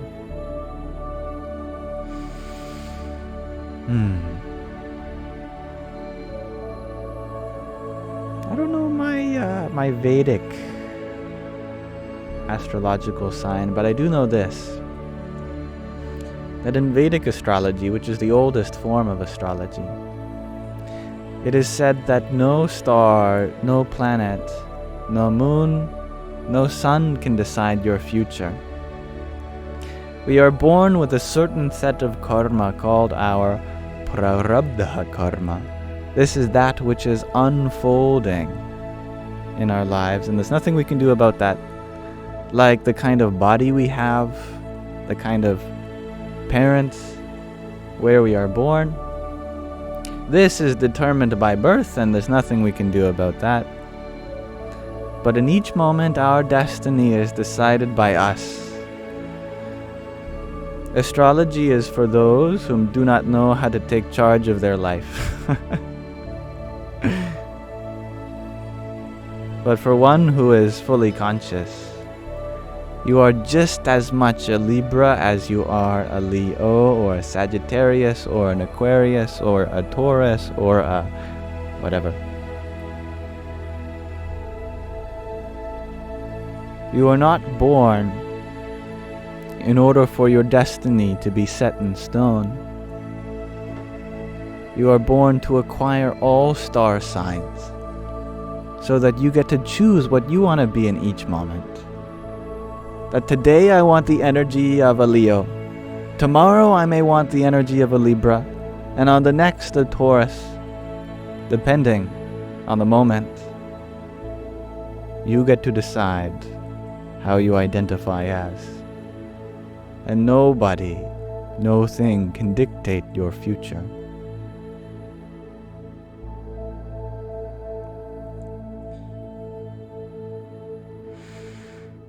But it's a good question. Do I believe in star signs? I do, actually. See, there are two laws which dictate life. There is the law of the world and the law of the spirit. The law of the world, scientists are still studying. But as Newton said, it's that of cause and effect. The Sanskrit word for it is karma. Scientists are still studying. But as Newton said, it's that of cause and effect. The Sanskrit word for it is karma. Scientists are still studying. Scientists are still studying.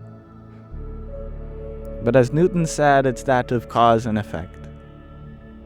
The Sanskrit word for it is karma. Hare Ram, Ram, Ram, Hare Hare, Hare Krishna, Hare Krishna, Krishna, Krishna, Hare Hare. Thank you for your patience. My live has crashed many times today. Speak of the devil? No, speak of the divine, who is only giving us opportunities for our patience to be tested.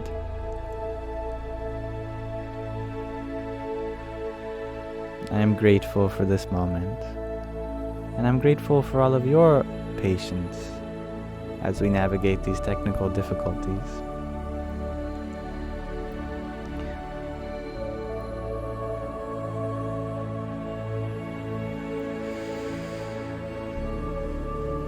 But to conclude my point, in the world there is the law of karma, the law of cause and effect.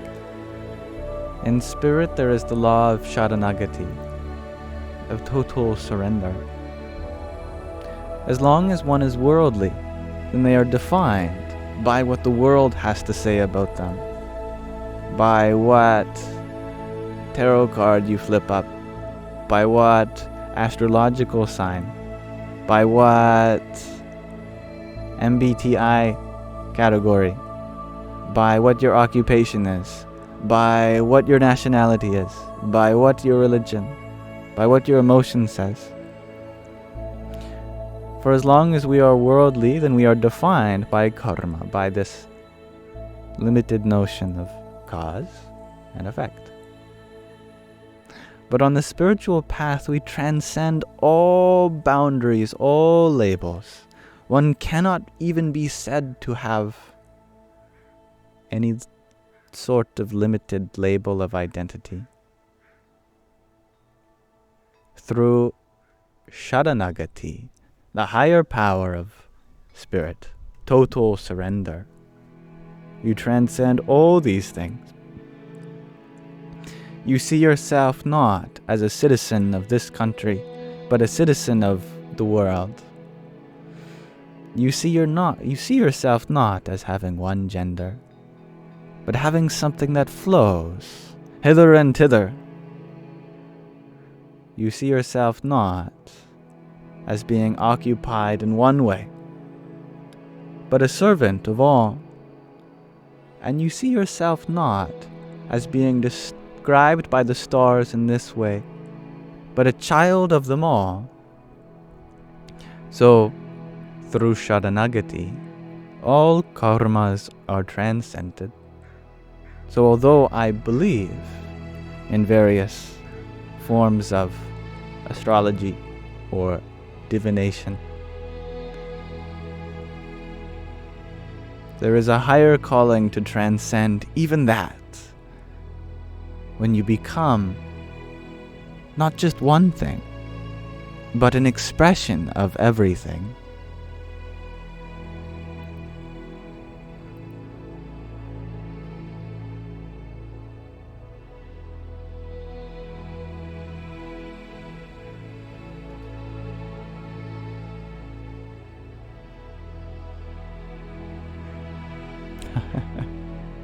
Chelsea, you share that you were alive when it took files 53 years to download. Glitch is fine. That's some perspective for you. Definitely. Yes, back when, if you were downloading something, nobody could use the phone, as it would interrupt your your download, which had already been going on since 3 p.m. that day. When dial-up internet would sound like a computer was going through labor with all of its beeps and buzzes and whirring. Now, Kelly, you ask, what is the value of curiosity? The value of curiosity is that we become open to life and don't shut ourselves off from any possibility, any extent. Curiosity means that we'd like to engage in a kind of familiarity that we do not know, that we claim not to have the answers.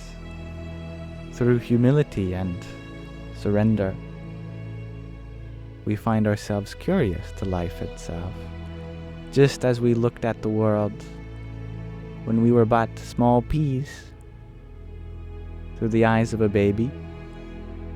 There is no sense of pride in knowing how things work. Yes, you would like to become familiar with all that. But curiosity shines through those eyes more than anything else. It's an embrace of the mystery rather than an attachment to a conclusion.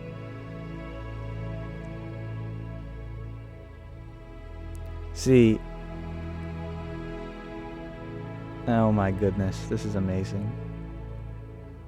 There's a raccoon right now who's climbing up my tree, trying to get the good cherries in the cherry tree. It's just a baby raccoon too. Oh my goodness. I don't think he's close enough for you to see on the camera. But he's up there. He's in the cherry tree up there. He's trying to find the good cherries. Eating good, not just out of the garbage.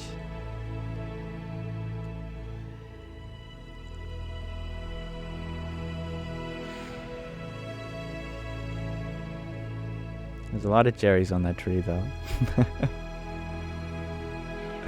But yes, curiosity. Those great beings that we call mystics.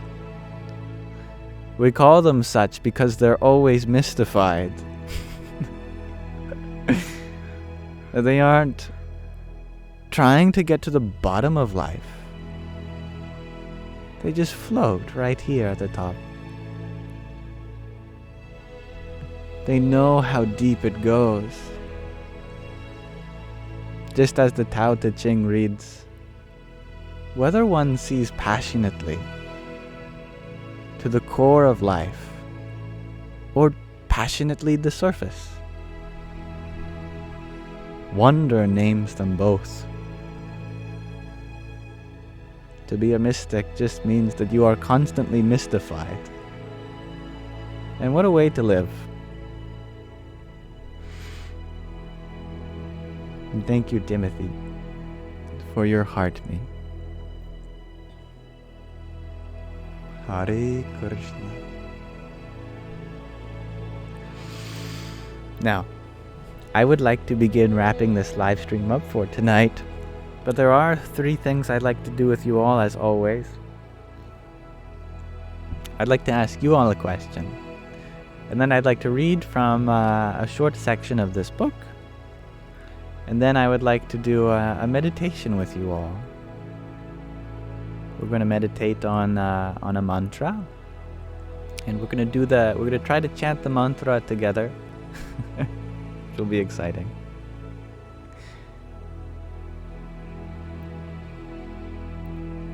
And thank you, Timothy, for your heart me. Your music play, your community fest, and a gimme the vote.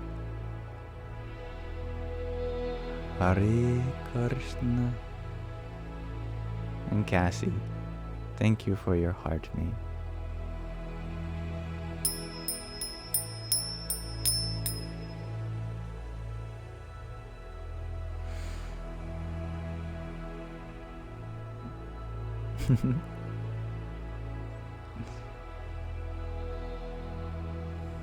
So my question for you all, today I'm wondering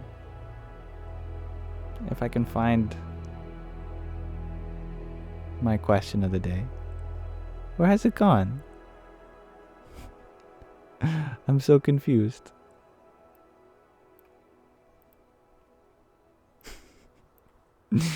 Well, this is rather strange. My source won't show me. What? Oh, TikTok deleted my question of the day. In fact, it deleted almost everything in my streaming setup. This is very strange and unfortunate. Okay. Well, I will just add the text manually again.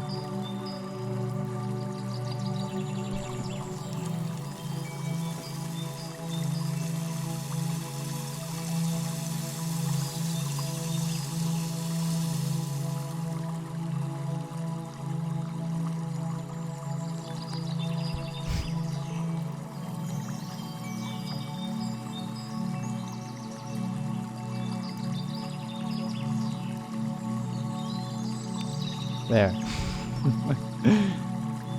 My question of the day for you all is, what makes love unending? This I would like to know. Please feel free to interpret it in any way that you deem fit. And Hanneke, you share, this is the song that is louder. Oh yes, I thought I deleted this one. I'll turn it down even more. And thank you for your patience in these technical troubles. But yes, what is it about love that gives it this strange ability that it seems to last forever?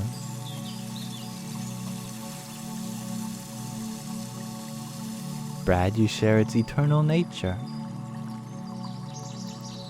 Someone whose name I cannot read because the font does not render. Sophia, you share unconditionally. Unconditionality. Yes, non-judging. Unconditional. Shares Jesus and Jennifer. I like beer. You share commitment to one's perception of soul. I love that. Ruby, you share when it is unconditional. Indeed. Sandra, you share that God is love, so love is unending. That's a good observation. Morgan, you share, show the love you are given by showing love to the next person or thing. Mr. Sebastian, you share that love ends when you lose the spark that you had first. Feel it. Ah, that kind of love, indeed, might come and go. But there is another kind, which does not. What gives that kind of love its eternal aspect? Little Wing Nico, you share forgiveness makes your love for someone unending. I love that interpretation. Legoshi, you share when love is unconditional love. Dansuela, you share the pure longing behind it, that eternal need for connection and commitment. That is beautiful. Chelsea, you share that we're all connected. Radical acceptance, shares Kelly. A heartbeat, shares only me. Annika, you share the love between best friends and a mother-child. I love that. Cosmic connection, shares free society. Gregor G, you share love gathered the Dragon Balls and wished for immortality. Kevin, you share the realization that it gives unending love in return. Beautifully said. Eternal beings, shares Lorianis. Eternal love.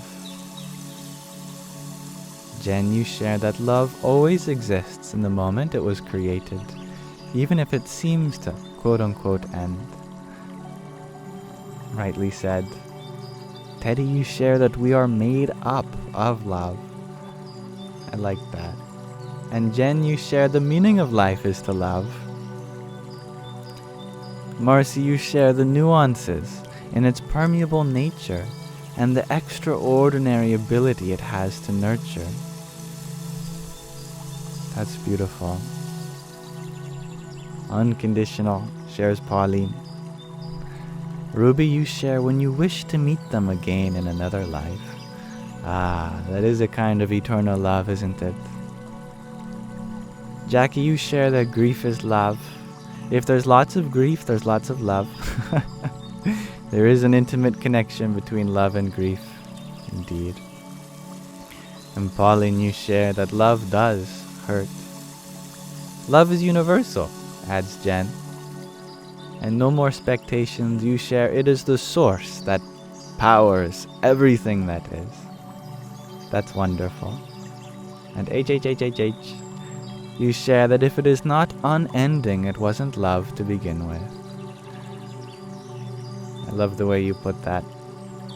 And Strawberry Star Bunny, you share it's unending for you because you are eternal. So you will always love. I love that. And Timothy, you share that you feel like love is never ending because it's always evolving into new forms. So true. And speak of love, Mr. Love, you share that you have felt the true love of God, its radiance, electricity. You feel love for everyone in this world. I'm so happy to hear that. In Shanahe, you share that it blossoms in each moment, endurance through all seasons. And Jackie, you share that even with your mom dying, your love is not dying. Well put. Thank you, everyone, for attending to my question of the day. And thank you, Cassie, for your heart me. And Strawberry Star Bunny, thank you for your community fest that you sent a minute ago. Radhe, Radhe. Okay, I'm gonna minimize the question of the day for now. Oh, my goodness, everything is breaking on my computer. It's okay. Thank you, Timothy, for your community fest and your pair of music plays. Hare Krishna. And Jody, thank you for your 10 roses. Om Namo Bhagavate Vasudevaya. Thank you, Sophia, for your quartet of roses too. And Cassie, thank you for your trio of community fests. And I love that as well, Little Wing Nico. The love of God is also unending.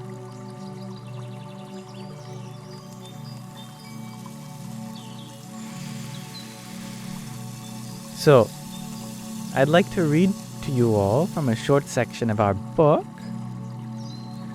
Unfortunately, because my setup seemed to have crashed in some way, I'm unable to put the book cover up.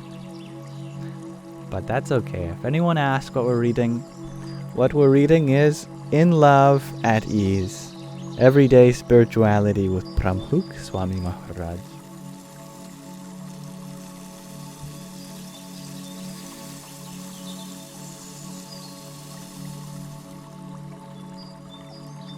Let's see where we left off in the 4th chapter on Embracing All.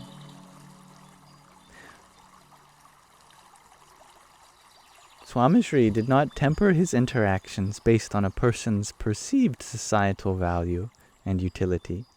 Rather, he treated one and all the same.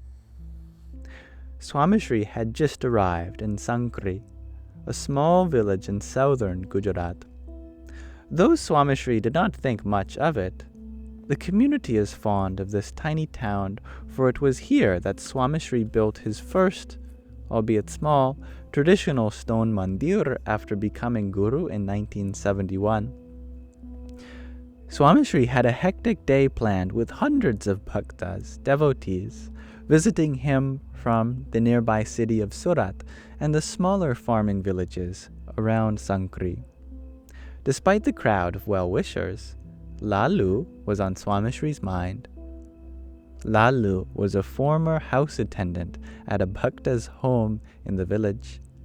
Swamishri had already told Somabhai to take care of Lalu, but that was not enough. Swamishri wanted to meet him. He spent the entire day trying to move things along so that he could meet Lalu. He asked Prabhu Swarupdas Swami, the local administrative lead, to organize a visit to Lalu's house. The sadhu knew that Swamishri would not make it to and from that part of the village in the short amount of time available.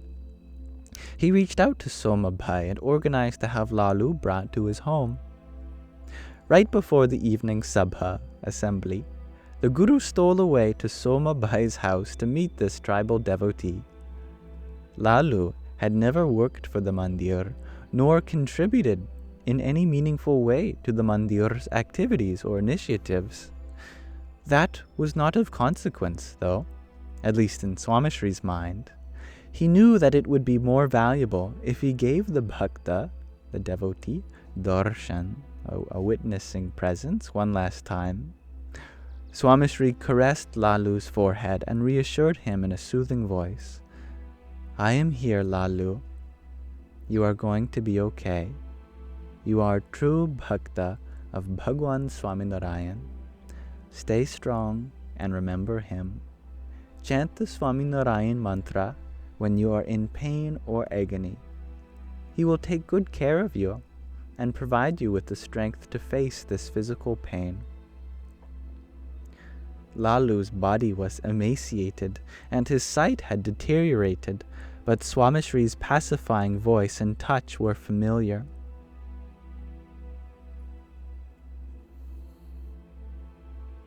He felt calm and at peace.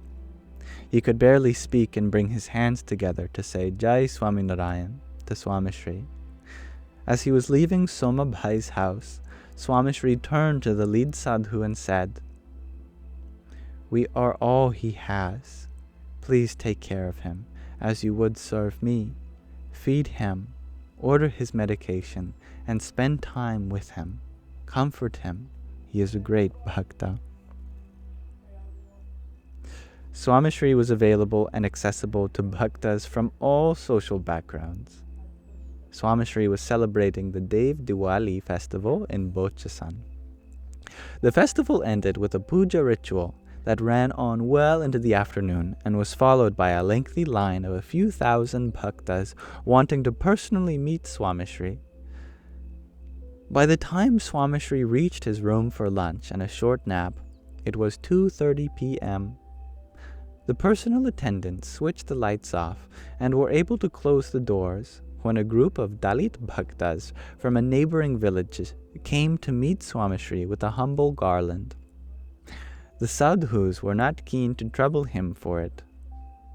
He has just gone to bed. Why don't you try it after a few hours? Swamishri's voice could then be heard from inside. Bring them in. I am still awake. Swamishri arose from his bed and welcomed the bhaktas with open arms and a warm smile. He wasn't the last bit tired or bothered. This opportunity meant so much to the bhaktas, and Swamishri was happy to oblige. On their way out, the bhaktas heard Swamishri call out to them, And next time, do not spend your hard-earned money on garlands. I can sense your love from your presence alone. Save money. Educate our children. Live a healthy and moral life. That is all, please. To embrace all is to do so at their convenience and without wanting anything in return. Not only did Swamishri welcome bhaktas from various backgrounds, but he also went to their villages. Swamishri visited innumerable homes, listened to their difficulties, and learned about the problems they faced. He stressed values and education as a way to curb the damage caused to homes and families by substance abuse and domestic violence. Swamishri was mindful of helping people preserve their own unique identities while moving away from generational patterns of abuse and hurt. This, in turn, benefited the greater community over the next generation. Swamishri did not visit their homes to take, but to give. Swamishri arrived in Sandesar one morning and had visited the straw huts of more than 50 families.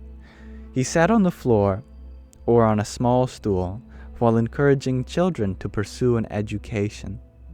After the home visits, the local Dalit bhaktas expressed their bhakti, their loving devotion, for Swamishri by organizing a satsang sabha in the courtyard in between all of the huts. It was a small but well-lit courtyard. The bhaktas had built a simple tent, ornately decorated with colorful, dangling ornaments and streamers. Swamishri walked into the courtyard to a beautiful dance by the bhaktas. Their bhakti was on full display. Swamishri addressed the assembly. I feel like I am in Akshardham, the abode of God. You have created such a welcoming atmosphere for me here. I fit right in here with all of you." The bhaktas were overjoyed. They had never welcomed a religious leader in their community until now. They cheered Swamishri's comments about them. Swamishri then turned serious. "I want to speak to you about all this fanfare. There is no need to set up tents and spend money on decorations. Please save that money and spend it on your children. I am not a VIP that needs or expects a welcome party of this sort. The greatest gift for me is to be here with all of you. If you want to give me something, give me your vices, addictions, and substance abuse issues. Alcohol abuse can destroy our bodies and families. Give up substance abuse. Treat your partners and your children well. This is all I want from you." And that truly was all he wanted. Swamishri visited the Dalit colonies around the cities and villages in Gujarat. By the way, Dalit is a more modern term for a less respectful term that has been used to repress people in Indian societies. So this chapter is a lot about the outcasts of society. And that is why a lot of the stories in this section is about welcoming Swamishri because they never had the opportunity to, because religious leaders would stay away from them. They were called the untouchables of society. No one wanted to go near them. And that is also why he is telling them not to spend so much money on welcoming me, because you all have a lot of financial problems and also problems with addiction. So he's talking a lot to this kind of group of people. And each time the residents were surprised by the time and energy Swamishri invested. No other Hindu guru has visited our colonies and huts. Many have invited us to meet them elsewhere, but they have not come to our homes to see how we live.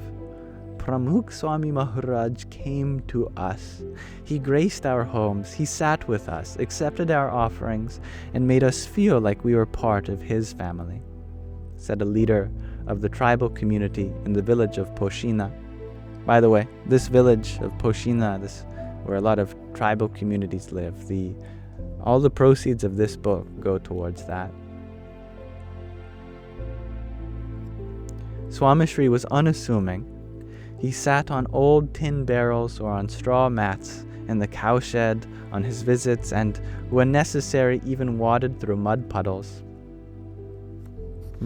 What a wonderful section this is, but I'd like to save all this goodness for the next time we read. So I thank you all for listening with me. Bye-bye, Hanaki. May you have a good night. You deserve some good rest. Thank you for being here with me. Yes, thank you, Cassie, for being here. I'm so grateful to have met you. And thank you, little wing Nikyo, for your finger heart that you sent a few minutes ago. Hari Om Tat Sat. So before we go, I'd like to engage in a meditation with you all, if you're interested. I just have to spend a moment setting it up because it crashed earlier. So I have to find both the song that we're going to meditate with, as well as the lyrics on screen.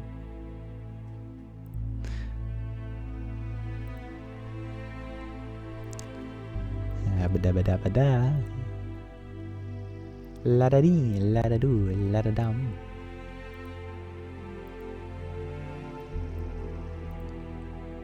Here we are. There. You read that? Probably not. Yeah. So, we're just going to wish for 24 things for everyone. And we start that in Sanskrit with Sarvesham Bhavatu. We'll say that twice along with each of these things. We'll start with Shantihi, which means peace, Swasti, which means well-being, etc. I'm going to make sure that it looks appropriate on the other screen as well. And we'll listen to a background song as well. So we will listen to someone chanting it. Just gotta set that up too.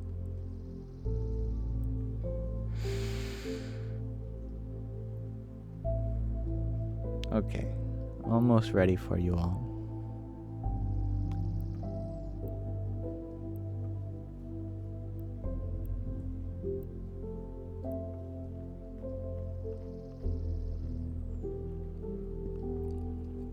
Okay, I think I'm ready.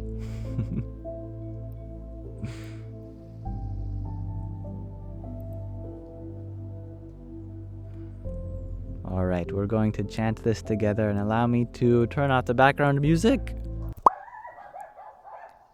And turn on the dogs, clearly. That's okay. They're having fun. But as I said, we're going to say Sarvesham Bhavatu. And along with each of these words, and we're going to say that whole sentence twice each as we go through them. And we'll listen to the background music, which is just 4 minutes long. And we are wishing all these things upon everyone. This is our meditation for tonight.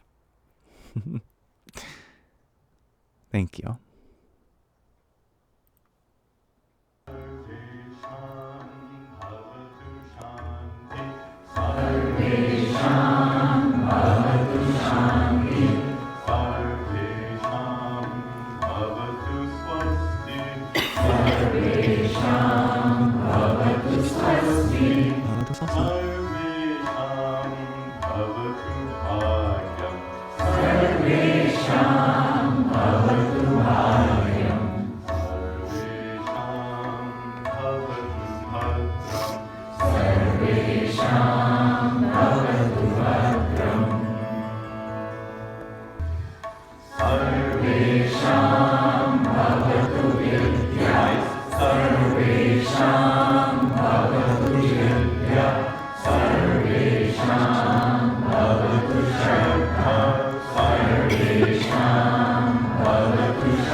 Sarvesham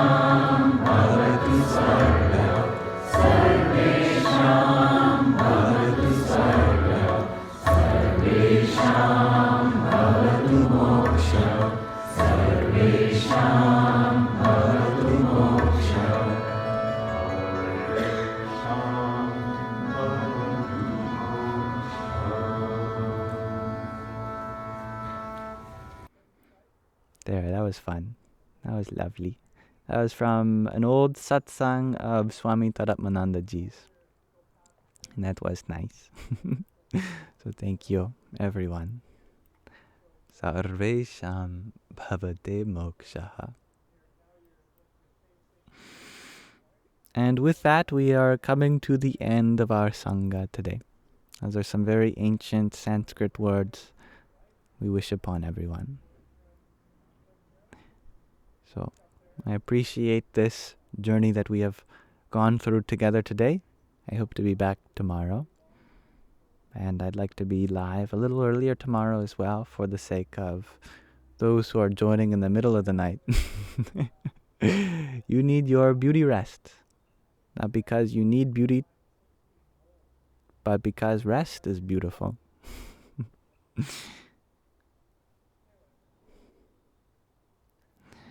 Thank you, Isabella, for your applause. Here's some for you too.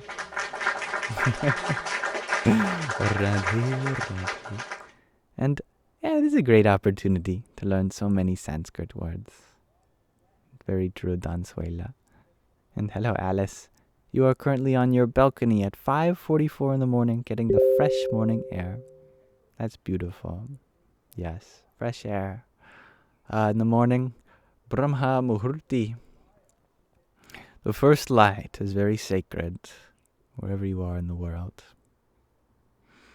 Now, I bid you adieu, but before I do, I want to remind you that I published the recordings of these to my YouTube channel, Yamsox Live. So in case you ever want to get anything more out of them, they're there for you, linked in the link tree in my bio too. And all of the readings and all of the clips that we do, like meditations, they have their own dedicated playlist too, in case you ever want to listen to them again. And with that, I would like to offer this live stream to Sri Radha Krishna, the form of the divine within all of you that I bow to. So thank you for providing me with this opportunity to be of service in any way I can. And hello, Taylin. Happy to see you. As such, I will be signing off for tonight.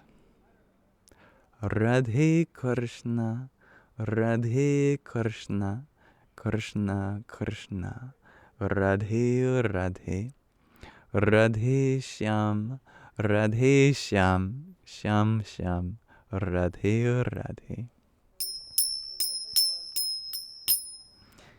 And thank you, the link below, for your beautiful flowers. Om Namo Bhagavate Vasudevaya. May you all have a wonderful rest of your present moment. Namaste.